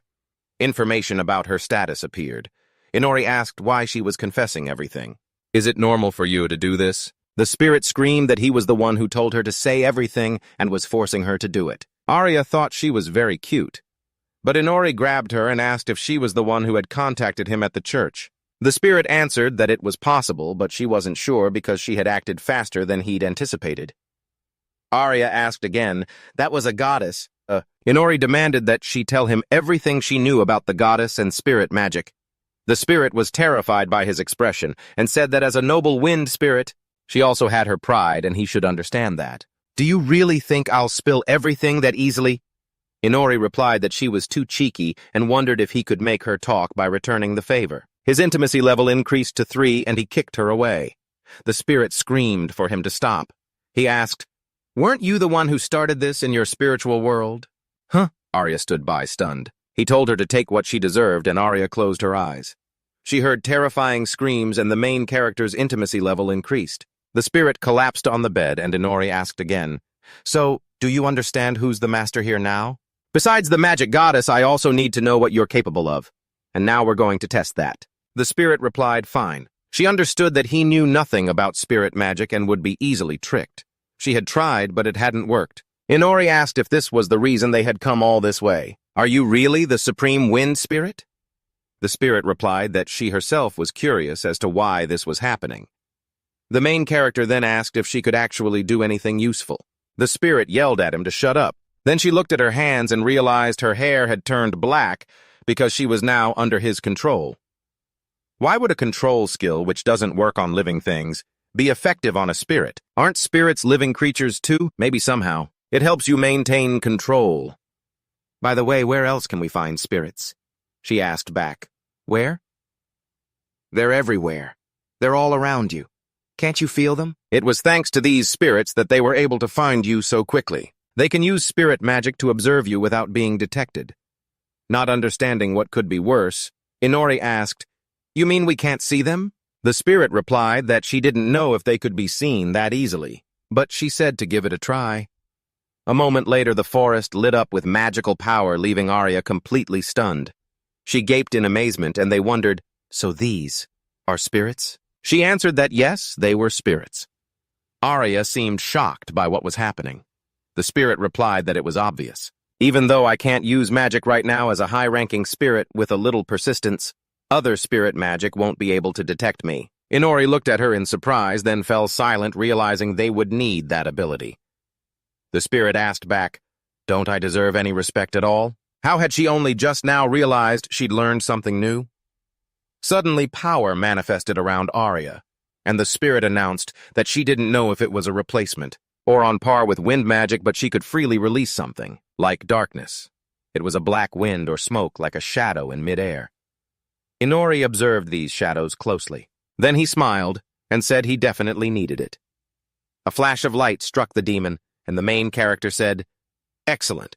He said it would prove its worth in his hands. He looked at the black orb in his hand and said, "This is good stuff. This black wind." Just then, Sophie asked, "Even so, father?" Then she added thoughtfully, "If it were a normal demon, its body would have disappeared long ago." "Does that mean it's from the demon world?" The main character asked, "The demon world? What's that?"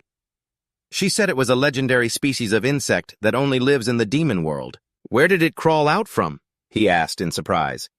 "What do you mean? Is it some kind of rare creature?" She replied that a creature like that couldn't just appear in this region naturally. He asked thoughtfully, "Like a fish on land, right? I've never seen one myself." Arya looked at Shinji and asked if she had ever been to the demon world. She zipped past Arya, waving her hand and saying, "Of course not. Isn't it obvious?" The spirits in the forest seemed to be going wild, and the light spirits were particularly displeased.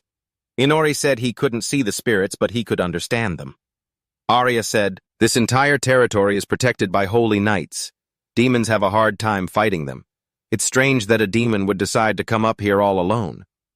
Then the main character asked how this thing could have gotten here. Meanwhile, ex-Loa was watching them from a high cliff.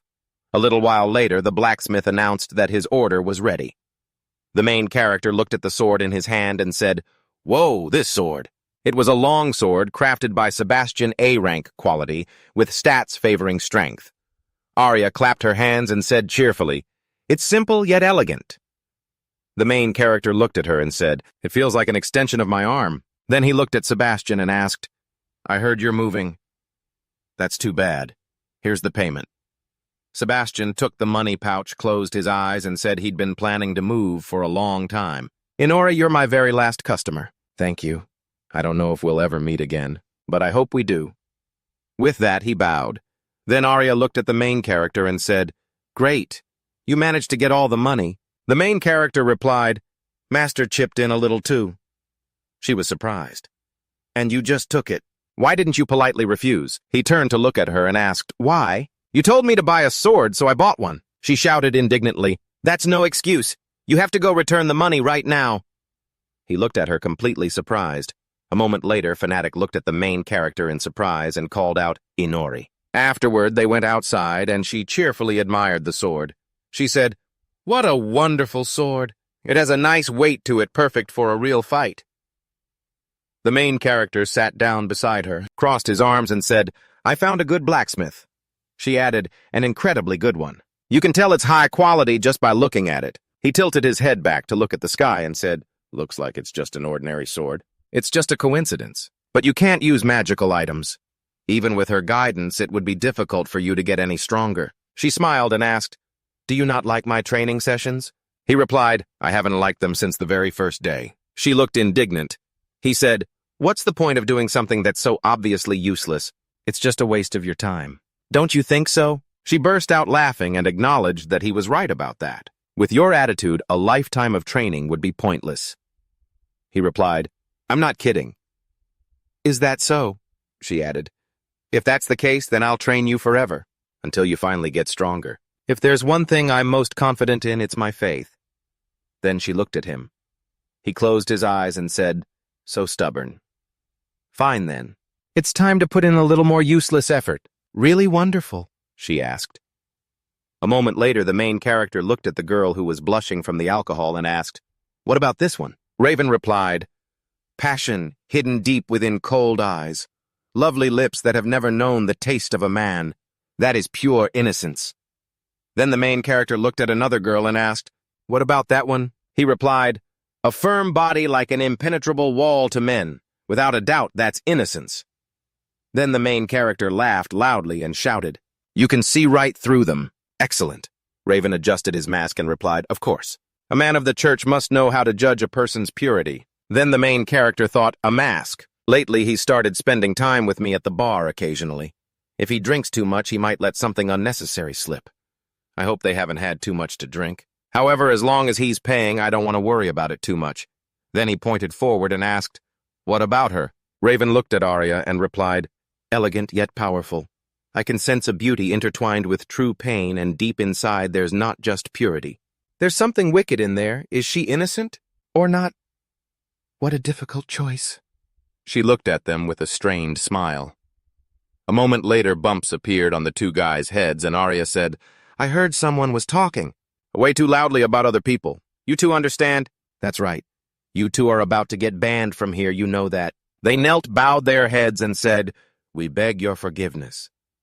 Then Arya turned to the other customers in the bar and bowed in apology. She assured them this wouldn't happen again. The main character looked at Raven and asked, "By the way, why are you sitting with me? Isn't your mission to watch over Fanatic?" He whispered that he needed to better define their relationship. "Besides, she's busy taking an exam at the church right now." The main character asked, "An exam? What was that?" he asked again. "She didn't tell you. The holy knights are flocking to the city for the promotion exam. Knights often fail and die so to waste precious time meeting a man who isn't part of the church. It's only natural for the church to become suspicious."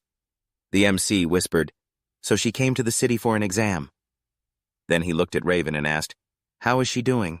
He replied, "I heard she's taking the final test, which was set by Sir Raven himself. So, yeah, she's doing well." "Wow," he exclaimed. At that moment, Arya looked at them and wondered, do I mean nothing to them? The next second, the bell on the door rang, and ex-Noah walked in, hidden under his hood. The main character looked at him and said, "My friend, you've come at just the right time. You have to give us a hand." He replied, "You made this mess, you clean it up." The main character sighed and said, "This old geezer." He asked, "Are you kidding me?" Just then, Raven apologized, saying he had to leave for the day. Then he stood up, looked at Arya, and said he would make it up to her later. She looked at him in surprise as the main character asked where he was going.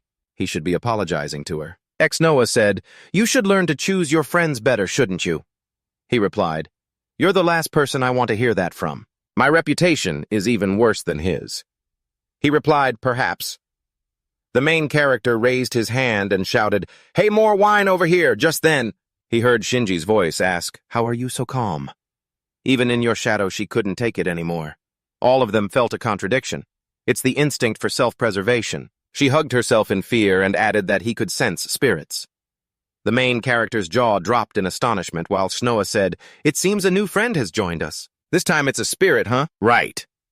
You didn't argue back. That was a good choice. He looked at him surprised, and the man said, All right, don't look at me like that. But I know you can see other people's abilities." Just then, the main character used his skill on the man, and the information appeared before his eyes. Ex-Noah. Race Demon. Chimera Homunculus. Dragonkin Dwarf Elf. Beastkin and Human. Level 1. 6.66. Talents.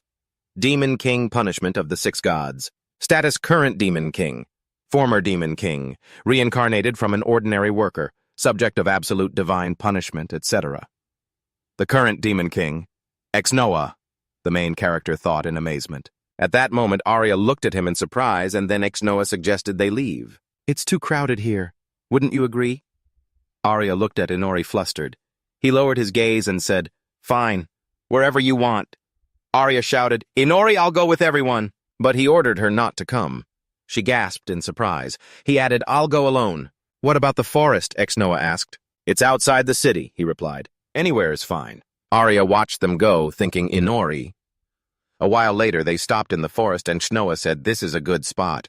"All right, just relax." After speaking, he looked at the main character, who was silently looking back at him.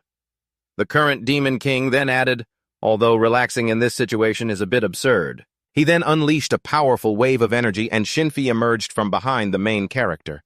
She let out a scream, and Ex-Noah said he didn't want the evil spirit eavesdropping. "I almost forgot she was inside you, so I had to force her out." "Huh. Finally, it's just the two of us," he said, taking off his hood. "What do you think? I thought ears, is he a beastkin?" "No. Horns, long ears, long hair." He said, "It looks like a total mess, doesn't it?" Ex-Noah looked back and replied, "I know. I'm sick of this appearance myself. He's even got a tail. So now I'm some kind of chimera homunculus. Isn't that what you were thinking? I was originally a demon, but I was reincarnated into this body." The main character looked at him completely bewildered. "Are you the same?" he asked. "That's right, isn't it? I've already lived through 2 worlds. This will be my 3rd life. In my first world, I was born a demon, a former demon king who possessed extraordinary power, and the ability to do whatever I pleased. Anyone who stood in my way, I killed and killed and killed. And so I became the reigning king. I had everything: fine wine, women, money. I laughed in the face of that world. After I was done with my own kind, I began to slaughter the other races one by one. The humans sent heroes to stop me, but they all failed. I annihilated the dwarves and seized their wealth. I burned down the forests of those troublesome elves, ate the flesh of the beastkin, and poured poison into the lakes of the dragonkin. I was free and happy. My laughter knew no bounds. It seemed I would continue pursuing that happiness right up until the very end. The main character asked, "So you died?" He looked at him and replied, "I realized I had never met anyone who could kill me. I lived for a very, very long time, and when I finally died, I immediately found myself in a blank white space, where I met God." The MC wondered, a white space. And God, could he be talking about the very same goddess who brought me here? The Demon King said, "This god called herself the god of this world. So it really was her," the main character thought. Xnoa continued, "She said I had gone too far. My memories, magic, power, talents. She took everything from me and forced me to reincarnate into an abandoned world." "An abandoned world?" the main character asked. "I'm sorry," he replied. He pointed at the main character and added, "That's what they call the world you came from, and they call it that for a reason. Because that world has been abandoned by God. I lost everything and nothing special happened to me. I was born with the most ordinary looks into the most ordinary of families. I had no special features or merits, so I was rarely praised, but I continued to try my best. I was determined to work hard and began to earn a living. I learned to bow my head when necessary, more or less. I married a co-worker, a very plain-looking girl, and we had a son who had my face. He was a little luckier than me. Sometimes my wife and I would argue when we didn't have enough money, but on the whole it was a completely normal life, and I was truly happy. Sitting on the Demon King's throne, I thought I had everything. I lived joyfully, laughing arrogantly in the face of that world. But in reality, I didn't even know what happiness truly was. It took me 2 entire lifetimes to find it. That's why this time, I want to make someone else happy." "Who?" the main character asked. He replied, "It's not that I want to make everyone happy, but I will keep going for as long as this body allows." He flexed his bicep, and the MC asked, "Continue. Killing?" "Of course not," he replied. He said, "My race is Chimera, an artificial being, right? Representatives from 6 different races were sacrificed to summon me to this world. Beastkin, dwarves, elves, dragonkin. This body combines all 6 races, and it is those same 6 races that have divided this world into 6 parts, never once stopping their wars for control." The main character asked, "Are there really that many races in this world?" He crossed his arms and said, "And you see, you still don't know much about this world.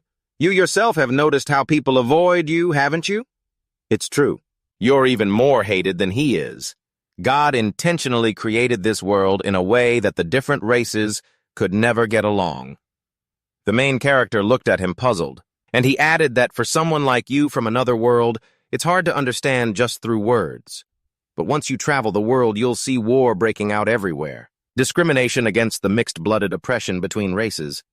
He asked, "And you want to help them?" The Demon King took a drag from his cigar, blew out the smoke, and said that he wants to destroy this twisted world. "I need your help." He said that at first he planned to destroy it himself, but then he met you and changed his mind. The main character asked, "So you decided to threaten me into helping you?" He apologized. "That wasn't my intention. Rather, I'll give you complete freedom. But in exchange for your cooperation, I'm willing to offer an advance payment knowledge of this world." The main character was surprised. "An advance payment," he replied. "I'll destroy everything, even if it's not part of your plan. In the end, any action I take will help you achieve your goal. Trampling on the lives and fates of others. That's how you exist." Then the main character sighed and said, "You're so selfish, but I'll agree anyway." "You will, won't you, excellent?" he asked. The main character smiled and added, "But only if you provide much, much more knowledge." Loa said, "You're a greedy one, aren't you?" "Very well." He replied that he'd been on pins and needles ever since summoning him here. This must be his karma. Not long before that, Arya reached her hand out toward the main character and the Demon King. A moment later, she sat down at the base of a tree and thought, "I'm not going with them. Am I?" That's right. She had never seen him so tense. She thought she could finally be of help to him. But that order was a reminder that no matter how far he goes, she would be left here. She buried her head in her knees, and just then, a few demons were crawling down the tree trunk, lunging straight for her. At that moment, Fanatic asked, "Why are you just sitting there? She attacked the monsters in a flash. Arya looked at her bewildered, then thanked her. She replied, "You shouldn't have. This is no place to be sitting under a tree." She apologized again. Fanatic smiled and said, "I don't get how the Black Rose couldn't sense those demons approaching. Is something bothering you? Is it about Inori?" She replied that it was nothing. Fanatic sighed and said both Inori and Arya. The next second, she pointed her hammer at her and shattered the tree behind her. Arya leaped back and screamed. Why would you suddenly do that?" She replied, "I wanted to see your true abilities now that we're acquainted. Besides, you looked so depressed. This should at least cheer you up." She screamed that it was none of her business. Right after that, Fanatic attacked again. Arya ducked back, dodging the blow. Fanatic smiled and said, "Reflexes." "Not bad," Arya shouted in fury. "Are you trying to kill me?" She replied, "You should hear me out. When I was little, I used to wonder if God really existed." She looked on in surprise as Arya said that she didn't believe in God. "My mother was a believer and never missed a prayer, but she never forced me to pray. One day, a horde of demons attacked our village. My mother fled with me but died protecting me. The demons surrounded me, and when I was ready to say goodbye to this life, I started praying with all my heart to go to heaven with my mother. To this day, I still don't know who saved me then. But after that, even I came to believe in God." She smiled and added, "Now I don't just pray, I can help people who were like me." "You're strong, Arya, so you have to believe in Inori. Help him." Arya replied, "I do believe I can help him." Fanatic yelled, "Then you have to be by his side." Arya shouted back, "As if I don't want to be, but I can't disobey his orders." Saying that, she punched Fanatic in the face. Then, frightened, she pulled her hand back and asked, "Are you okay?" A single drop of blood trickled down Fanatic's face, and she said, "That was a pretty good punch, but now I know how you really feel." She let out a long sigh and started to fall to the ground. A moment later, Fanatic said, "There's still time for training with Inori." "Why is she such an idiot?" she thought. She replied, "I don't know. The written exams are a breeze for me," she said. "All right, then. You really are stubborn." Then Fanatic added, "This might be a bit presumptuous, but you don't understand Inori as well as I do." Arya smiled, looking at the girl lying in her lap, and said, "I was right to think a clumsy girl like you would only solve things with brute force. But I'm grateful to you, Fanatic." She replied, "I feel like there's a thorn in the Black Rose's words." "Oh, really?" she asked back. Then they both burst out laughing. A while later, Arya sat on her bed watching the rising moon. Just then, the male lead appeared from the shadows behind her, making her scream in fear. She told him not to scare her like that. He stepped closer to her and said they had been so engrossed in their conversation that he lost track of time. "The fastest way to return is through the shadows. But I've learned so much. When the time comes, I'll tell you everything." She looked at him silently, then sighed and asked, "Did they talk too much? He didn't attack you?" "No. Are you worried?" She answered, "Well, yeah, if you happen to die somewhere. Then your escape story would become a tragedy, not a comedy. Besides, you don't even know if I would free you in that case." "I see," he said thoughtfully. Then he turned to look at her, and she asked why he was suddenly so quiet. He closed his eyes and replied, "It's nothing." He smiled at her and said, "I can see you're forcing yourself to be cheerful. Next time you're coming with me for a little experiment. I want to see what you're capable of." Surprised, she asked, "I don't mind, but what's with that smile?" He replied, "You'll understand soon enough." She said she didn't like that at all. A while later, several girls were sitting near a wall while Raven looked toward a slightly ajar door and asked, "Is he here yet?" He apologized for calling them on such short notice. Raven stepped forward and asked, "What do you require, sir?" The other man replied, "Nothing in particular. How is the search for the runaway heretic coming along? According to the plan, she should be working by now." He bowed his head and said, "Apologies, we need a little more time." Then Raven pushed a church servant forward and told him to hurry up and find her. "We need more knights for the upcoming trials. Don't you need your authority to gather the devout followers?" He replied, "In the name of the Lord." A moment later, he sat at a table, took off his mask, and said in frustration, "Chris, you wench! Don't you dare think you've escaped me!" At that moment, Chris stood with a horde of demons behind her. She looked toward the city and said, "It's not enough. We need more bigger ones. First, they must devour this entire forest." As she finished speaking, she unleashed a blast of dark energy and countless demons charged toward the forest. She then added, "After that, all of Rick." A while later, Shinji asked, "Is he planning to sleep like this?" Arya, carrying a bag of food beside her, replied, He can't do much during the day anyway. Just let him sleep. That's horrible, Shinji replied. Then she thought, so if I want to escape, I have to do it during the day. Then Arya announced they had arrived. A moment later, Shinji looked at a piece of cake in surprise and asked, "What is this?" Arya smiled and said, "It's a sweet cake." "I really love the sweets here," Shinji said. "I know what it is, but what do I need it for?" Surprised Arya asked, "What do you mean? Why you don't like sweets but you're a girl?" Shinji sighed and replied, "I'm a spirit. I don't need food.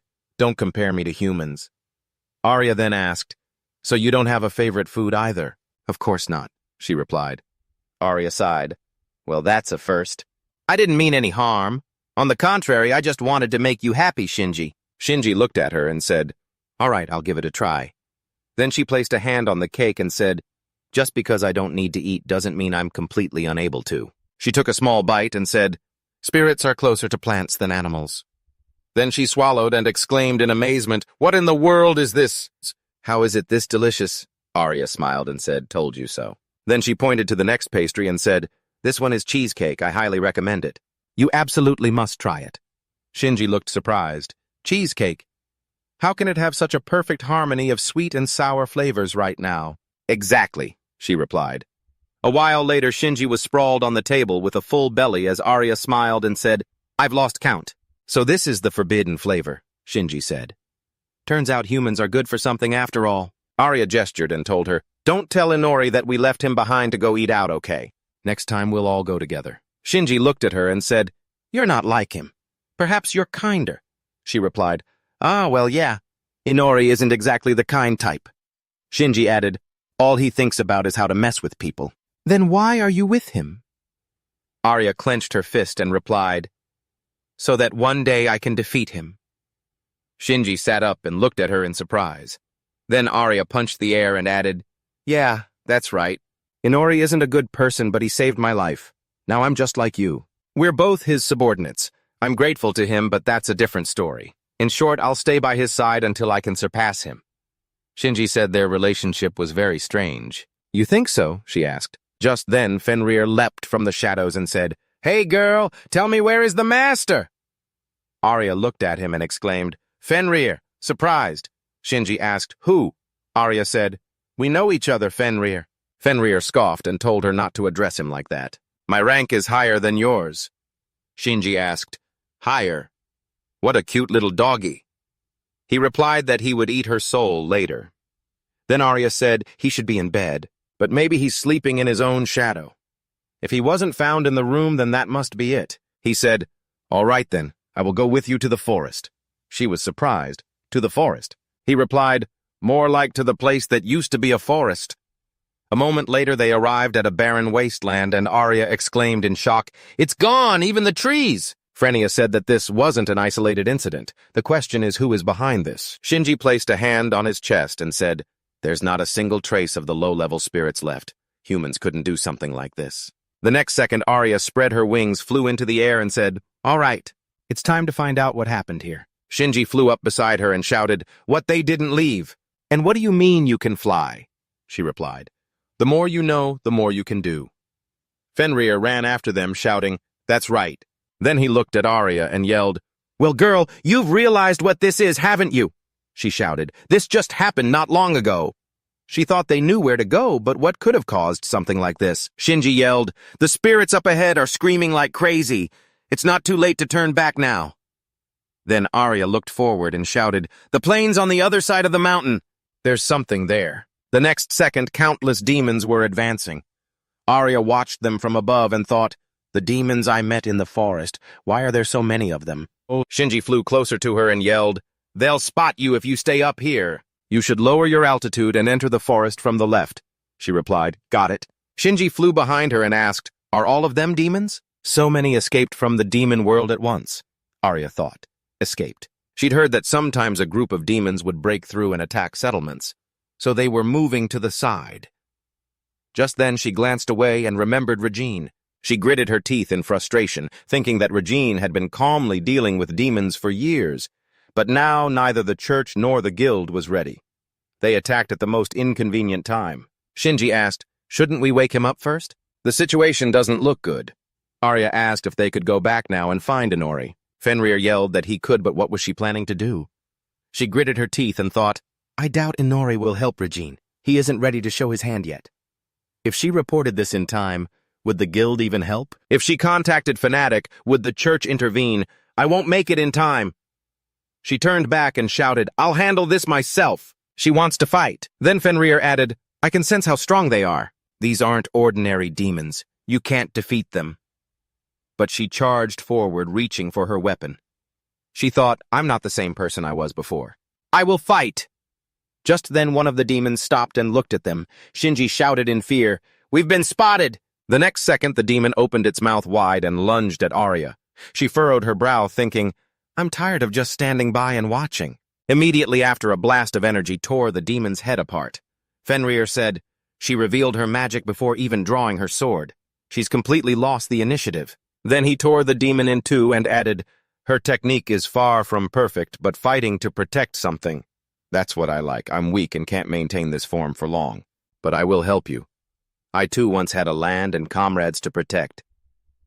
Arya looked at him and said, Fenrirer, you've gotten bigger, he replied. This is my original form. Then he charged towards the next demon and said, Over there! Arya drew her sword the very next second and launched an attack slashing through the demon.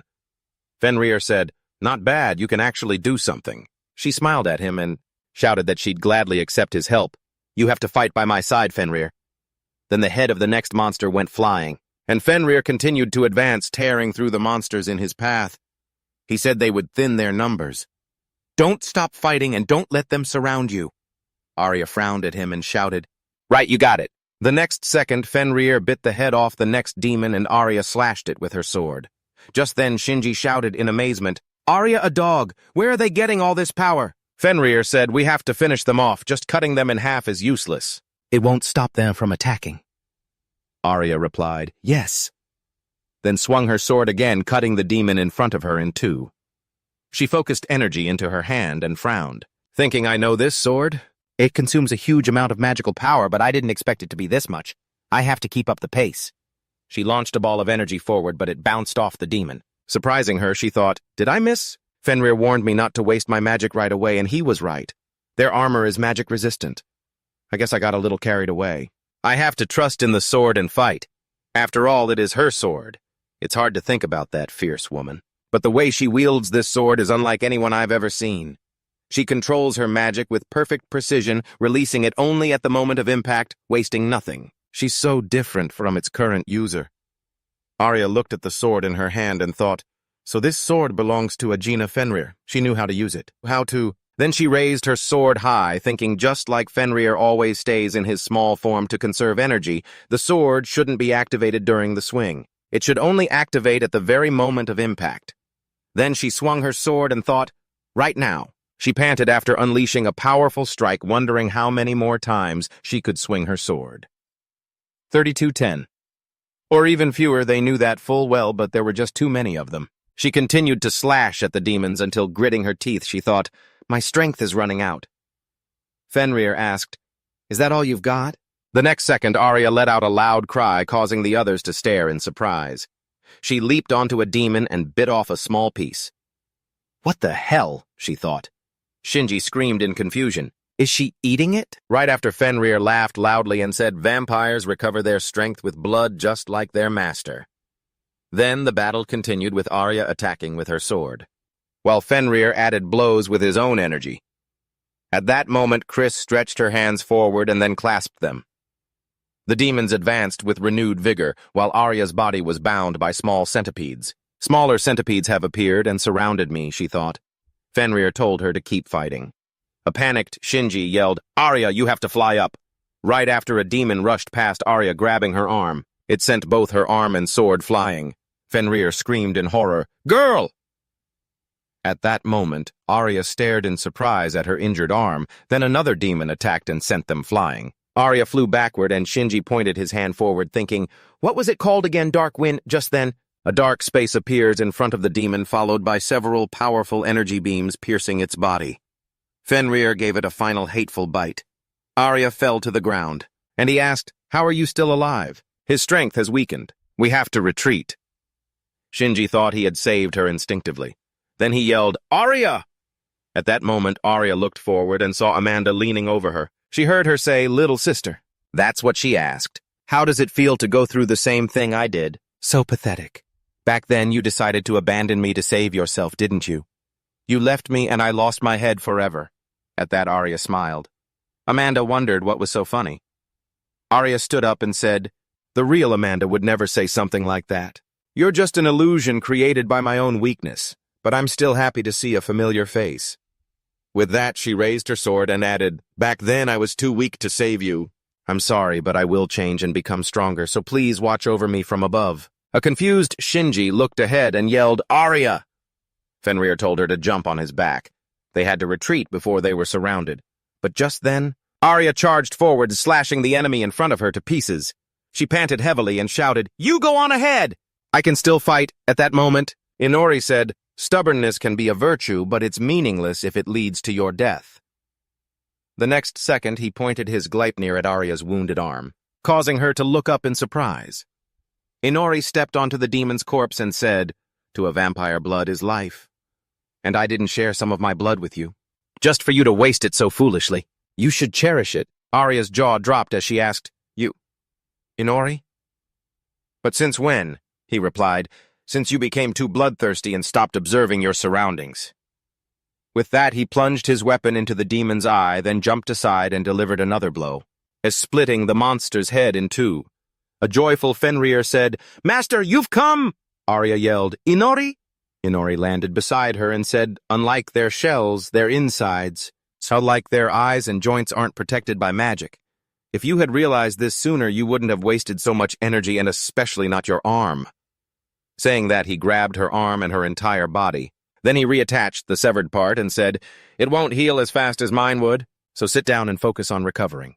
You've made many mistakes, but your biggest one was deciding to stay instead of abandoning this city. Have you grown that attached to it?" She gave a small smile and apologized, saying she'd been too hasty. Inori added, "You missed something. No matter how many of these bugs we kill, we can't save the city. We have to check one thing." Arya looked at him in surprise. The next second, a few demons charged straight at them, while Chris, with a cunning smile, clasped her hands. Just then, Inori, who was carrying Arya, leaped up from the ground behind Chris and pointed forward, saying, "That's the one responsible for the demons that attacked." She turned around completely surprised. He told her to stand still and answer a few questions. He bound her body with his Gleipnir, making her scream in surprise. At that moment, Shinji looked up at the cliff. Shinji thought that there were almost no spirits left, and she couldn't say for sure, but they were capturing someone. At that moment, the main character looked at the hostage and asked, "Chris Kamza, right?"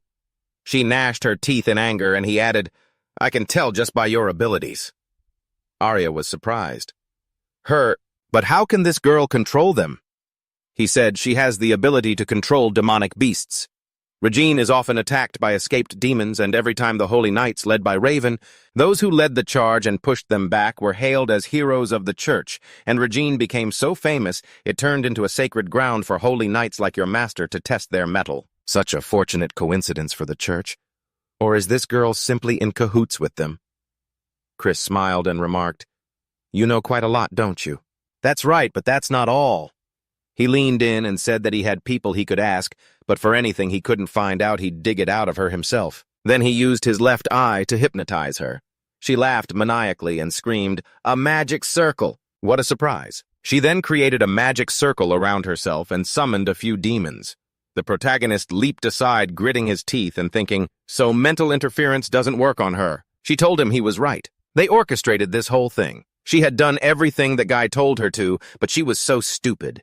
She wasn't going to work for that bastard anymore. The protagonist then asked, "That bastard? A man from the church?" The next second, a demon charged at them. Arya screamed, "Attack!" The protagonist fired Glania at the demons, then plunged his weapon into one's body and hacked it to pieces. He laughed and shouted, "Is attacking all you know how to do? Is that all you've got?" Just then Arya screamed, "Inori above you!" A demon opened its mouth wide right above the protagonist. Chris laughed loudly and yelled, "Didn't you guys order minced meat?" But the next second, a blade pierced through the demon's body, followed by the protagonist himself, splitting the monster in two. Afterward, he licked his finger and said, "The blood isn't great. Kinda tastes like iron." The next second, Chris gritted her teeth in fury and said, "What the hell is he doing? Stop bothering us. I don't have time to deal with an upstart like you." He wiped his mouth and said, she'd rather cripple her own arm to break that thread. Just then, Shinji looked ahead in surprise and thought, "All the demons at once," Arya shouted. "The demons are heading for the city." At that moment, the protagonist smiled and thought, so she went to them for help. She's starting to understand who's really in charge here. She told him to shut his mouth. She was talking to Arya then. She shouted in surprise, "Towards the city." Then she turned to Chris and yelled, "You sacrificed the guards just to send them to the city." She laughed maniacally and replied, "What a shame. Even if I die now, you can't stop them." The protagonist said he had hoped taking care of the leader would be the end of it. But seeing her resist his hypnosis, he was surprised and realized he had underestimated her. At that moment, the demons continued to advance, and Chris, as if possessed, shrieked, "Forward, forward, my family, do as you please." The next second, the girl covered her face and said, "Chris's little sister, destroy those who call us children of the devil along with their city. Destroy the church that toyed with us. Destroy those who deceived and used us, destroy them too." Just then, Chris began to struggle free from the binding threads, but they were tearing her body apart. She screamed that nothing could stop those hulking beasts. "Forward! Devour everything in your path." She started laughing loudly while Arya gritted her teeth and said, "This is bad." The protagonist said, "Wait, Arya. Personally, I don't give a damn what happens to that city, but I'll take responsibility for underestimating her." Arya looked ahead, bewildered. The next second, rays of light began to break through the rainy sky. The protagonist said, "Hey, Arya, do you know why the raindrops falling from the sky don't tear our skin apart? It's thanks to the atmosphere and its air resistance." He pointed forward and added, "The dense layer of air reduces all the energy the raindrops absorb, but the objects under my control don't interact with the atmosphere. And of course, they aren't affected by its drag. The atmosphere can't hinder this. And unlike a raindrop, it can accelerate to unimaginable speeds." Then at some point I realized, the black wind leads to the same space as my shadow, but it has the ability to float in midair. Now imagine this, the objects I control fly out from my shadow and fall into the black wind. They fly out of the shadow again and fall into the wind again. Over and over. Those small stones have been flying back and forth in the sky for exactly 7 minutes and 28 seconds. At that moment, Arya looked up completely baffled. The protagonist added, "From here, it's much simpler. I just need to cut off the black wind at the right moment and..." Boom! The next second, several flaming boulders shot straight towards the demons. A terrifying explosion erupted. Arya shielded herself with her hands, screaming while the protagonist smiled and said, "Something like that." The next second, Chris gaped in astonishment as they stared at the giant craters. On the ground before her, she uttered, "Huh, you've got to be kidding me." The protagonist smiled and said, "Simply put, I was just throwing rocks at you." However, their power was so immense it was perfect for annihilating an entire army. Just then, Arya gasped as Fenrirer appeared from her shadow. She turned in surprise and shouted, "Fenrirer, are you okay?" At that moment, Shinfi, who was perched on Fenrirer's head, asked, "Aren't you going to worry about me?" Fenrirer added, "If it weren't for Master's shadow, things would have been much worse. So his new power is that terrifying. But to cover such a wide area like that..." Then the male lead grabbed Chris's face and used hypnosis to make her speak, and this time it was successful, no matter what she was subdued. Arya wondered if she had willingly let him interfere with her mind. But why? She looked at her severed arm, then turned to the male lead and yelled, "Inori, aren't you going to ask why she attacked?" He looked at her, closed his eyes, and said, "I'm going to find out the most important things, not the trivial details you asked about. I want to know what happened to her." He sighed and said, "You were almost killed, but you..." "Oh, all right. However, I have a few questions of my own. She has some very interesting abilities." Then he looked at Chris and asked her to tell him about herself. She said, "All right." She had a younger sister who was gentle and unbelievably naive. She dreamed of living a peaceful and happy life with her sister, but that dream never came true, all because of her dark magic, which was proof of an impure soul. And so everyone turned their backs on them. However, despite that, the church welcomed them warmly, letting them once again taste the long-forgotten flavor of hot food, letting her see her sister's happy smile as she was finally full. She wished that day would never end. But about a month after they arrived at the shelter, he appeared. He toyed with and continuously tormented her. She didn't understand why, but she didn't really care. After all, they had nowhere else to go. In the end, there was nothing she could do for her sister. As time went on, nothing changed. If anything, it only got worse. At one point, Raven grabbed her by the neck and asked if she wanted to continue living here. In the present, she lowered her head and said, "His words and actions got worse and worse, and the time I could spend with my sister grew shorter and shorter. But for now, she's still safe." She closed her eyes. The main character squatted down beside her and asked, "Him who is he?" "The one who became the hero of Rean." Raven version. At that, Arya looked at her in surprise. And the main character thought to himself, "Hero Raven is that the guide's boss I saw in the church." Then Chris added, "From then on, she did everything she was told and practiced dark magic. She didn't have much strength, but every day until she collapsed from exhaustion, she created demonic creatures to devour the demons that Raven brought back. She worked with the summoned creatures for a whole year, and at one point they were set up to surround the city and framed as runaway demons. An entire army of demons was defeated by Raven and his team in front of the whole city. All the creatures were destroyed and many people died. Then she suddenly realized the real reason she was doing this. Raven received the title of hero. She was locked up to create demons so she couldn't see her sister, but that was for the best. She had been involved in the deaths of so many people, and she was afraid to imagine how her sister would react to the changes inside her. She was only allowed to contact her sister through letters. When reading her sister's letters, she saw that she thought the church had recognized her older sister's talent for magic, and wrote that she was so proud of her. At that moment, tears started streaming down her face. And when Arya asked where her sister was now, she replied, "She's dead." Not only was she dead, but it was that very man who told her about her sister's death. It turns out because her soul was tainted from creating demons, her younger sister was used as a plaything in the church to atone for her sister's sins for her use of dark magic. In the end, the girl couldn't take it anymore and died. But then she was threatened that if she stopped following orders, and she would meet a similar fate. The question is, how did things ever get to this point?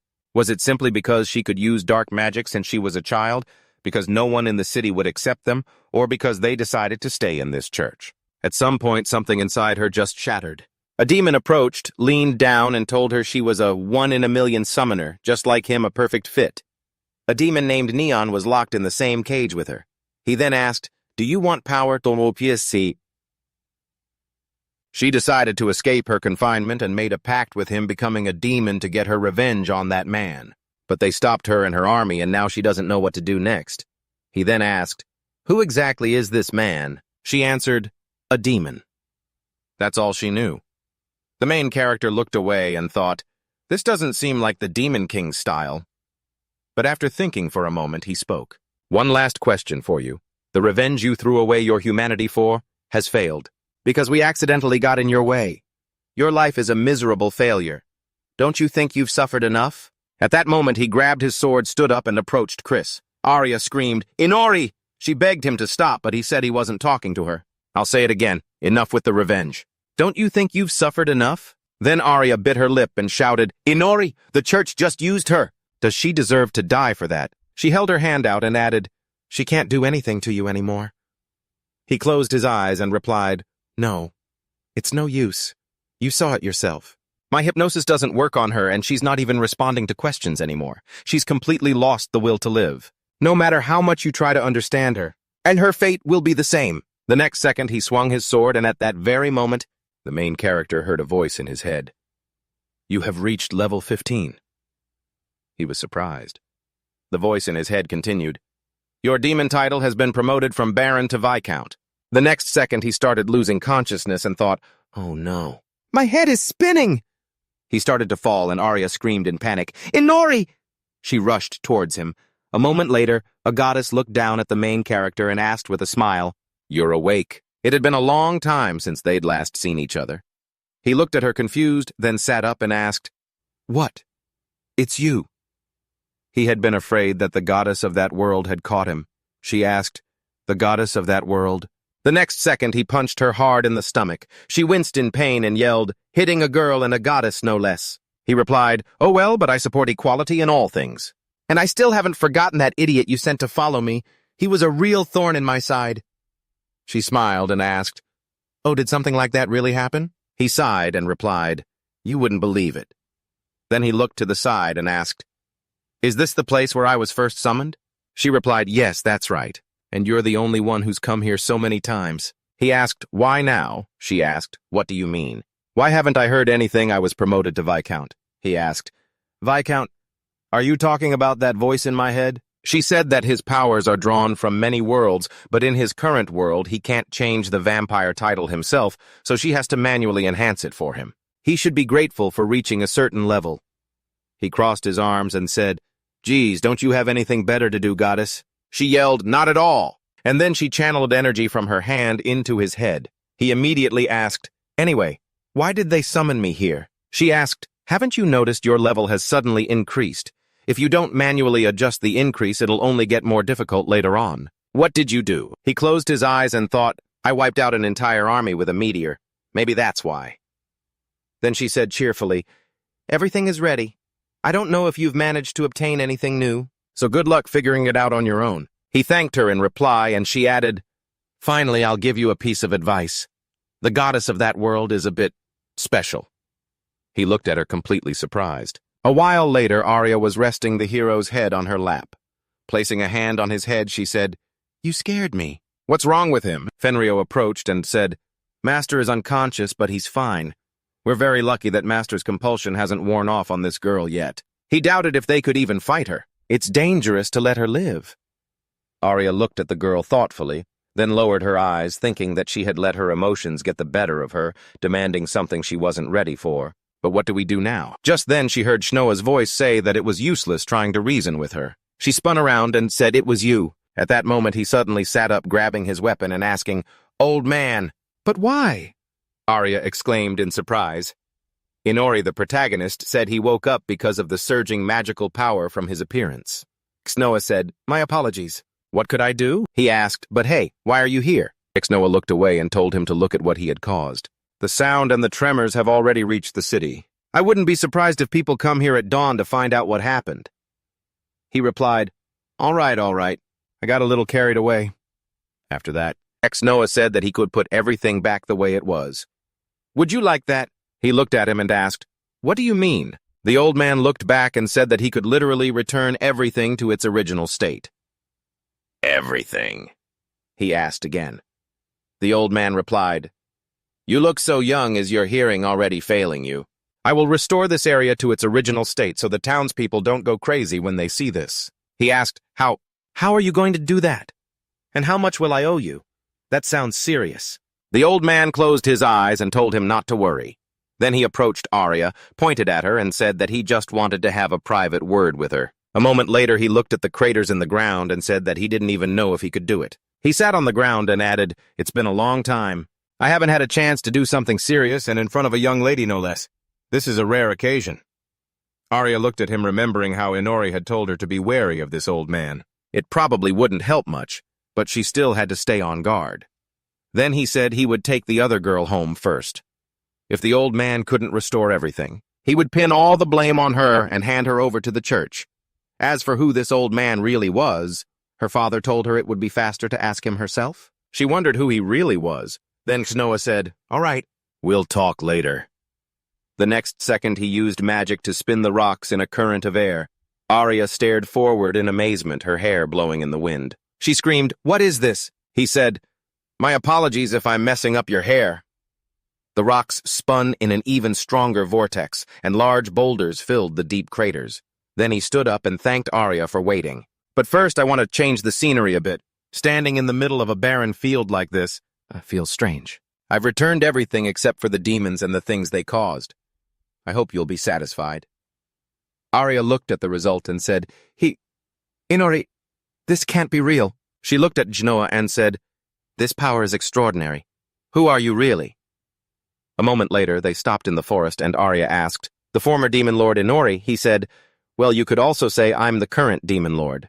But everyone still thinks the king is dead, so what of it? If you don't believe me, I can prove it, you know. Do you want me to—" As he spoke, he turned to look at her.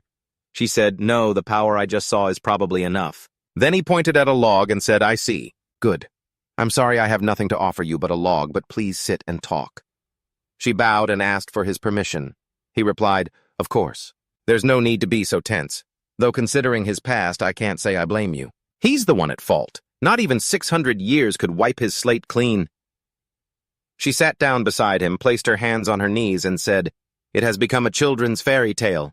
About a wicked demon king?" She fearfully asked for his forgiveness, and he replied, "It's nothing. Everything you said is true. But forgive me for asking, where are you from?" Holding the hem of your skirt with both hands is a custom among the northwestern nobility. Are you on a journey? But why? She didn't tell him her origin, only that she was traveling with him. She bowed her head, thinking, I must have let something slip. I can't let my guard down. Then she began to speak, but he cut her off, saying, "No, I'm the one who should apologize. I shouldn't have pried into your affairs. It's a bad habit of mine. It's just, I couldn't believe that he would voluntarily travel with anyone. So I found myself wondering who you were, that's all."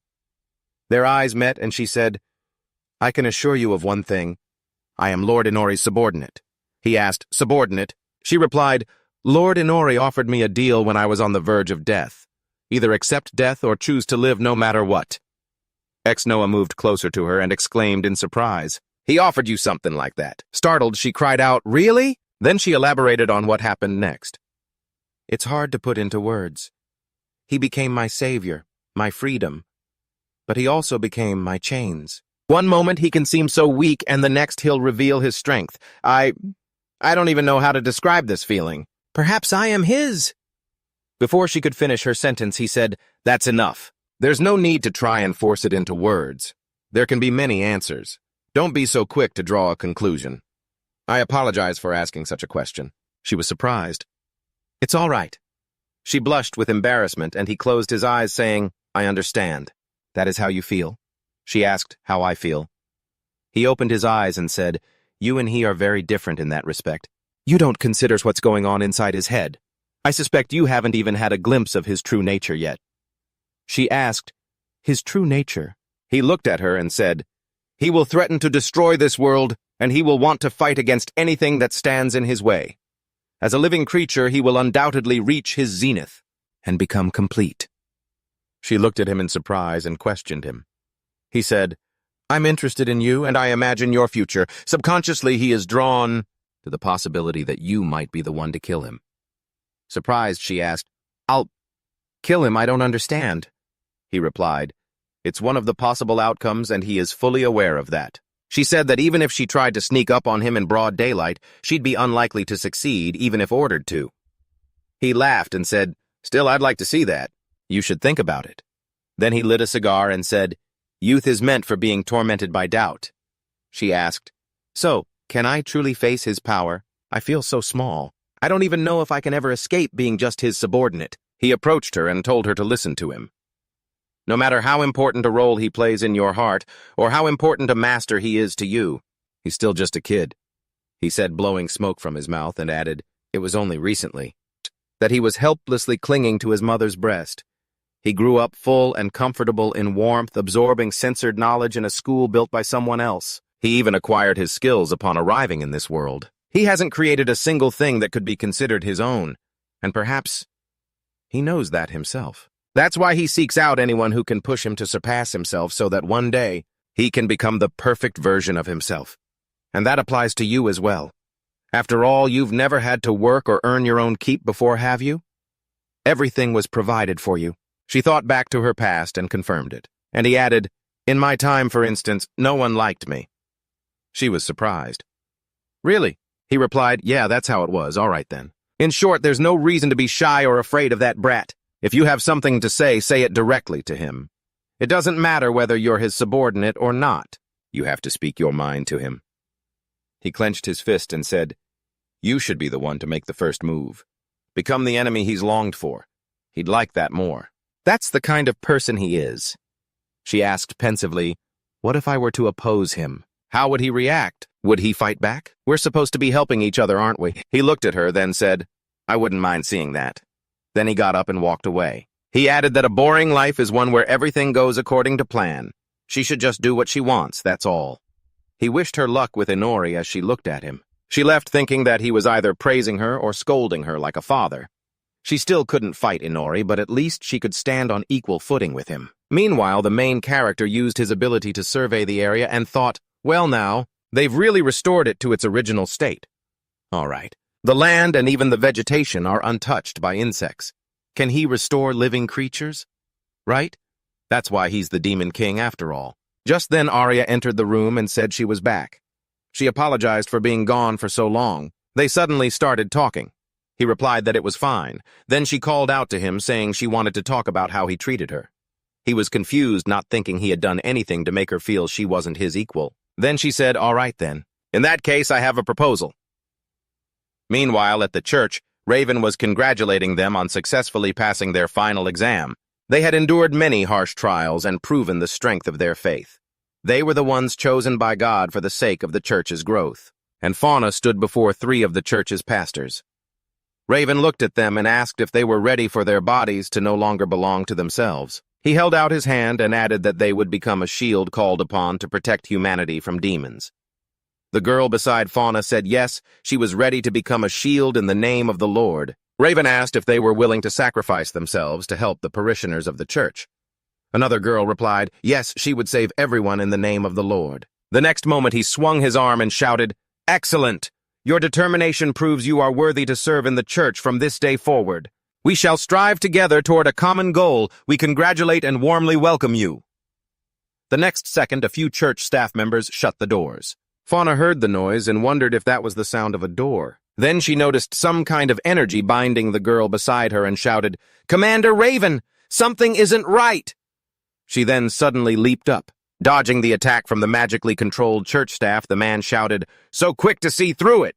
At that moment, Fauna was flying above his head, thinking, "Is this a binding spell? Why, I'll deal with it later." She then drew her weapon and thought, "Appear, holy hammer onris." The next second, she yelled, "What is the meaning of this?" The men looked at her confused as she attacked with her hammer, but they managed to put up a barrier in front of her. The man said, "This is a blessing bestowed by the church in the name of the Lord." "That's how it is, you zealot." There was a crystal in the center of the barrier. It then cracked, and the crystal in Raven's hand transformed into a staff.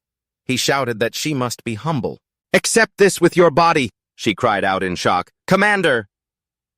The next moment, he attacked her with his weapon, saying, "In the name of the church." The next second, she spat up a mouthful of blood and was sent flying into the wall, cracking it. He said, "Incredible. To think you're still conscious after a blow like that." She got on her hands and knees, asking, "Is this also part of the exam?" He replied, "I would like to believe so, but of course it isn't." Just then she grabbed her weapon and lunged at him, but he blocked her attack. And as she thought about every blow she landed, she turned in surprise to see the newly enchanted girls being surrounded by the men. She screamed, "Stop! Don't you touch them!" Just then Raven said, "No matter what happens, never take your eyes off your opponent."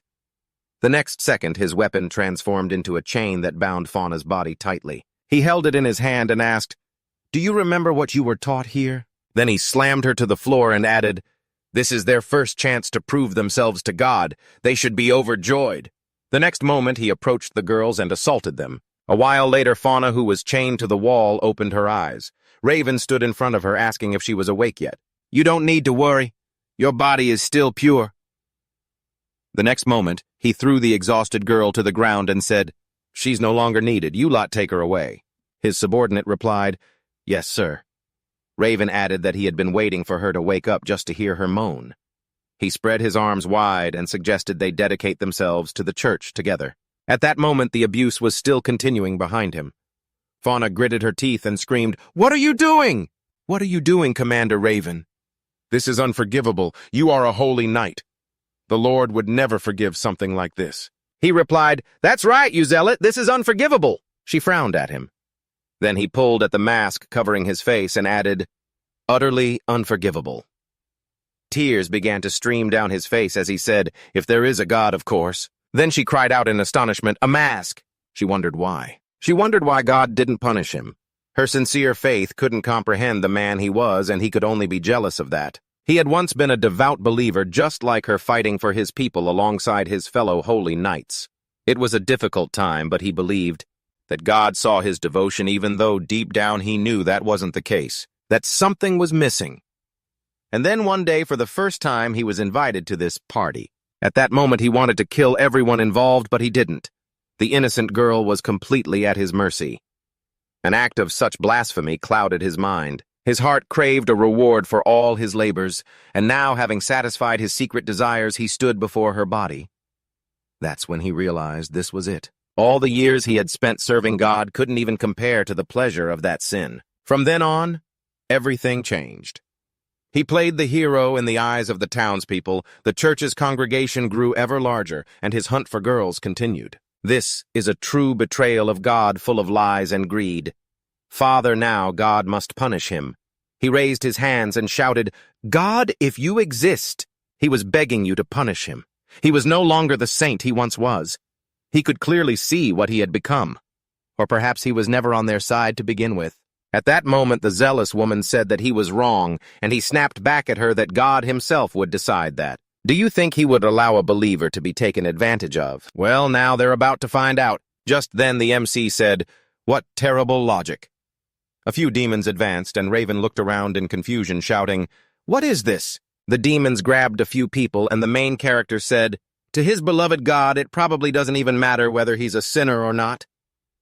Then Raven looked at the main character and shouted in surprise. "Lord Inori," he replied, "but they don't care." The zealous woman looked at him in surprise and shouted, "Inori!" Raven asked, "Why is he here? And with demons no less." The church servants shouted, "Why are there demons in the church?" The main character placed a hand on his hip and told them, "Don't let them escape." The next second, the demons dealt with the servants as the zealous woman watched in astonishment. Then Raven asked, "Are these his demons? Has he had dark magic all this time?" He replied, "No, I borrowed it. You know very well from who." The zealous woman asked, "Inori, what is the meaning of all this? Why are the demons that escaped suddenly here?" He said that it was the church that nurtured these demons. "So I'm just bringing them back home." Nothing surprising about that, is there? That girl didn't like what they forced her to do at the church. Raven said, "Chris sent you. We saved her life, and this is how she repays our kindness." How shameless. And since you agreed to help her, you're no better.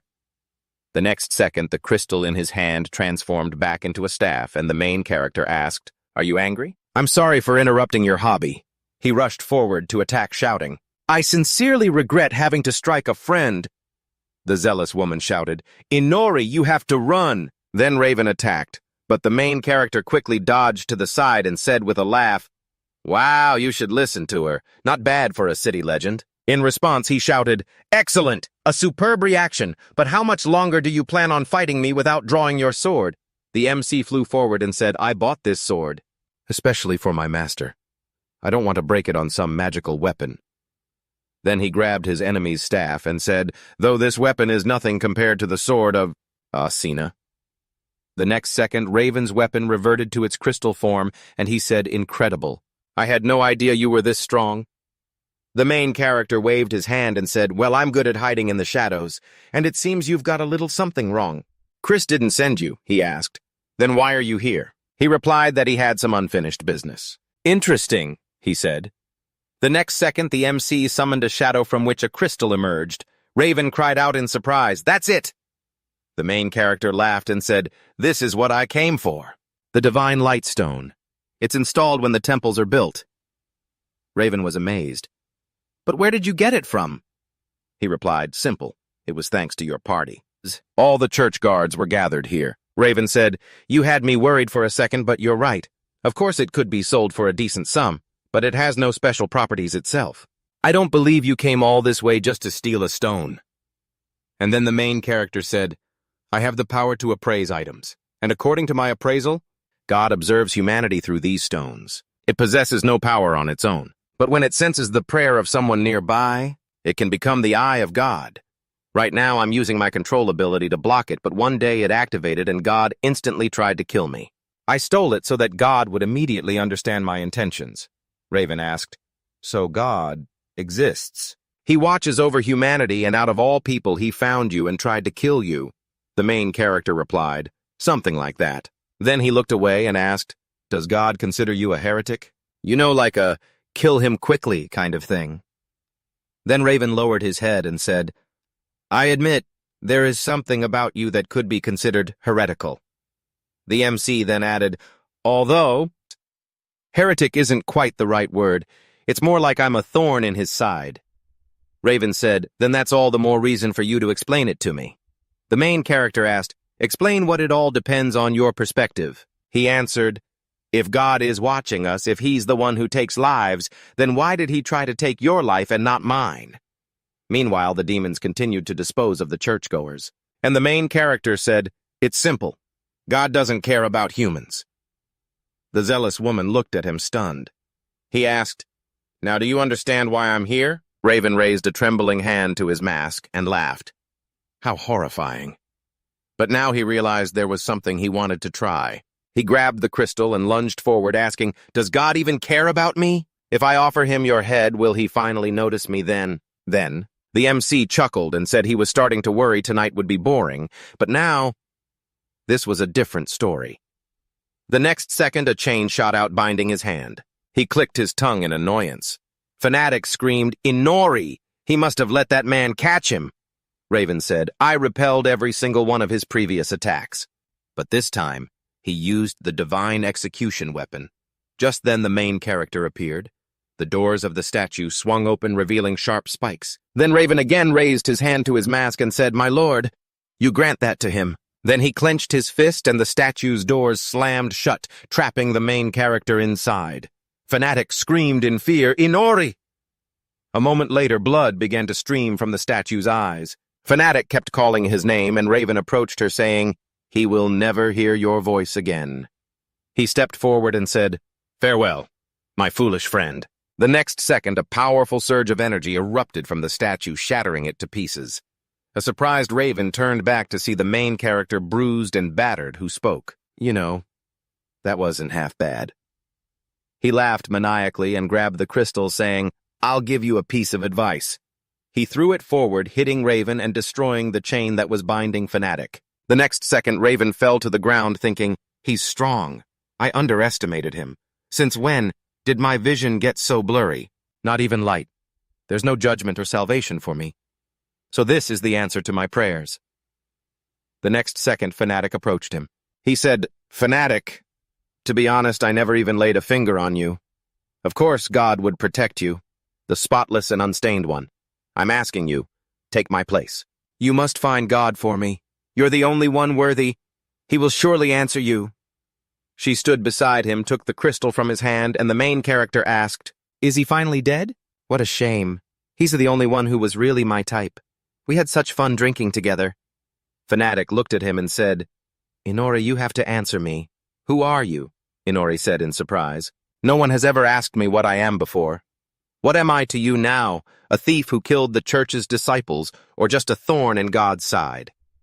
Fauna narrowed her eyes, remembering a time from before. She had asked him if he disliked their training. Inori had replied that she was wasting her time on him. Fauna answered, it's fine. I can train you my whole life until you become even stronger than me. She certainly had a lot of faith in him. In the present, she sighed and said, it's true. Training you was a waste of time. The MC spoke up.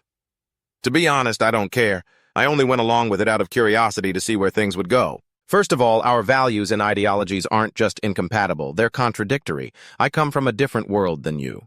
That's why your God took notice of me, and in return I came here to destroy the church, to destroy God's primary tool. Therefore, I killed anyone I deemed necessary. Because right now, nothing is more important than defeating your God. Fauna listened motionless, her mouth slightly agape. The MC continued, however, I didn't mind playing along with your little teacher-student act. His eyes flashed as he spoke. But it's about time we put an end to this. Fauna said, yes, you're right, it's time to end this. She had thought she'd never be able to reach the real him, but now she was slowly starting to understand, and his journey had only just begun. She reached out her hand and asked, but will you show me? She placed her palm on his cheek and added, the real you. Then Inori returned to his human form and said, this is it. It's time for me to go back. He started to run, and Fauna yelled, Kiri, wait! He turned back and said, it's Inori, you can call me that. If we're alone again. Fauna watched him intently as he continued, oh, and those novices who were with you? They're still alive. It was news to me too, but it turns out, those demons only react to movement. They didn't even bother to tell those poor sinners the details of their plan. He climbed out of the pit and said, see you again, master. Fauna watched him go, whispering, Inori. Everything around her began to crack, and she looked around in fear. The monsters began their attack, and Fona started leading the other girls out of the building. People were screaming in the streets. Where did these demons come from? Why are they inside the church? Where's Captain Raven? Fona froze at the sight of the terrifying creature before her. Suddenly, Arya appeared in front of her, slashing at the monster. She said, "I knew you'd be okay, but I'm so glad to see you're alive, Fona." Fona cried out in surprise. "Arya!" She turned back and shouted, "Stay back! They're dangerous even without their heads. Help the injured and get them out of here. Please." She swung her sword, attacking swiftly. Arya yelled, "Now let me get them away." Fona replied, "No, but thank you for saving me, Arya." An arrow flew from behind, lodging itself in the monster and catching Fauna's attention. The archer yelled, "Follow the Black Rose." The girl shouted in agreement. Yes. Arya commanded her guild. Listen to her. Draw all the demons to us. She ordered them to let the survivors get away. Everyone yelled, "Yes!" The monsters began to attack the knights as everyone else tried to save the wounded. The MC watched from a window thinking, I have an idea. A while earlier, Arya had entered the room and spoken. "Answer me. Have you been planning to attack the church this whole time?" Inori asked, "And what if I was—" Arya replied, surprised. When he came to help them, unlike her, he seemed indifferent to the city's fate. At first, she was even happy to see him, but he could have avoided the battle with Fenrirer if he hadn't disturbed their territory. He didn't stop the coup to save the country, but to provoke Commander Aizen and challenge her. And the same goes for Chris's situation. He didn't have to destroy all her demons. For some reason, he's always looking for an opponent. Inori looked at her silently, and she said, "You don't care at all. You don't care about the people who might get attacked, and you wouldn't even think of saving them. Right now, all you care about are their demon kings and your desire to fight the gods." Inori turned back and asked if she still wanted to help him. Now that she knew everything Arya said, that the church was no joke, but there were good people there too, including Fona. She wanted to help her, but she didn't want to kill civilians. She now had enough power to get the guild involved in the church's investigation. With their help, their numbers, and their influence, they would be able to hide the fact that he was the mastermind. And there would be no need to risk hypnotizing witnesses or even killing them. There would be fewer victims. She held out her hand and said, "But on one condition. I'll be the one to take care of this girl, all right?" Inori waved his hand dismissively and said, "Do whatever you want. I don't care. She's already lost the will to live." Arya said she knew this was selfish, but she wanted to try, even if he disagreed with her about something. In the present, Inori stood watching the church tower collapse, recalling Arya's words. She belonged to him, but she still wanted to help people in need. She would continue to help him, but she would do it her own way. In the present, Inori looked at her from the window and thought, well, either way, this doesn't affect my plans. The key figures of the church have been eliminated and the stones have been stolen. If she wants to try so hard, then let her. That's her problem. He looked on as the people dealt with the monsters and said, "They're finished." Inori looked up at the sky and said, "That's right, congratulations on losing an eye. Are you satisfied now? Your goddess will suffer the same fate." A moment later in the forest, Arya said, "It's all over. Chris." She was sitting near the base of a tree, hugging her knees. Arya looked around and said, "Both Raven and the church's men, they're all gone." Chris kept her head down and remained silent. Arya sat next to her and said, "I had a younger sister too, but she died." Chris turned to look at Arya, who smiled and said, "She was very sweet. She used to always cling to the hem of my skirt. Brushing her silky hair was a joy for me. We were even alike in some ways. Both of us couldn't be honest with ourselves, but we had a chance to make up before she passed away." Chris listened to her intently but remained silent. Arya stood up and said, "All right, what does any of that matter to you? What I'm trying to say is, you're free now." She handed her a piece of paper and said, "And I found out where they buried your sister. Go visit her." "Because I never got the chance to visit my own sister." Chris watched Arya leave and, after a moment of hesitation, stood up.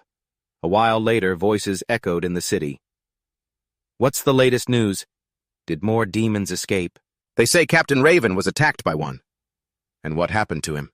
"How did demons even get inside the church? Are they raising them in there like rats or something?" The villagers were talking in a tavern about how it was the guild members who stopped the invasion instead of the church. After clearing the rubble, they discovered that someone had quietly entered the church's cemetery and dug up a grave. A shout rang out, "Why would someone dig up a grave?" One mystery after another. The people were terrified, imagining what would happen to their town next as Chris sat in the cemetery holding a skull. She hugged it, remembering how she used to hug her sister. She thought, "It's so cold, so cold. If only we could find a place with no winter or hunger when we grow up. We'll definitely find it, but for now, this is enough for us." Chris wondered if that was her sister's voice. The cold is nothing when you have someone to keep you warm. You keep me warm and I'll keep you warm and we'll be so toasty. Chris hugged the skull and cried. She said her sister was such an idiot. Such an idiot. At that moment, Arya asked, "Are we leaving this place?" Inori replied, "Yes, there's nothing left in this city to surprise me. Don't you like it here? I thought you were settling in quite well, but alas, the decision has been made." Arya replied, "It's fine. I'm ready to go too." Inori turned back and asked, "All done excellent." Arya asked, "And where are we going now?" Inori replied, "I don't know." Arya said, bewildered, "Sometimes you just surprise me." A while later, Chris was riding a monster and said, "We'll find a place that's always warm." She looked up and thought, "Far, far away from here." Arya thought, "To see new lands." A while later, people in the city were talking. "The Black Rose is leaving the city."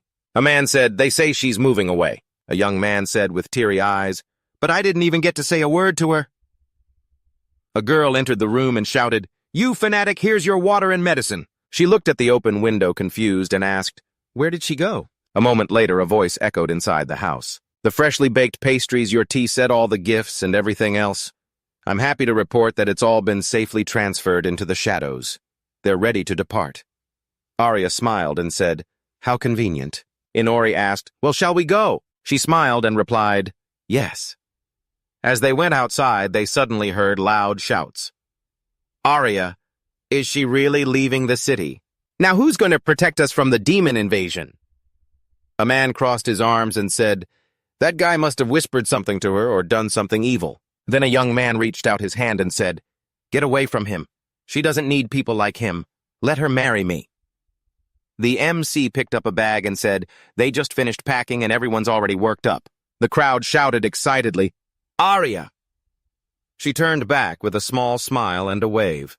She said that she had submitted a notice to the guild this morning that she would be leaving. "Word travels fast," Inori said, rolling his eyes. "But if you hadn't taken on every single guild quest with such dedication, you wouldn't have problems like this." "You told me I had to learn to blend in with the crowd," Arya replied.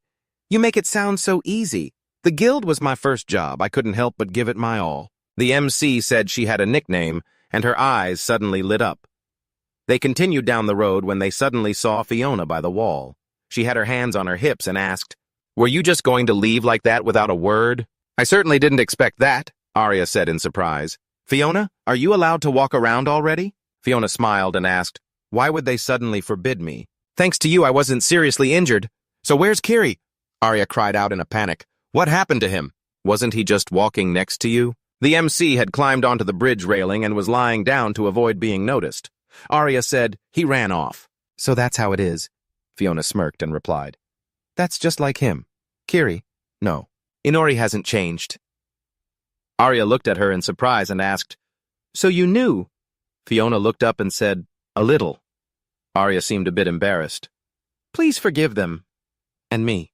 "Actually, my name is Arya. I am the former princess of the kingdom of the rising sun." Fiona's eyes widened in surprise and she yelled, "Ari, a princess!"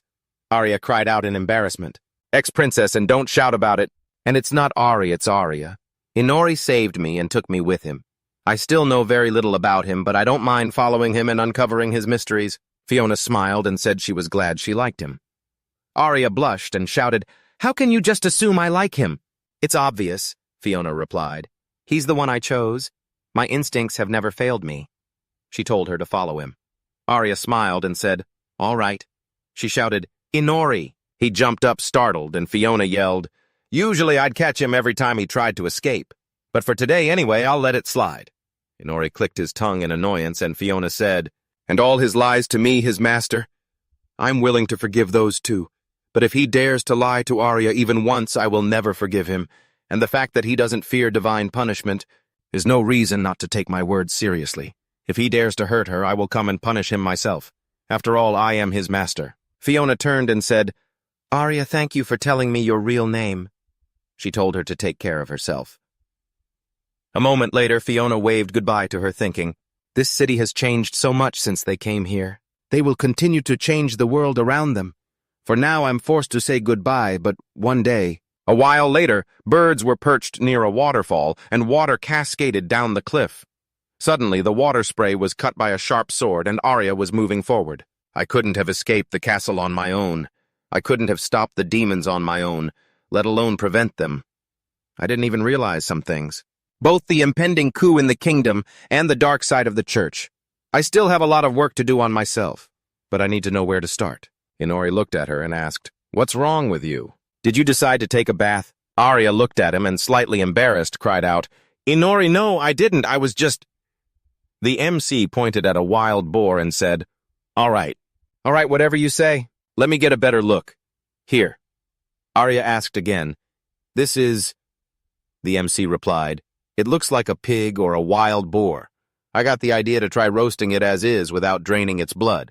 But it's a demon, Arya said. They had been wandering aimlessly since leaving Rean. A cave behind the waterfall had become their temporary shelter. But Arya didn't mind much, as it turned their wanderings into a good excuse to train. The little Fenrirer rested in Inori's shadow. After all, it was her fault that it had used up all its energy fighting the demons. Shinji's gourmet side had awakened, and she was hunting for new strange fruits every day. And as for Inori, Arya looked at the stone in the MC's hand and asked, You found it already? Inori replied that at first he had hoped to be able to control it and see through the eyes of the god, just as they saw through his, but as soon as he used the magic, I was immediately disconnected from them. Oh well. There will still be a chance to figure out how to fight the gods, Arya thought, and Inori is still trying to get stronger. She held her hand forward and unleashed a holy flame. Inori asked why she would use magic. Arya said she wanted to try purifying it with light magic. The MC asked, Purify it. Arya replied that demons are creatures of darkness and are fundamentally incompatible with humans. But if we try to neutralize its properties, couldn't we at least eat it properly? Inori then asked what was stopping her from just eating it immediately. You did it with that bug, he pointed out. Arya replied that she wanted to eat it properly and with some flavor. Inori said, Fine, I was just kidding. He was actually concerned that the demons here didn't seem particularly strong even during the day. He had hoped to encounter stronger monsters by going further from human settlements. Arya looked at him intently and asked if maybe it wasn't that the monsters were weak, but that he himself had become too strong. Inori looked surprised, and Arya continued speaking. Compared to the ones found in her country or Regina, these were much stronger. But they were born from nature itself. And if you compare the demons in her country with the high-level demons summoned by Chris, the difference is huge. And then there's the way you defeated more than half of them at once, just for experience. She suspected that there were no demons left in the wild that could satisfy his desire to become stronger. The MC thought for a moment, then said, Yeah, to get experience. I constantly need to fight stronger and stronger opponents, so it's a problem. Arya said that she wished she had such problems, although at some point feeling weak and feeling like you're lacking something is pretty normal. The MC thought for a moment. An opponent as fast and ferocious as Chris's demons? He highly doubted he'd be able to find something like that easily. He turned back and looked at Arya. He asked, Your goal is to become stronger than me, isn't it? Right, Arya replied, a little flustered. Yes. The MC said, To free yourself from being my slave, to put it bluntly, to kill me. Arya asked, How on earth did you come up with that? Inori asked, So what? Are you going to try and kill me? Arya looked at him surprised. A while later, the MC was standing at an intersection looking around confused. A voice called out from his side, Inori, long time no see. The girl greeted him and asked how he was doing. Living well, how are your kids? The MC, startled, asked who she was. The girl replied, What do you mean I'm the goddess? The goddess who gave you your power. Inori asked back, A goddess. Then what's with this cosplay? To be more precise, where exactly am I? The goddess answered, In your hometown, Chiba, Japan. The MC asked again, Chiba, but why? Especially since I'm not from Chiba. The goddess replied, Let's just put it this way. Adjusting your abilities had a much bigger effect on your soul than I thought. That's why I sent you home for a while so your soul could be more at peace. At first I figured any city would do, but Chiba sounded more fun than all the other places. The MC asked back, "So you just wanted to come to Chiba, is that it?" The goddess simply smiled in response, and Inori told her she should learn to make better excuses. Suddenly the people nearby started taking out their phones and snapping pictures of the building's exit. The MC turned around and asked, "What are they doing?" The goddess replied, "Oh well, it's not like they have anywhere else to go anyway, so why not have a little fun?" Arya raised her hands and said no. No, this isn't cosplay. People started asking, "Are those her everyday clothes? She's so cute." Inori looked at her and asked, "How did you get here?" The goddess replied, "For company, why not?" She handed him a card and told him to buy her some clothes. "It's your beloved goddess's credit card. There's no limit, but please don't buy up everything in sight." "All right," she said. "Have fun out there." The MC asked again, a credit card seriously. She vanished, and he asked, "Where did she go?" A moment later, Arya smiled and thanked him for getting her out of there. Inori said he would have been more than happy to let her handle her own clothes, but that terrifying goddess told him to go. Have a little fun. Honestly, I don't even want to be near her. She stands out too much. Arya ran after him, shouting, "Why are you being so mean?" A little while later, Arya was struggling to fasten her bra. She covered herself and asked Inori, "How do you fasten this?" He turned away and said, "You're asking me. Do I look like a girl to you? Go ask the girl at the checkout counter." I didn't know then if the sales assistant was asking me to pick a size or if she was offering to help me fasten it. The girl just frowned and said to ask anything I wanted, then asked how old I was that I couldn't fasten it myself. Arya looked at them in surprise and shouted, "Nala Amanda." The girls replied, "Yes, so one of them is Nala and the other one is Amanda, yes." A moment later, Inori swiped the card on the machine and paid 29,800 yen. The girl bowed and said, "Thank you very much. Please come again." Inori looked at the card and said, "Isn't it a bit much to pay with someone else's credit card?" Arya smiled and said, "They looked exactly alike. I almost ran over to hug them." Inori turned back and said, "Even their personalities are similar. It's as if their souls were transported here from that place." Suddenly, they couldn't see Fenrirer anymore. They kept walking, and it thought, "Master." A moment later, they stopped at a doll stall. Arya said, "Your homeland sells so many strange things. They even have these unbelievably detailed dolls." Inori cut her off. "They're called figurines." Arya pointed to a fairy and said, "What about this one? Wow, she's the spitting image of Shinji." Inori agreed with her, then saw the figurine's hand trembling. He said, "Wait a minute. She's not an image. That is her." She said while eating, "Thank you both so much. I was afraid you wouldn't recognize me. You're being so kind today, even treating me to this." Inori said, "That's because it was free." A masked waiter approached them and said, "Excuse me." Inori shouted, "Why are you here? And why the mask?" The waiter apologized and said, "It's the establishment's policy, anti-infection measures. As for the order, it's a gift from the table next to yours." Inori looked over at them and shouted, "Where did these idiots come from?" A moment later, a crowd gathered around them and started taking pictures. Inori and Arya left the cafe and walked down the street. Shinji was lying on Arya's head while she ate ice cream. They passed by Fenrirer again. It thought, "Master." After a while, Inori said annoyed, "That damn goddess, it's already dark. Why are we still here?" Arya smiled and said, "I'm enjoying everything and I got to see your homeland. It's reminding me of my own home now." They were standing on a rooftop looking at the city at night. Arya asked, "Are you really not coming back here?" Inori looked at her, then answered, "Yeah, everything's familiar and so is the food. But it's too quiet here." He stretched and said, "All right, let's just forget about that goddess. Let's go get something to eat." Arya replied, "I'd love to. Do you have any suggestions?" Inori said, "Since this is our last time, let's go to a restaurant bar later." Arya asked, "A bar?" Inori cut her off, saying, "Go ahead and spend freely." Just then, a blinding light appeared behind them. It quickly began to illuminate everything. Inori asked, confused, "Wait, the goddess's space?" Arya asked, "Why so suddenly?" The goddess appeared before them, lying on the ground, and said, "Damn it, I told you not to just buy everything indiscriminately. Have you seen my bill yet? I'm ruined." Inori said, "Who said there was no limit?" He turned back, and the goddess screamed, "What, you bought a 1964 car? Did you see the price on that thing?" Inori smiled and said, "I've always wanted to buy something like this." It's not that I have a license, but I still wanted it. The goddess shrieked, I told you not to spend too much, and I told you not to buy everything in sight. Were you even listening to me? Inori smirked and said, at least you can see how much fun I had. Right. Arya smiled along with him. And by the way, Your Grace, you still haven't told us why we were sent to Siberia in the first place. He replied, exactly. You said something about his soul or whatnot. At that moment, a cardboard poster in the shopping center read, in collaboration with Siberia. Fenrirer was still in the same spot thinking, Master. A moment later, Inori asked, so are you going to try and kill me? Arya looked at him confused and shouted, Kill you! What are you talking about? Inori answered, it's simple. We're going to fight. Except I won't kill you, and you can fight any way you want. There's no point in fighting if your opponent is intentionally holding back. He smirked and asked, You want to become stronger than me, don't you? Arya wondered just how close she had gotten to his level. She wanted to know. She shouted, Yes, let me fight you. Inori smiled and said, Excellent.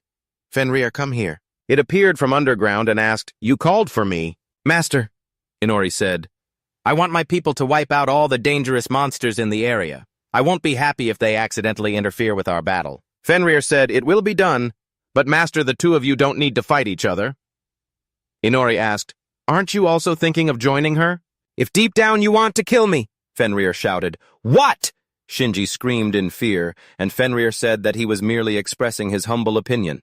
And as his subordinate, I have no right to fight him. Once was more than enough for me. Shinji screamed in fear. Is he serious? Inori smirked and said, Besides, the only one I haven't fought yet is Arya. Things are getting interesting now. Will she agree? Arya squints slightly and stays silent. Inori holds out his hand and says, All right then. We'll have a quick meal, then discuss the rules of the battle. His hand catches fire, and he screams in fear, and Arya tells him to put out the fire before raising his hand. A moment later, Arya says the battle will begin in 3 days, when the sun reaches its peak, and it doesn't matter where they are or what condition they're in. Fenrirer says that until then, the master will not use searching or clairvoyance, and will not set any traps. Shinji sits on a rock and says, It's a good thing Inori doesn't use commands on his subordinates. Arya speaks up, saying she didn't expect him to suggest a fight during the day. Of course, at night, she's no match for his level, but she remembers Inori's words. It's too optimistic to think he'll only ever be able to fight at night. Her power level during the day also has to be taken into account, Arya had said. That's why he said it doesn't count as a handicap. Fenrirer says, He's lying, it's obviously a handicap. Although at night it could hardly be called a battle. Shinji asks if that's going too far. He didn't even use dark wind. He just threw her out of there and left. And she could have just led him to these springs like she did for us. Arya smiles and says, Thank you, Shinji. Inori will be another obstacle, she replies. Exactly. And Fenrirer asks, But what's next? The master said I have to kill him. Arya looks down and Shinji asks, What do you mean? What's next? I go and kill him, and in doing so, they'll also set me free. Don't you yourself want to be free again, you little puppy? Then Fenrirer asks, Who are you calling a puppy? Arya thinks Inori saved me, and to be free I have to overcome him. I want to be free from him. She recalls fragments of memories with him and thinks, But I gave up everything for a second chance. My homeland, myself, my royal duties, everything. She sinks underwater, then surfaces, clenching her jaw as she thinks. I gave up everything to be free. Arya thinks Inori wants a battle, doesn't he? She clutches the towel in her hand and thinks this is it, my chance to win my freedom. She looks up and thinks, even if the price is Inori's own life, I must follow my own will. She looks up at the sky and says, He'll get it. It's annoying that they're giving me a handicap. Inori isn't the only one who's learned something. I'll show him what I've learned on my own. 3 days later before dawn, Takafuji Inori, a demon, a vampire, possesses a very long list of skills. He holds the corpse of a monster in his hand and looks at the window, the system with his skills. Inori thinks that he's accumulated a lot by stealing skills. He thinks about it. He doesn't have any skills that are particularly powerful. But he has many passive skills like heat resistance or poison resistance, but they won't help him in battle right now. He needs his own unique skills. Inori sinks his fangs into the monster's corpse and thinks about things like blood-sucking skill enhancement, a second demon eye, and dark leg magic. He obtained them when the goddess dragged him through 8 different worlds. But along with them, he earned the hatred of the sun god. Because of this, during the day, he is limited to only one unique skill obtained in this world. Searching. That's my main weakness. Or so Arya might think. And she's partly right. But if she's that shallow, our fight can hardly be called a battle. The battle with Chris's demons significantly increased my level and titles. My vampire title. My unique skills have not only grown stronger, but I can now choose up to 4 unique skills to use during the day. But the selection can only be made at dawn. I have to lock in my chosen skills now. The sun god's hatred is active. Searching will be the first. This is indispensable in combat and allows for a preemptive strike. The second will be my right demon eye. It unlocks clairvoyance and improves focus speed while moving my most versatile tool. The third is dark leg magic. It allows for telekinesis and moving through shadows, and stealth is related to it. For the fourth, maybe I'll try taking the skill she used to kill me back then. Fenrirer asks, "Are you absolutely sure?" Arya smiles and says, "Yes. Let Inori try his own tricks." Shinji says that she doesn't believe that's enough. She doesn't believe it. Fenrirer says he wouldn't mind lending her something. But I have no intention of fighting my master. Arya says, "That's enough." This magic tool entered my body along with Inori's blood and memories.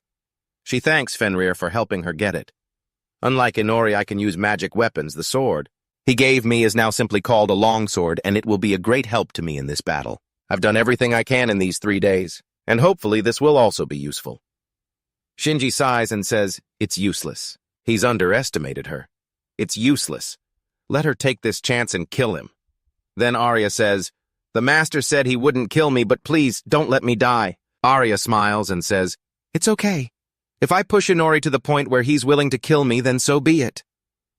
A moment later, the MC floats in the air and thinks as vampires. They are very sensitive to the sun's movement.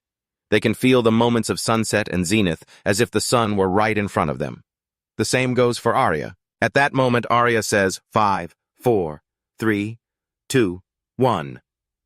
The MC smirks and says, "The battle begins." He extends his hand forward and thinks dark leg magic shadow step. First, I need to pinpoint their positions relative to each other. With the searching ability of my right eye, that's a piece of cake.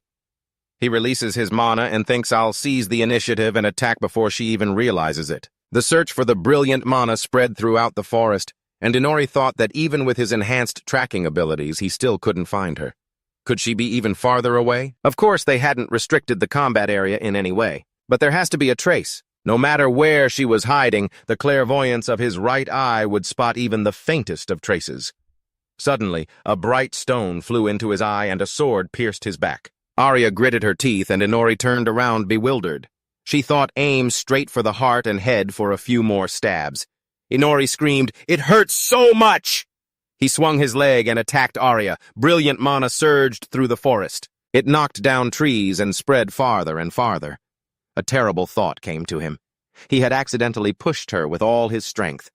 Arya flew backward into the tree trunks. They came crashing down on her from above. Blood spewed from her mouth and her body trembled. She thought, was that a kick? How much stronger has he gotten if he can do this during the day? She stood up and thought, but the first blow was still mine. The MC rushed forward and thought, how did this happen? At first, the tracking ability didn't work, and Arya immediately appeared attacking him in his most vulnerable spots. She sensed that. The heart is a vampire's primary organ, because she herself is a vampire. This could have been a fatal blow. Though not lethal, he had been prepared, using Grapnia's threads to push his heart aside. When was the last time he was this close to death? He had underestimated her. He had underestimated her so badly. A moment later, he landed where Arya had just been standing. She was no longer there. Another blow from behind. So his right eye and its clairvoyance were useless. She had probably aimed for it intentionally, knowing full well how poor his regeneration is during the day. But honestly, he looked up and said, "I don't need my eyes when the scent of your blood is wafting from a mile away. It's useless to hide." Arya's eyes widened in shock as Inori suddenly shot energy threads towards her. He bound her and said, "You've lost a lot of blood, and alas, you've missed your only chance. To end everything in one move." Arya thought dark magic leg remote control. She used her sword to sever the threads, then the sword broke.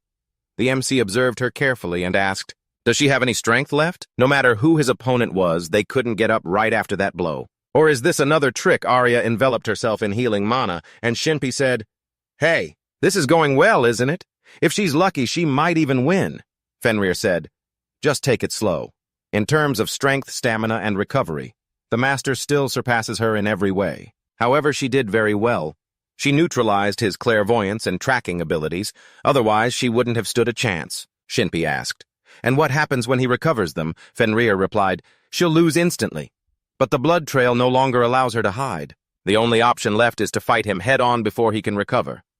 From this moment on, the real battle begins." Shinpi asked, "She'll lose instantly. Even with your stone," Fenrirer said, "a shelter created by a witch's secret stone is a magical tool, and since ancient times it has protected their lands from invasion. It blocks tracking so even the master couldn't find them immediately. It used to be hidden in the hollow of a tall tree. I lent it to that girl." Fenrirer suspected that the master had recognized the stone, but showed no interest because he can't use magical tools like them. Shinpi asked, "Was it worth it?" "Giving it up." Fenrirer said that he had nothing left to protect, but she does. Arya gripped her sword hilt and rushed forward. She frowned, thinking that he just kept throwing daggers at her, keeping his distance. She didn't mind a long-range fight, but at this rate, she released her mana and thought wind tunnel. It was aimed at the MC, and he thought, this is the spell they used when escaping the castle. Wind magic. It's too obvious even without my magic eye. Arya thought she would settle this before Inori. Recovers his eye. Wind tunnel. Multiple attacks aimed at Inori and struck his body. He released mana from his hands and used dark magic leg shadow space. He shielded himself with a tree trunk. But Arya's attacks were able to pierce through it. She thought horrifying. She couldn't see Inori because of the smoke. He stepped forward and asked, "You're good at hiding, but am I better at finding?" He used dark magic leg shadow step.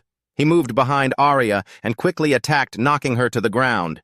The MC saw a stone on her neck and thought, Glenier. He bound Arya's hands and said that she could only cut it with the black sword. Checkmate. Inori approached Arya and started punching her repeatedly. He said that the sooner she gave up, the better it would be for her. Suddenly his fingers detached from his hand and the MC's eyes widened in amazement. Arya gritted her teeth, using her sword to sever her own hand. She used her fist to strike him in the face and sent him flying. Arya told him, "Don't think you're the only one who's gotten stronger. Are you satisfied now? I can kill you." She ordered him not to look down on her. Inori watched her intently, then smiled and said, "You're right. You sold your soul to survive, yet you're still afraid of death. Aren't you overestimating yourself?" Arya looked at him confused, and Inori said, "Fine. Just don't complain if your life really does end today." Arya yelled at him, "This involves you too." The MC thought of his fourth chosen skill, Berserk. He reached his hand toward Arya's face and attacked quickly. He flew up, grabbing Arya's face and flying across the pond. Inori yelled, "I tried to take advantage of this when I killed Mask, but it's pretty hard to control." He swung his arm and threw Arya into the water. She landed on the sand and coughed up blood. The water spread out around her. The MC laughed loudly and rushed towards Arya, who had just tried to get back up. She jumped to the side and Inori swung his fist. Arya flew sideways and crashed into a wave. The MC said, "I told you this. When you fought Chris's demons, stubbornness isn't bad, but it's meaningless if you end up dead." Arya sat on the ground and the MC said, "I understand how you've been able to fight for so long, thanks to Shinji." Arya snorted in displeasure and Inori said, "My wounds are healing faster than I thought, but now you have no chance of winning." Through Shinpi's dark wind, she was supplied with blood to restore her strength and mana. She did well. She made good use of the 3 days of preparation. She collected the blood of those she killed. To use in battle, that's commendable. So your goal was to win by wearing me down, but unfortunately you decided to cut off your own hand to escape. Glenia.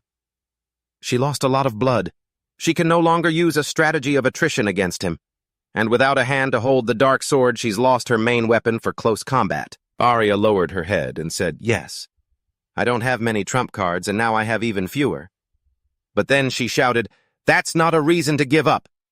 She created a wave and pointed her blade forward. Rushing in to attack, she stabbed Inori's palm, and he said cheerfully, "You fell for the trap." Arya said, "No. No, you're the one who fell for the trap. Shinji's dark wind also passes through your shadow. It'd be a waste not to use it." She bound them with a red thread and said, "You can only cut Repnia with the dark sword. Don't you remember?" "Isn't that right?" She used holy fire and said, "Be patient. Now we'll see who burns first." I wondered. Light magic. How does she know vampires are vulnerable to light magic? Is it because she's also a vampire? No.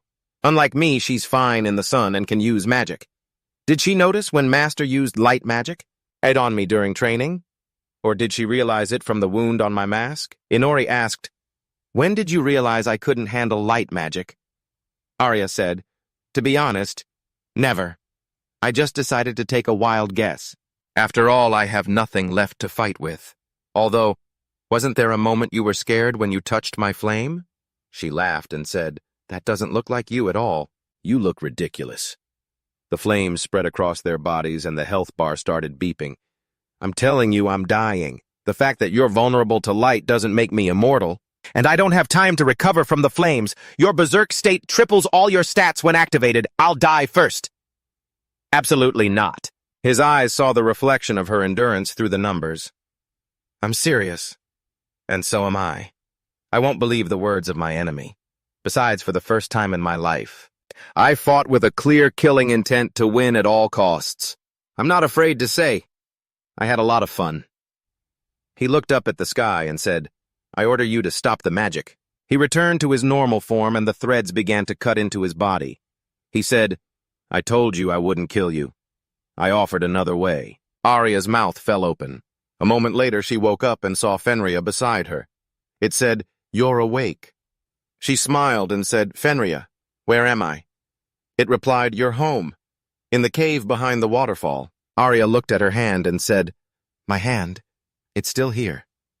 Inori said, "I don't see any joy on the face of a winner." Her eyes widened in surprise and she said, "Inori?" She asked him to wait and then said, Did I win?" He replied, "You forced me to give you an order. That automatically means I lost. Don't you want to drink some blood? I went monster hunting for a bit. Otherwise you would have drained me completely dry." Arya cried out a little embarrassed. "What do you mean by that?" Inori replied, "I literally collapsed from exhaustion." Fenrirer looked at them confused and Arya blushed beet red, her hands in her lap. He said, "You were ready to risk your life to kill me. I need to set you straight and quickly. All right then. Let her ask whatever she wants. He will answer every one of her questions."